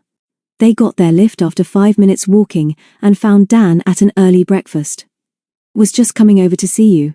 I've already telephoned the police, and there's no news yet of the girls, but their descriptions are out everywhere now. Not to worry. We'll find them. Mum will give you some coffee while you talk. He was fascinated by their story, and was too excited to finish his breakfast when Tom mentioned the Brixham van. That rings a bell, Tom. I saw that very same van unloading something in the yard at King's Holt when I went over there on my own the first time. Marjorie was with me and hurried me away when she saw it there. I'll ring Bob Hunter again now and tell him what you say, and that he'd better send some of his chaps to look at antiques in Brixham. And then I'll take you to Plymouth, and help you to find that fish shop, and the sandy-haired fishmonger. Don't say too much about that until I'm sure, Tom said. I've got a hunch, but we'll call the police in, as soon as I'm sure my memory isn't playing tricks again. And remind them that my father is on his way, and I've left the twins on their own. And will he please send the beautiful Susan to look after them, David said. Dan nodded. Have some bread and marmalade while I'm on the phone, Mum will look after you. He was back in 5 minutes, all fixed. Bob is impressed and says he'll get busy. I told him we'd ring from Plymouth and meantime Susan is on her way to King's Holt. Cheerio, Mum. See you sometime. David and Tom thanked the imperturbable Mrs. Sturt and the three of them went out to the Scarlet Mini. That's fine, Tom said. We're getting somewhere. Now where's my girl? Our girls, I mean. Chapter 10. Our girls. There had been no obvious reason for Peter and Jenny to refuse Mrs. Longden's invitation to follow her into the King's Holt kitchens. Neither of them had seen the quick glance between husband and wife, when Jenny had described Dan Sturt's broadcast about the trawler Lucky Girl, and almost before they realized what had happened, they were in the house. Marjorie led the way, and the Colonel followed, carrying one of the heavy cases of fish, which he put on a table in a big scullery. After rinsing his hands at the sink, while Marjorie was talking to the girls in the working kitchen beyond, he went back to the door and slipped up the catch. Yes, it is a lovely kitchen, Marjorie was saying when he joined them. It cost a lot to modernize it, but it will be worthwhile. I wanted the girls to see what we've done, Bill, and as the 3 Cypriots are off duty today, why don't the 4 of us have a cup of tea in here? And a nice gossip. Peter found it difficult to imagine that the handsome but not very chatty Colonel would want to spend much time gossiping to 2 girls he hardly knew. But he was friendly enough, and while Jenny was exploring the kitchen and admiring the numerous gadgets with Marjorie, he sat down and asked Peter some casual questions about Dan's broadcast. Young Sturt is a very bright young man, Peter. He's keen to do a TV interview with us here, which would be good for us, I suppose.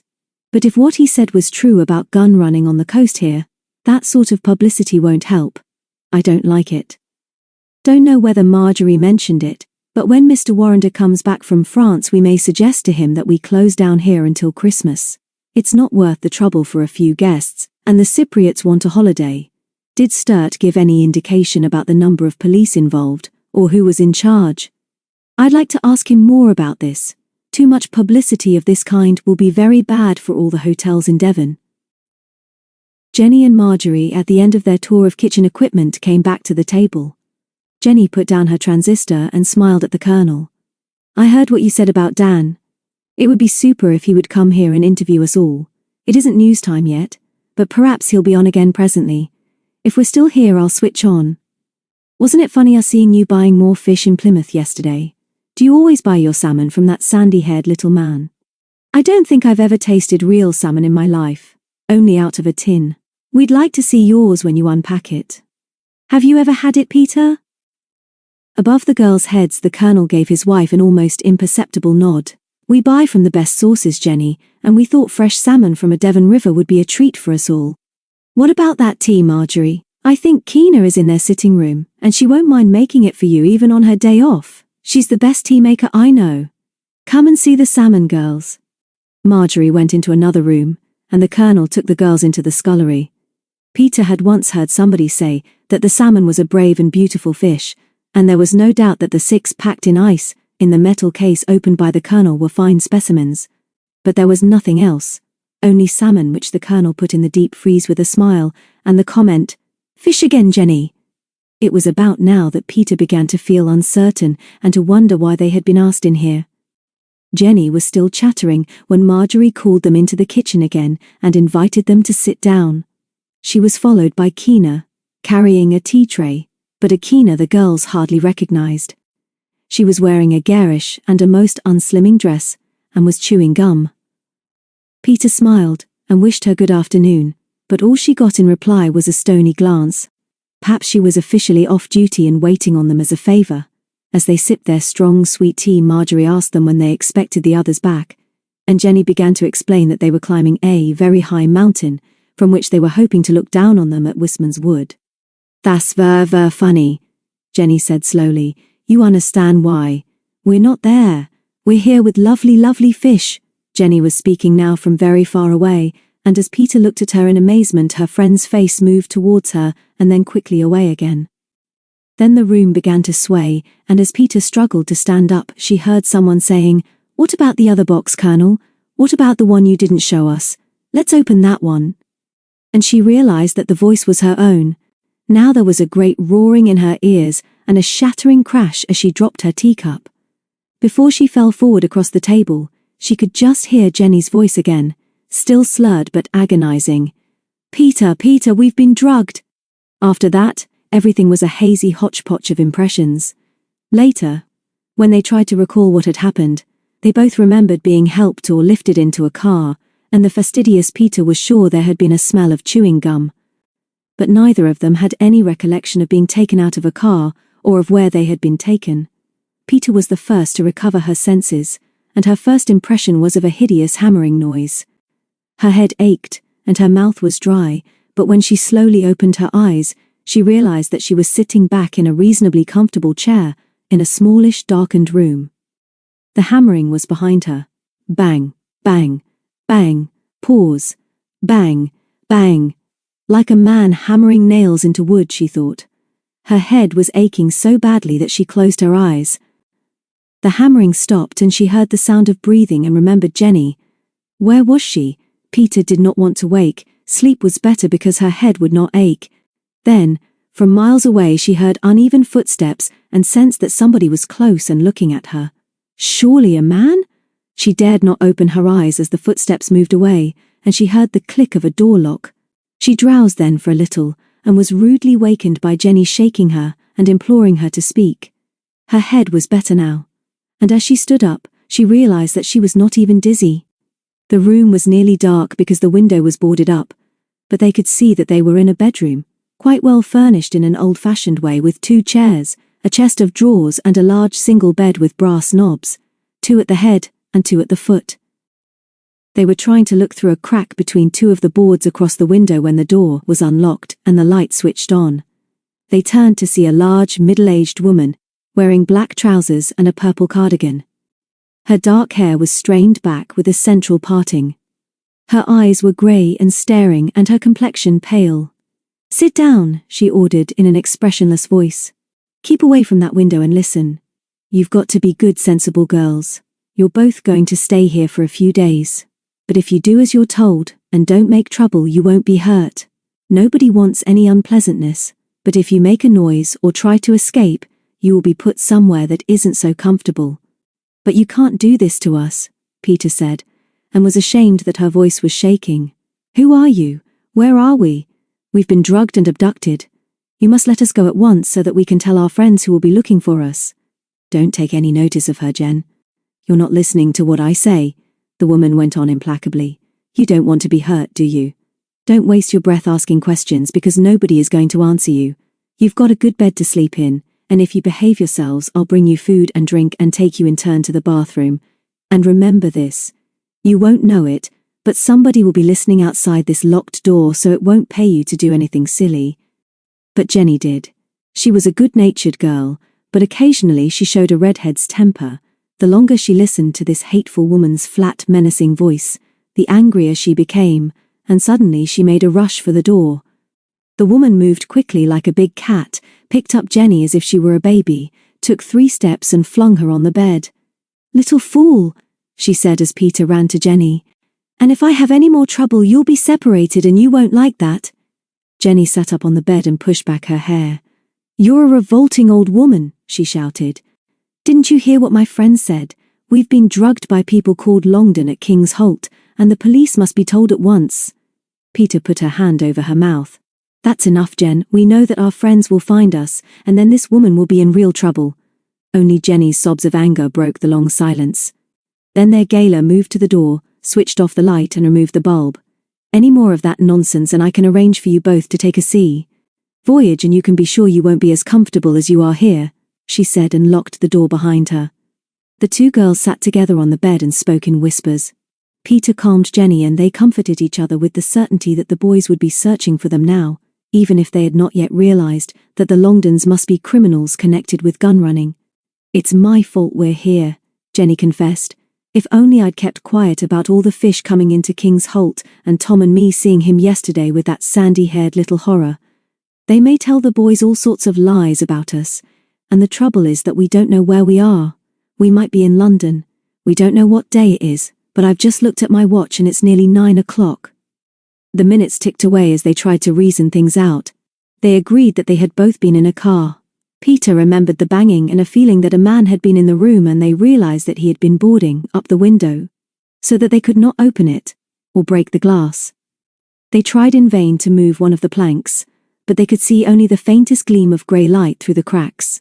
As the window was closed, they could hear no identifiable sounds. They were still whispering when they heard the key in the lock and the door opened. "Stay where you are," the woman said. "You wouldn't want me to call my husband, would you? He's waiting on the stairs just in case you're naughty." "Don't answer her," Peter whispered. "Don't speak to her about anything." Their gaoler came into the room with the light bulb and a tray on which was bread, cheese, margarine and 2 apples, and told them to get on with it. They were hungry and ate in silence while the woman sat on the bed. When they had finished, she took them in turn to the bathroom, locking the door on the one who was left in the room. Then she took away the tray and the bulb, leaving them in the dark again. There was nothing much they could do but try to sleep. They lay together on the bed, and talked of David and Tom, of course, and then of their homes. "When we're both married," Jenny whispered, "we'll still see each other sometimes, won't we? I mean, wherever you and David go. Tom and I will be at Ingalls, I expect. Have you ever thought how strange it is that neither of us has got a mother, Peter?" "Yes, I have, Jen. I'm sure all lone piners will always be true to each other whatever happens, as our funny old oath says." "And you have got a stepmother, Jenny. I'm sure she's very fond of you, and you're horrid to her sometimes, aren't you?" "Yes, I am. She's jealous of Dad and me, and now she's jealous of Tom and me. Tom told me I'm wrong about this, and I must try to be different. Your dad would be pleased if you did try, wouldn't he, Jenny? My father is wonderful to me. He never says what he'll do when I'm not at Witchend anymore. I suppose they've told our families now that we've disappeared. I wonder whether the boys are still being fooled by the Longdons and those 3 Cypriots. And what's Dan doing? He'll help them. I suppose we're lucky. Lucky to have so many who care about what happens to us. You won't laugh at me, will you, Jen? I'm going to say my prayers, my father does, and not only to ask for things but to say thank you for what we've got. I don't always. I make excuses to myself and say only kids do it." When Peter got up from her knees, Jenny whispered softly to her, "Can you see me, Peter? I'm by the window. Please come." Peter felt her way across the room. Jenny was standing as close as possible to the shuttered window with her ear to the crack between the boards. She held out her hand to her friend and drew her close. Peter could feel the tears on her cheeks. "I've said a sort of prayer standing up," she whispered. "Peter, I believe I know where we are. Far, far away I heard a big clock striking. We're in a town and I believe it's Plymouth. You remember that fat Keener smelled of chewing gum? This woman here smells of fish, and I believe we're in a house near the one where Tom and I saw Longdon and the sandy-haired man putting cases of fish in his car. There was a fish shop next to the yard where they both came from. Although the Colonel offered us a lift back to King's Holt, we knew he wasn't pleased to see us. These people here are in league with the Longdons, Peter, and now I know where we are. It's not so bad, is it? I'm sure Tom and David, and maybe with Dan to help them, will find us." I could go to sleep now. They slept until morning, but Peter's last thoughts, which she kept to herself, were that the Longdons were not likely to give themselves away to the others, unless they just disappeared in the night, and the other was Tom's memory. Even if there was a clue which suggested Plymouth to the others, how much of his trip with Jenny would Tom be able to remember without her help? Jenny woke first. Enough light was coming through the boarded-up window for her to see the watch Tom had given her last Christmas, just after 8. "Dear Tom." She raised herself on one elbow and looked down on Peter breathing gently beside her. What would she have done without Peter to give her courage and help her after she had lost her temper last night? And what were they going to do now? Dare they tell the horrible woman that they knew where they were? Then she remembered her threat of sending them on a sea voyage, and that confirmed her belief that their captors had some connection with the sea. She got out of bed and tiptoed to the window. There was enough daylight now for her to see through the crack a line of red rooftops, old rooftops with old chimney pots, so this also proved that they were in a town. When she turned round, Peter was sitting on the edge of the bed. She looked tousled, flushed and pretty. "I feel better, Jen. You look better too. It wouldn't do either of us any harm to have a bath, but I don't want one in this house. I believe I heard a telephone ringing in the night." "Did you? Oh well, I don't think I was dreaming. What do we do when that ghastly woman comes in? Say nothing, act sulky?" "No, Peter. I was thinking about that. Let's do a twins act and get her muddled and show her we don't care and threaten her. Last night she bullied us. I'm sure the boys will find us today." Peter was not so sure. David had never failed her yet, but she doubted if Jenny realized that they were in the power of very wicked and unscrupulous people. She could not believe that they were in physical danger, but the threat and possibility of moving them elsewhere might be real. "All right, Jenny. We'll see if we can shake her, but don't drink any tea or coffee that she brings. Only water out to the bathroom tap, and if we don't like the taste of anything, don't eat it either. Here she comes. Not a sign that we're scared of her." "I'm not anymore," Jenny whispered, as the key turned in the lock and the woman came in with a tray, put it on the chest of drawers, and went through the usual performance of locking the door behind her. "Don't bother to do that," Peter said with a bright smile. "We never eat until we've washed. I'm sorry you didn't ask us what we'd like for breakfast because that would have saved you trouble. Neither of us like tea, or coffee, or cocoa." The woman was wearing the same hideous clothes as last night, and when she had replaced the bulb and switched on the light, they saw that she was still as pale. "Suet face," Peter called her when recalling this experience later, but now, before she could reply, Jenny spoke. "We'll go along together to the bathroom if that would save you trouble. You must be very busy at this time in the morning looking after your husband. When we've washed and tidied ourselves, we want to have a chat with you. Before the others come for us." This speech was effective. The woman's face and pudgy neck became blotched in patches, and her mouth fell open with surprise. "You're both crazy," she whispered. "Shut your mouths, you stuck-up brats." "There's no need to be rude," Peter added. "We only want to warn you that you're going to be very sorry for what you've done to us. We'll wait until after breakfast if you wish, but we would like to go to the bathroom now. Please." There was no doubt that the woman was puzzled as angry as the two girls played for time and tormented her. She refused to let them out of the room together and eventually escorted Jenny first. While she was alone, Peter smelled the tea in the pot and believed it to be harmless, and as the food offered was only slices from a cut loaf, margarine and fish paste, she felt that they could risk eating it. When Jenny returned, she winked at Peter and said, "I've had a nice drink of water, but this lady hasn't got a spare toothbrush. I'm sorry we forgot to bring ours." Then she pinched her nose between finger and thumb, as if to keep out an unpleasant smell, and pursed her lips in such a way that Peter knew she wanted to say fish. When her turn came, Peter was so disgusted with the woman that she did not speak until she and Jenny were together again in their prison. Then, while they munched the unappetizing bread, the two girls warmed to their task as they realized that their gaoler was becoming increasingly impatient and uneasy. Peter began, "We don't know each other's names yet, but it doesn't really matter as this is going to be such a short visit. If you will tell us where we are and let us go now, it will be better for you in the end. Our friends are on the way now, probably with the police, and we shouldn't think it's very nice to be arrested for abducting two girls. David's father is a lawyer, Jenny. Remind me to ask him when he comes about the sort of punishment for this sort of crime." "Yes, I will," Jenny agreed. "I'm looking forward to telling Tom about this woman and how she threw me on the bed last night. Did I tell you that I'm sure I've seen her husband before?" Before she could finish the sentence, the woman stepped forward, grabbed Jenny by the shoulder, and raised her other hand to strike her. Peter picked up the heavy teapot from the tray and jumped to her feet. "Get out of here if you won't let us go. If you dare to hurt Jenny, you'll be sorry." While she was still shouting, they heard a tremendous noise from somewhere below them and then the sound of heavy footsteps on the stairs. Then, as Jenny heard her name shouted, she wrenched herself free, ran to the door and beat it with her fists.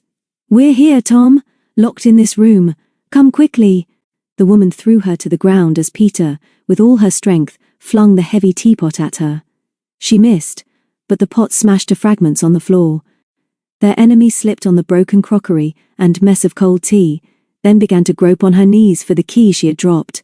From the other side of the door came the noise of battle, war cries from David, and Tom calling encouragement to the girls, the sound of blows, grunts of pain, and a horrible cursing from a man who was obviously being driven along the landing. Then the woman began to swear, as Peter stamped on her hand and kicked the key towards Jenny. Almost before they realized what had happened, they had won. There was a crash against the door, and Tom's exultant voice, "That's one for his knob, David. Very nice work, and I couldn't have done better myself." "You okay in there, Jenny, love?" Peter answered for them both. "Yes, Tom, okay, except for a nasty, dangerous woman in here. Just tell us so that she can hear. Are the police on the way?" "Yes, they are," David answered. "Dan's telephoning for them. They should be arriving any minute now. Can you open the door or shall we break it down? You all right, Peter? I am now. Just a sec. Jenny passed her the key, and as Peter put it in the lock, they both looked down at the woman still kneeling on the floor and knew that she was beaten.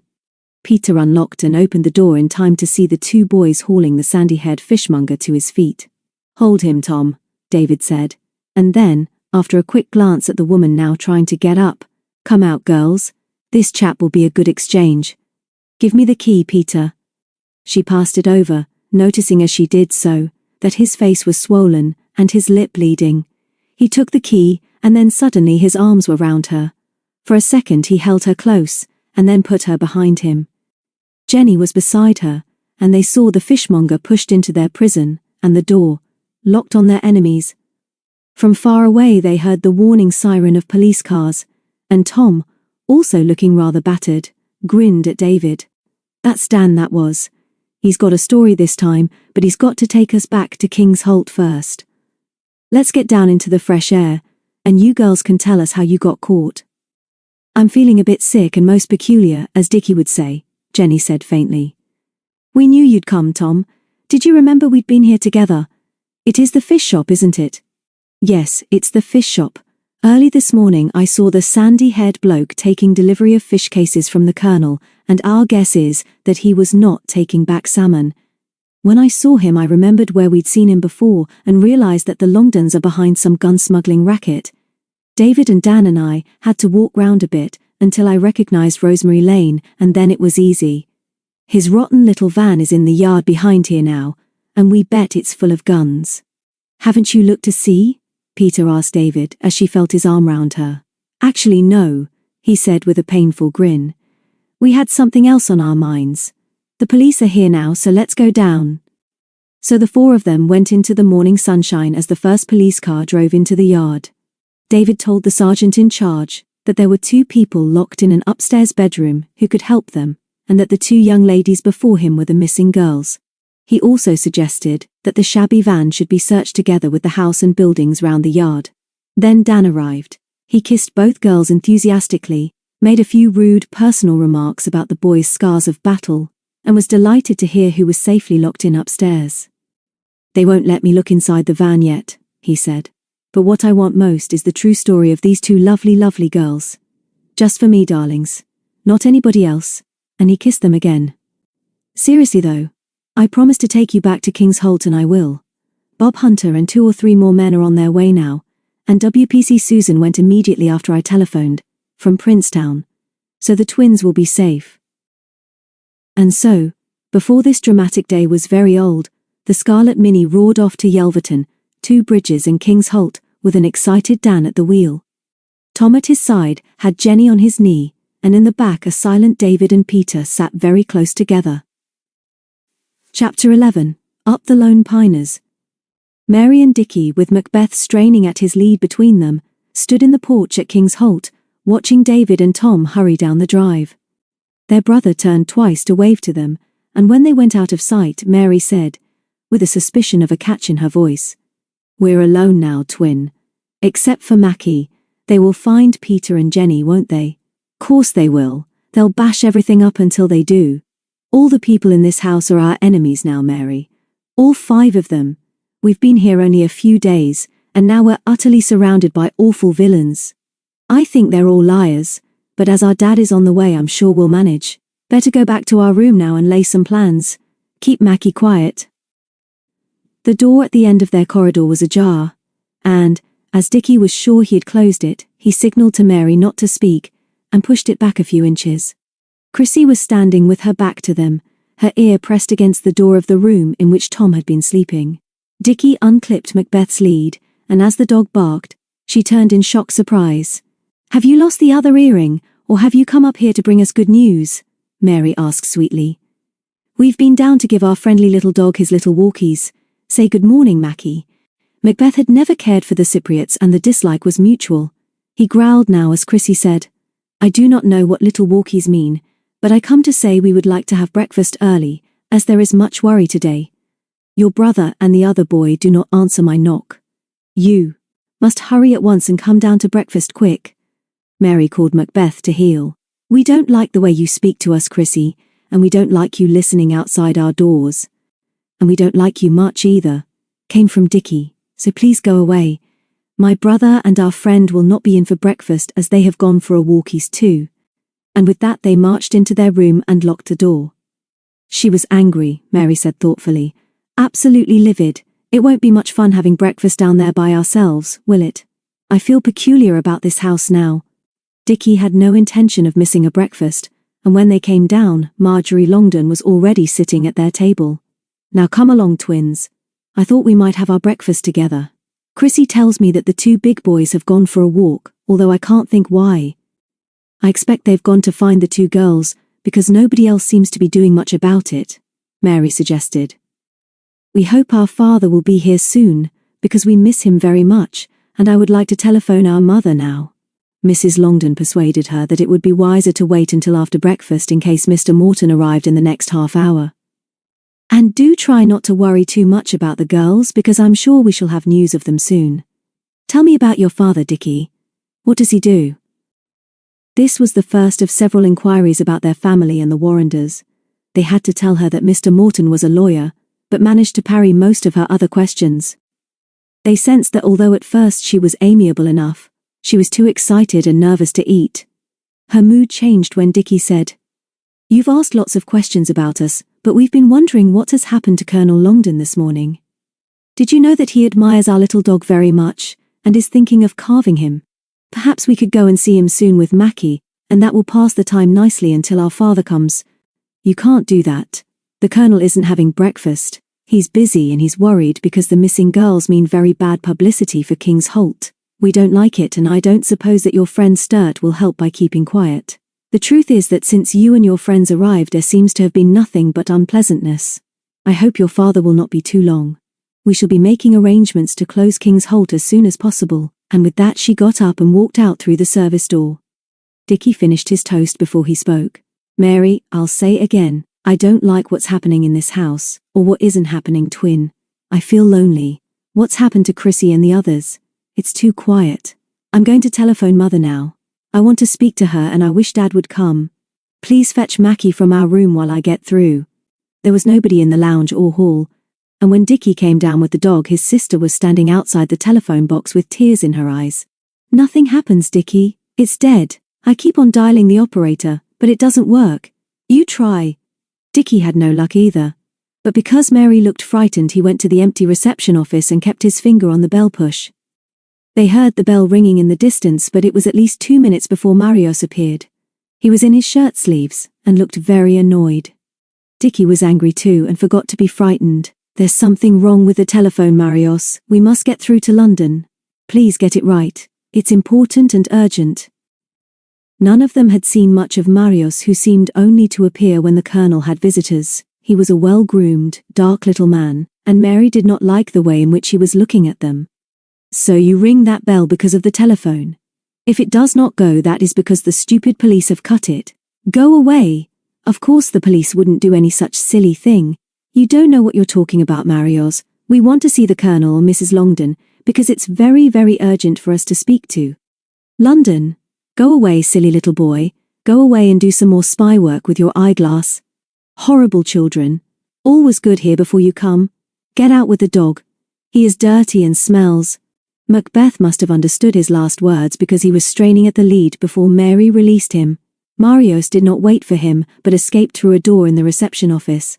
"He must be bonkers," Dickie said. "Just as well Mackie didn't have a chance to bite him. If he had, he would have been poisoned. I'm fed up with this. Let's go and see if the Colonel is still in his workshop." The white estate car was standing empty in the yard, and the Colonel's workshop was locked. Dickie knocked twice on the door, but there was no answer, and it was then that Mary had her bright idea. "Let's walk along the main road towards Dartmoor and meet Dad. He's sure to come through Ashburton, and as soon as we see the blue Triumph, we'll wave like mad, and he'll see us, and it will be wonderful. When he comes, everything will be all right." Dickie agreed, and they started at once without going into the house. Macbeth was put on the lead, and it was not long before they reached Dartmoor. They rested for a few minutes on the bridge, and noticed that there were already a few cars in the big car park. Mary suggested that this was a good place to wait for their father, as they could see his car coming down the steep hill. but Dickie thought it would be easier for him to recognize them if they walked halfway up and waited on the right-hand side of the road. This proved to be a sensible idea, but when they slowed down after about 200 yards, a car roared up the hill behind them and passed them at a dangerous speed. They were walking in single file with Dickie in front, but as Mary called out something about road hogs, he ran forward waving his arms to a blue car coming towards them. Mr. Morton stopped and opened the rear door. In the back quickly, twins. Any news of the girls yet? Dickie shook his head. Not yet, Dad. But David and Tom have got a clue, and the police are helping. And it's wonderful to have you here. There's so much to tell, 'cause we've got mixed up with villains again. Please take us quickly to King's Holt, and we'll tell you everything. Look out. There's a chap down there gone mad. At the bottom of the hill, by the car park, a little man, with a big camera, dangling round his neck was hopping about in the middle of the road, and waving his arms. My car! They've stolen my car! He gasped as Mr. Morton stopped again. Thieves and villains! Fetch the police! Help me! They must have passed you as you came down the hill. My grey Cortina, and they've left their estate car in its place. Over there. We can help this gentleman, Dad, Mary said.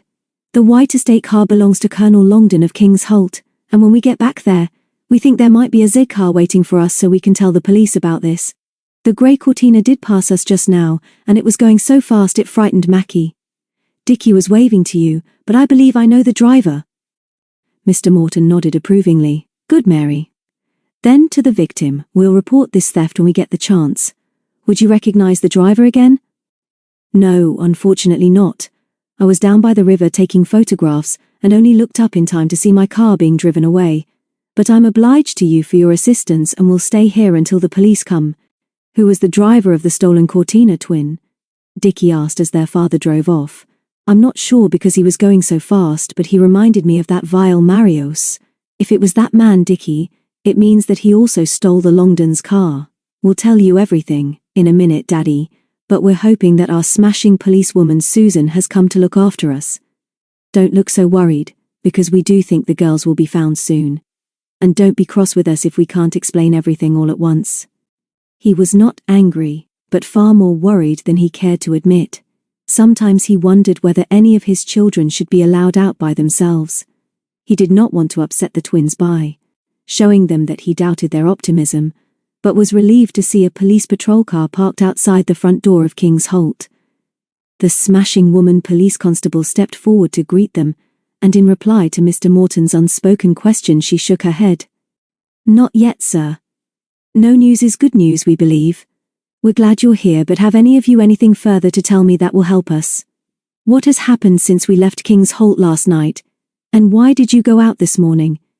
And why is the house empty? Dickie took a deep breath and reported everything that had happened, including the theft of the Colonel's car, and Mary reported that the driver was Marios.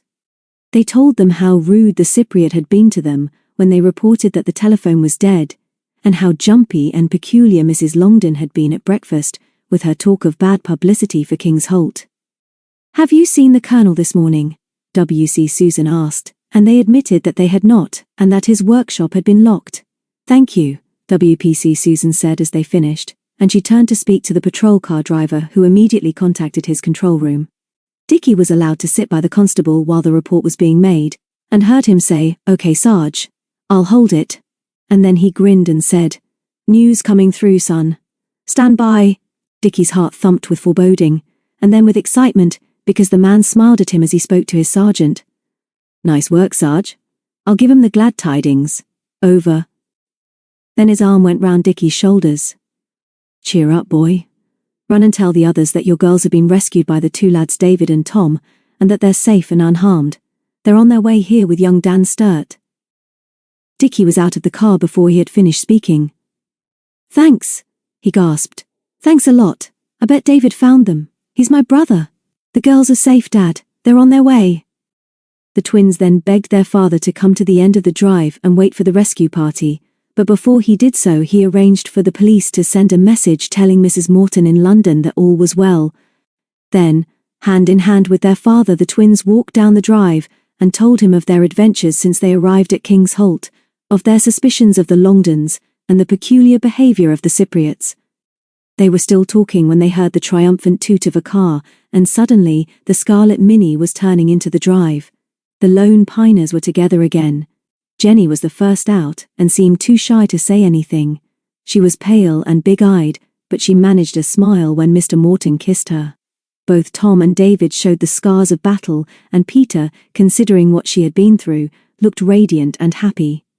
"We knew the boys would find us," she said. "They always do. We were silly to get caught by those horrible Longdons. Where are they now?" "Dan doesn't know." "Neither do we," Dickie said quickly, and for the third time told all that had been happening. "Do our parents know we're safe?" Peter asked. "We believe they're on the way here now," Mr. Morton said. "There's no way of letting them know because we don't know where they are." By now Dan was impatient. "This is a wonderful reunion, but I've got work to do.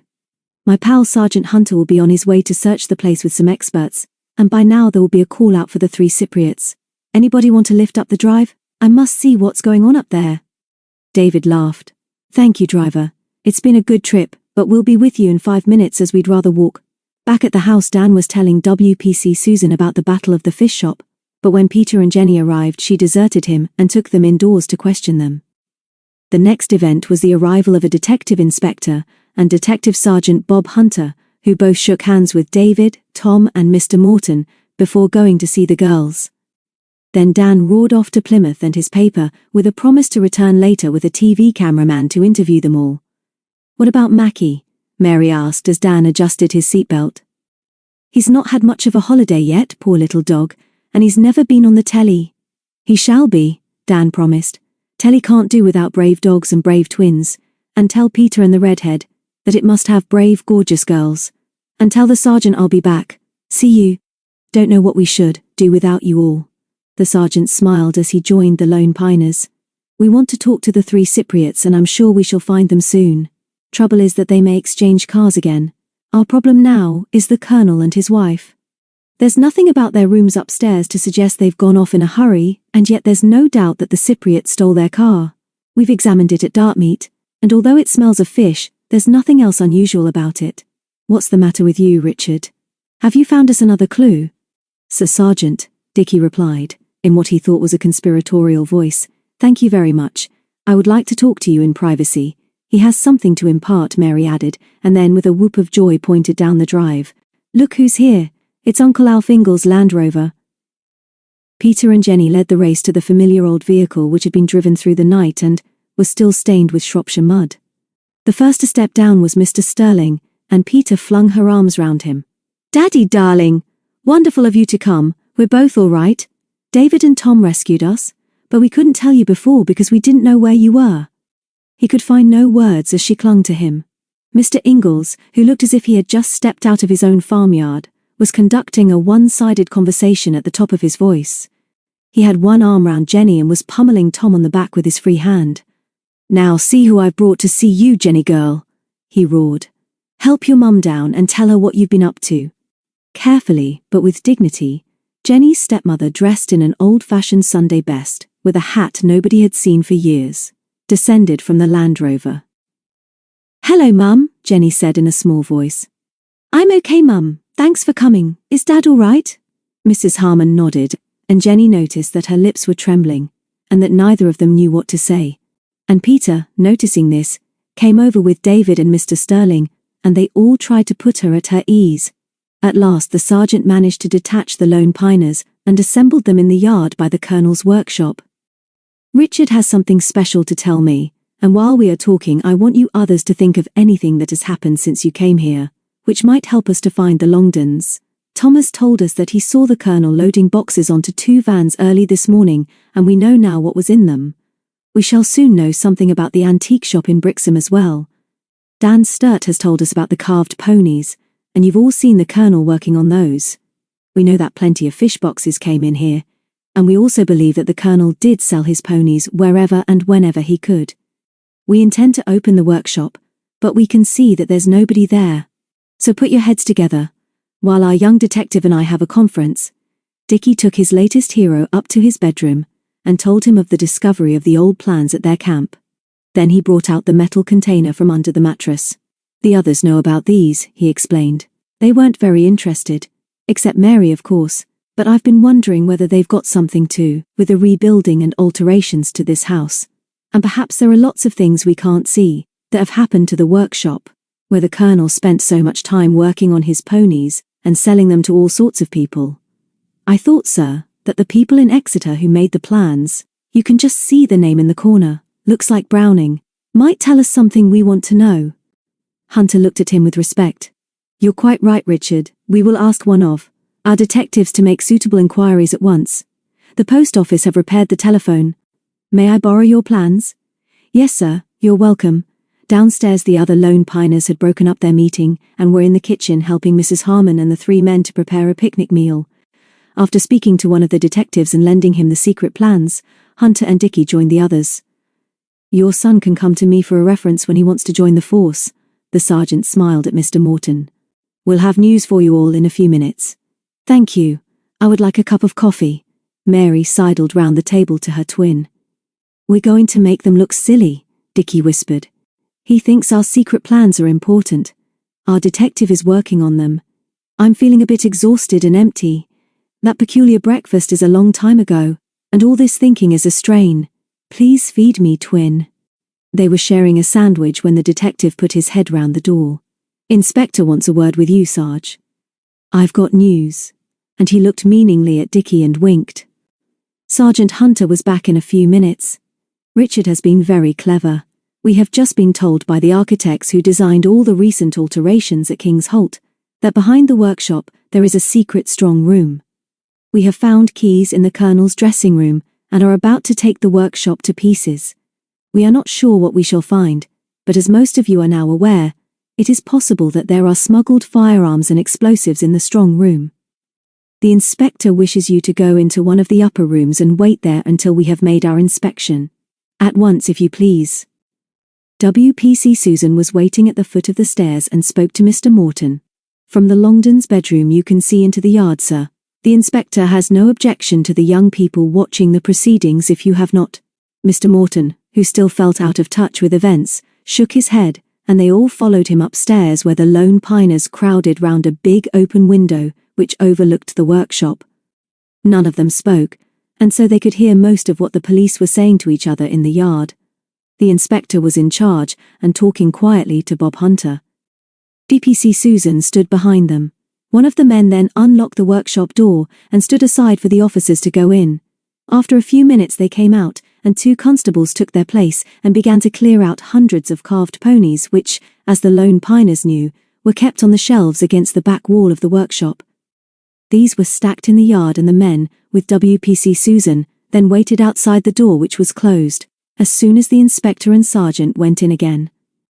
Then a long silence in the yard and the bedroom, broken only by snores from Alf Ingalls, now asleep in a chair.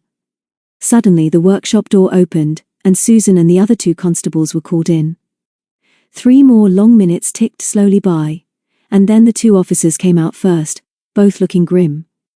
WPC Susan came next, leading Marjorie Longdon by the arm. The smart woman the lone piners had known now looked 20 years older, and could not walk without help. Behind her, with a policeman on each side, marched the Colonel. He was pale and dishevelled but defiant, and as he stopped by Hunter they all heard him say, "But I tell you, Sergeant, that they forced us in there at gunpoint. There was nothing we could do. If you had not found us, no doubt we should have starved to death. Those 3 villains must be found. As you see, my lady wife is near collapse." "Quite so, sir," agreed Bob Hunter.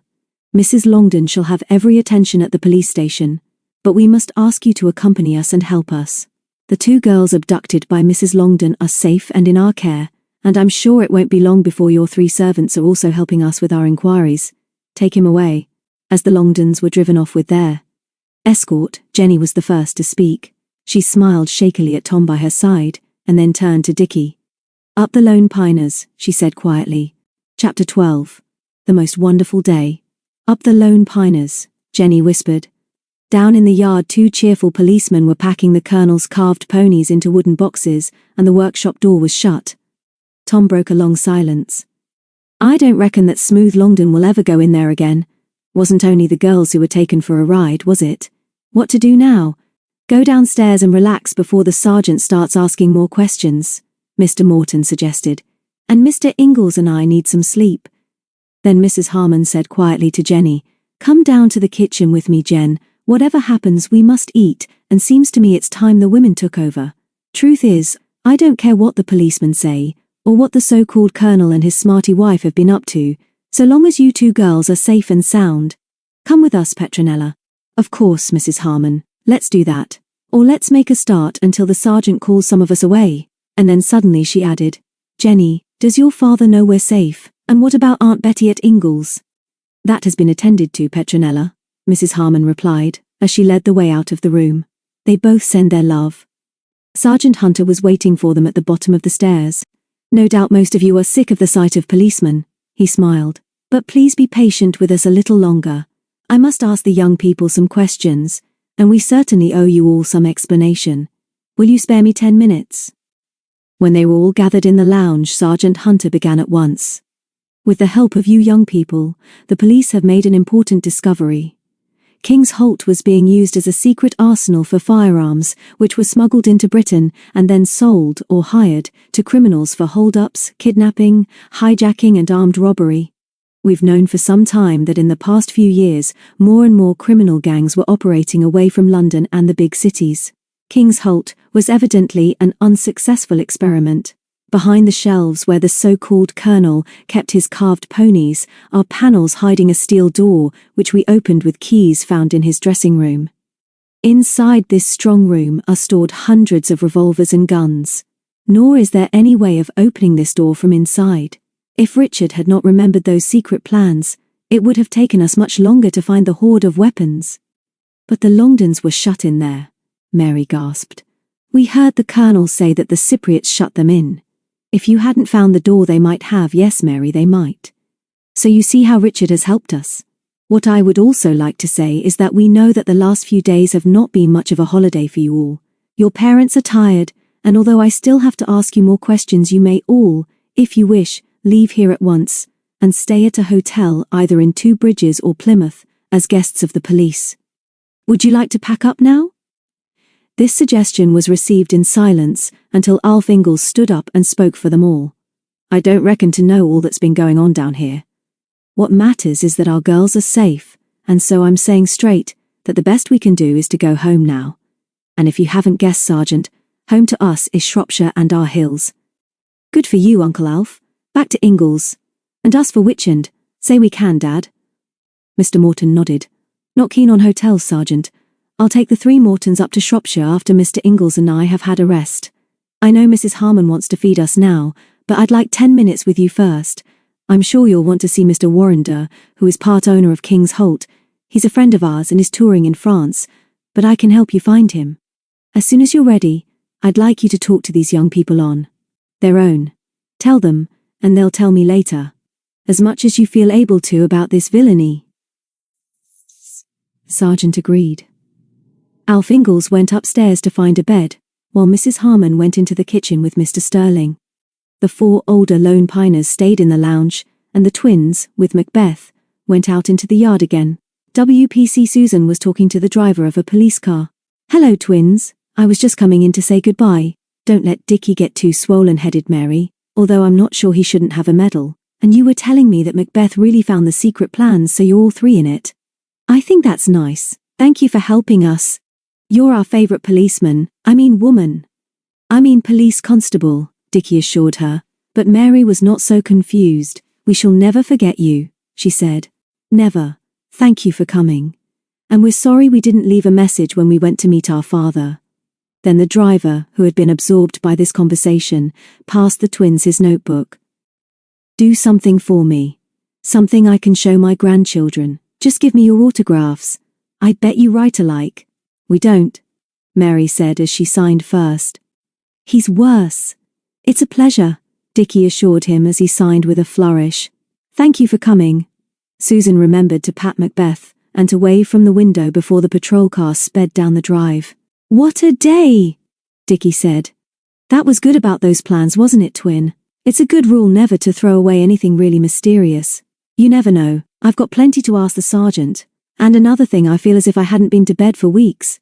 This is the longest day on record." The sergeant was on the telephone when the twins went through the hall to join the others in the lounge. He was smiling as he followed them into the room and sat next to David and Peter on the sofa.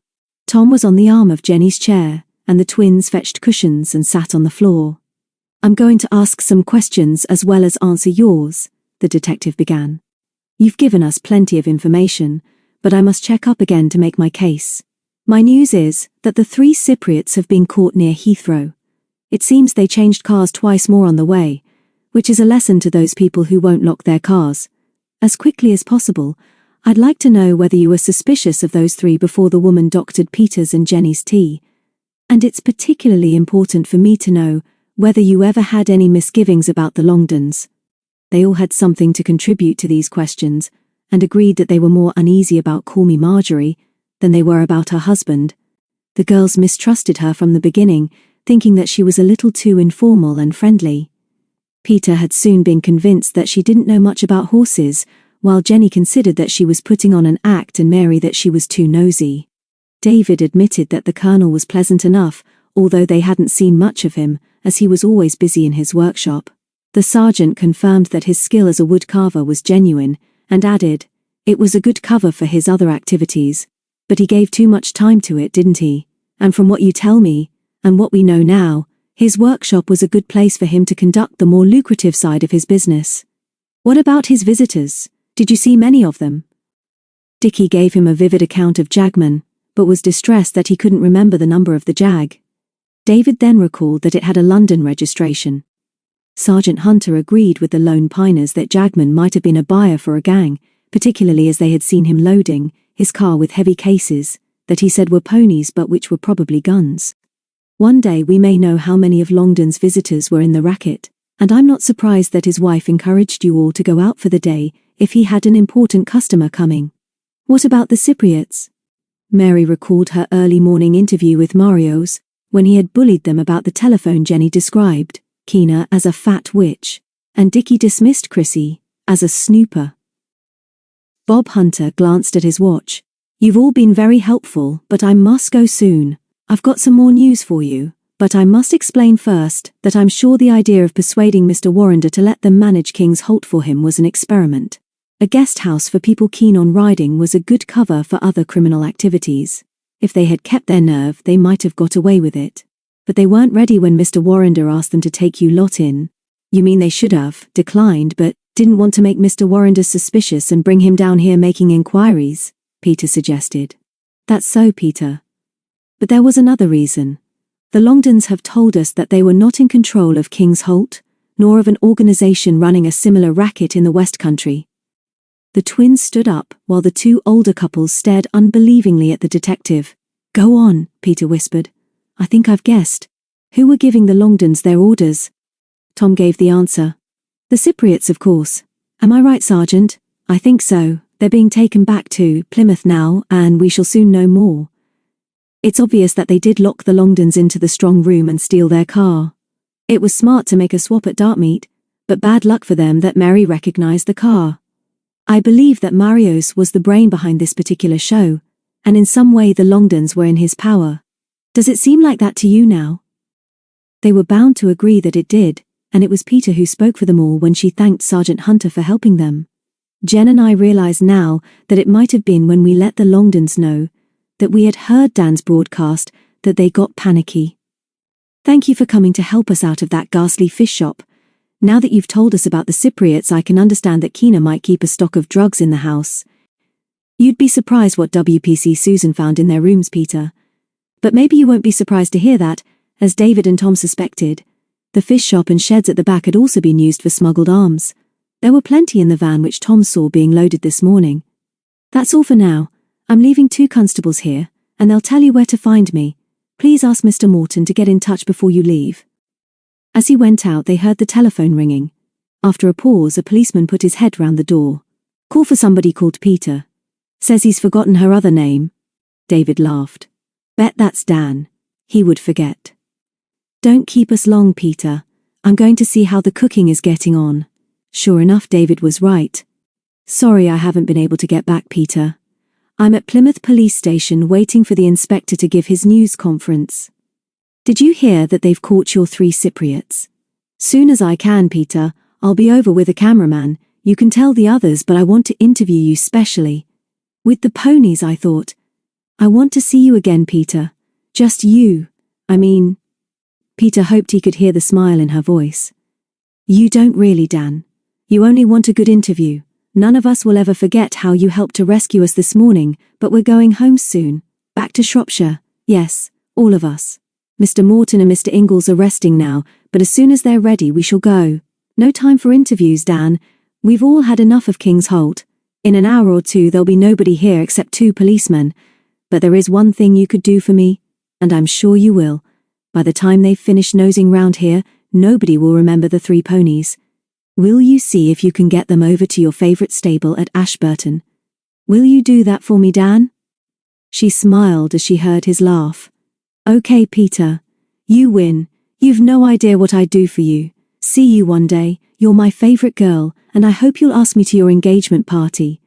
I'll see David there too. God bless. She was still smiling when she joined the others. For a magnificent lunch of soup, scrambled eggs and fried bacon. Mrs. Harmon was in charge. Mr. Sterling in his shirt sleeves was her competent but willing slave. They ate at the kitchen table and had reached the stage where Dickie announced, with what his mother would describe as his great gift for words, that he was gorged when Mr. Morton arrived. Mrs. Harmon broke 4 more eggs into the pan and turned to Tom. Better wake your uncle now, Thomas. I've already let him sleep longer than he said. While the 2 refreshed men ate together, the others insisted that Mrs. Harmon should sit with them and enjoy a cup of tea while they washed up. When that was done, David and Peter took Mr. Sterling on a tour of inspection of the house and the track up to the moor. The twins went with them some of the way to show them Mount Morton. Jenny, Tom, Mrs. Harmon, and Mr. Ingalls were left together. Out of this kitchen, Mum, Jenny said firmly. There's nothing for you to do here now, and I want to take you for a walk. You'd enjoy that, wouldn't you? Mrs. Harmon and Tom both looked surprised, but Mr. Ingalls was quicker off the mark. Course you would, Jenny. Good idea. Young Tom and me will stay here and have a yarn about the farm. Go on, Mrs. H. Stretch your legs a bit before a long drive. Very well, Jen. I'll come out for a bit. Might as well have a look at this Dartmoor there's such a fuss about. Jenny took her out into the yard.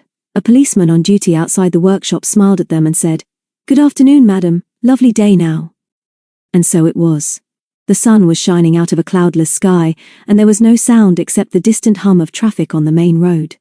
You can't see much from here, Mum, but I don't want to take you far because you must be tired coming all that way from Barton. Let's go a little way up the drive. I've got something to ask you, Mum, something else to say too. Mrs. Harmon nodded but said nothing. Suddenly shy, she put her hand on her stepdaughter's arm. They stopped under the trees. A gentle breeze stirred the blue-green branches above them, as the woman faced the girl whose love she had never even tried to win. Jenny looked at her with sudden sympathy. She saw someone she hardly knew although they lived in the same house. A woman who looked after her beloved father, and whom he cared for deeply. A woman with a sad face and anxious eyes, and hands worn with the work she did for others. A woman who had driven through the night with 2 men who were nearly strangers to a place of which she knew nothing, when she had heard that her stepdaughter was missing. Jenny clasped her hands behind her back and held her head high. You told me Dad was all right, Mum. Why didn't he come to fetch me? He wanted to come, Jenny, but knew you'd be okay with Tom, and I told him I wanted to come. Why? I thought you always hated me. Didn't you know that I'd want my dad? I expect I knew you would rather see him than me, Jen. I wouldn't have to be clever to know that, would I? Somebody had to be in the shop today, and when I told your father I would like to come, he understood. You've never tried to understand, but when I heard what had happened, I thought maybe you'd rather have a woman around. I didn't know what had happened to you. Jenny flushed with shame, but before she could find the words to say she was sorry, Mrs. Harmon went on. You've grown up, Jenny love, and so maybe have I. Let's both make a fresh start. If we could hit it off, it would please your dad, and that's one thing we have in common. We both love him.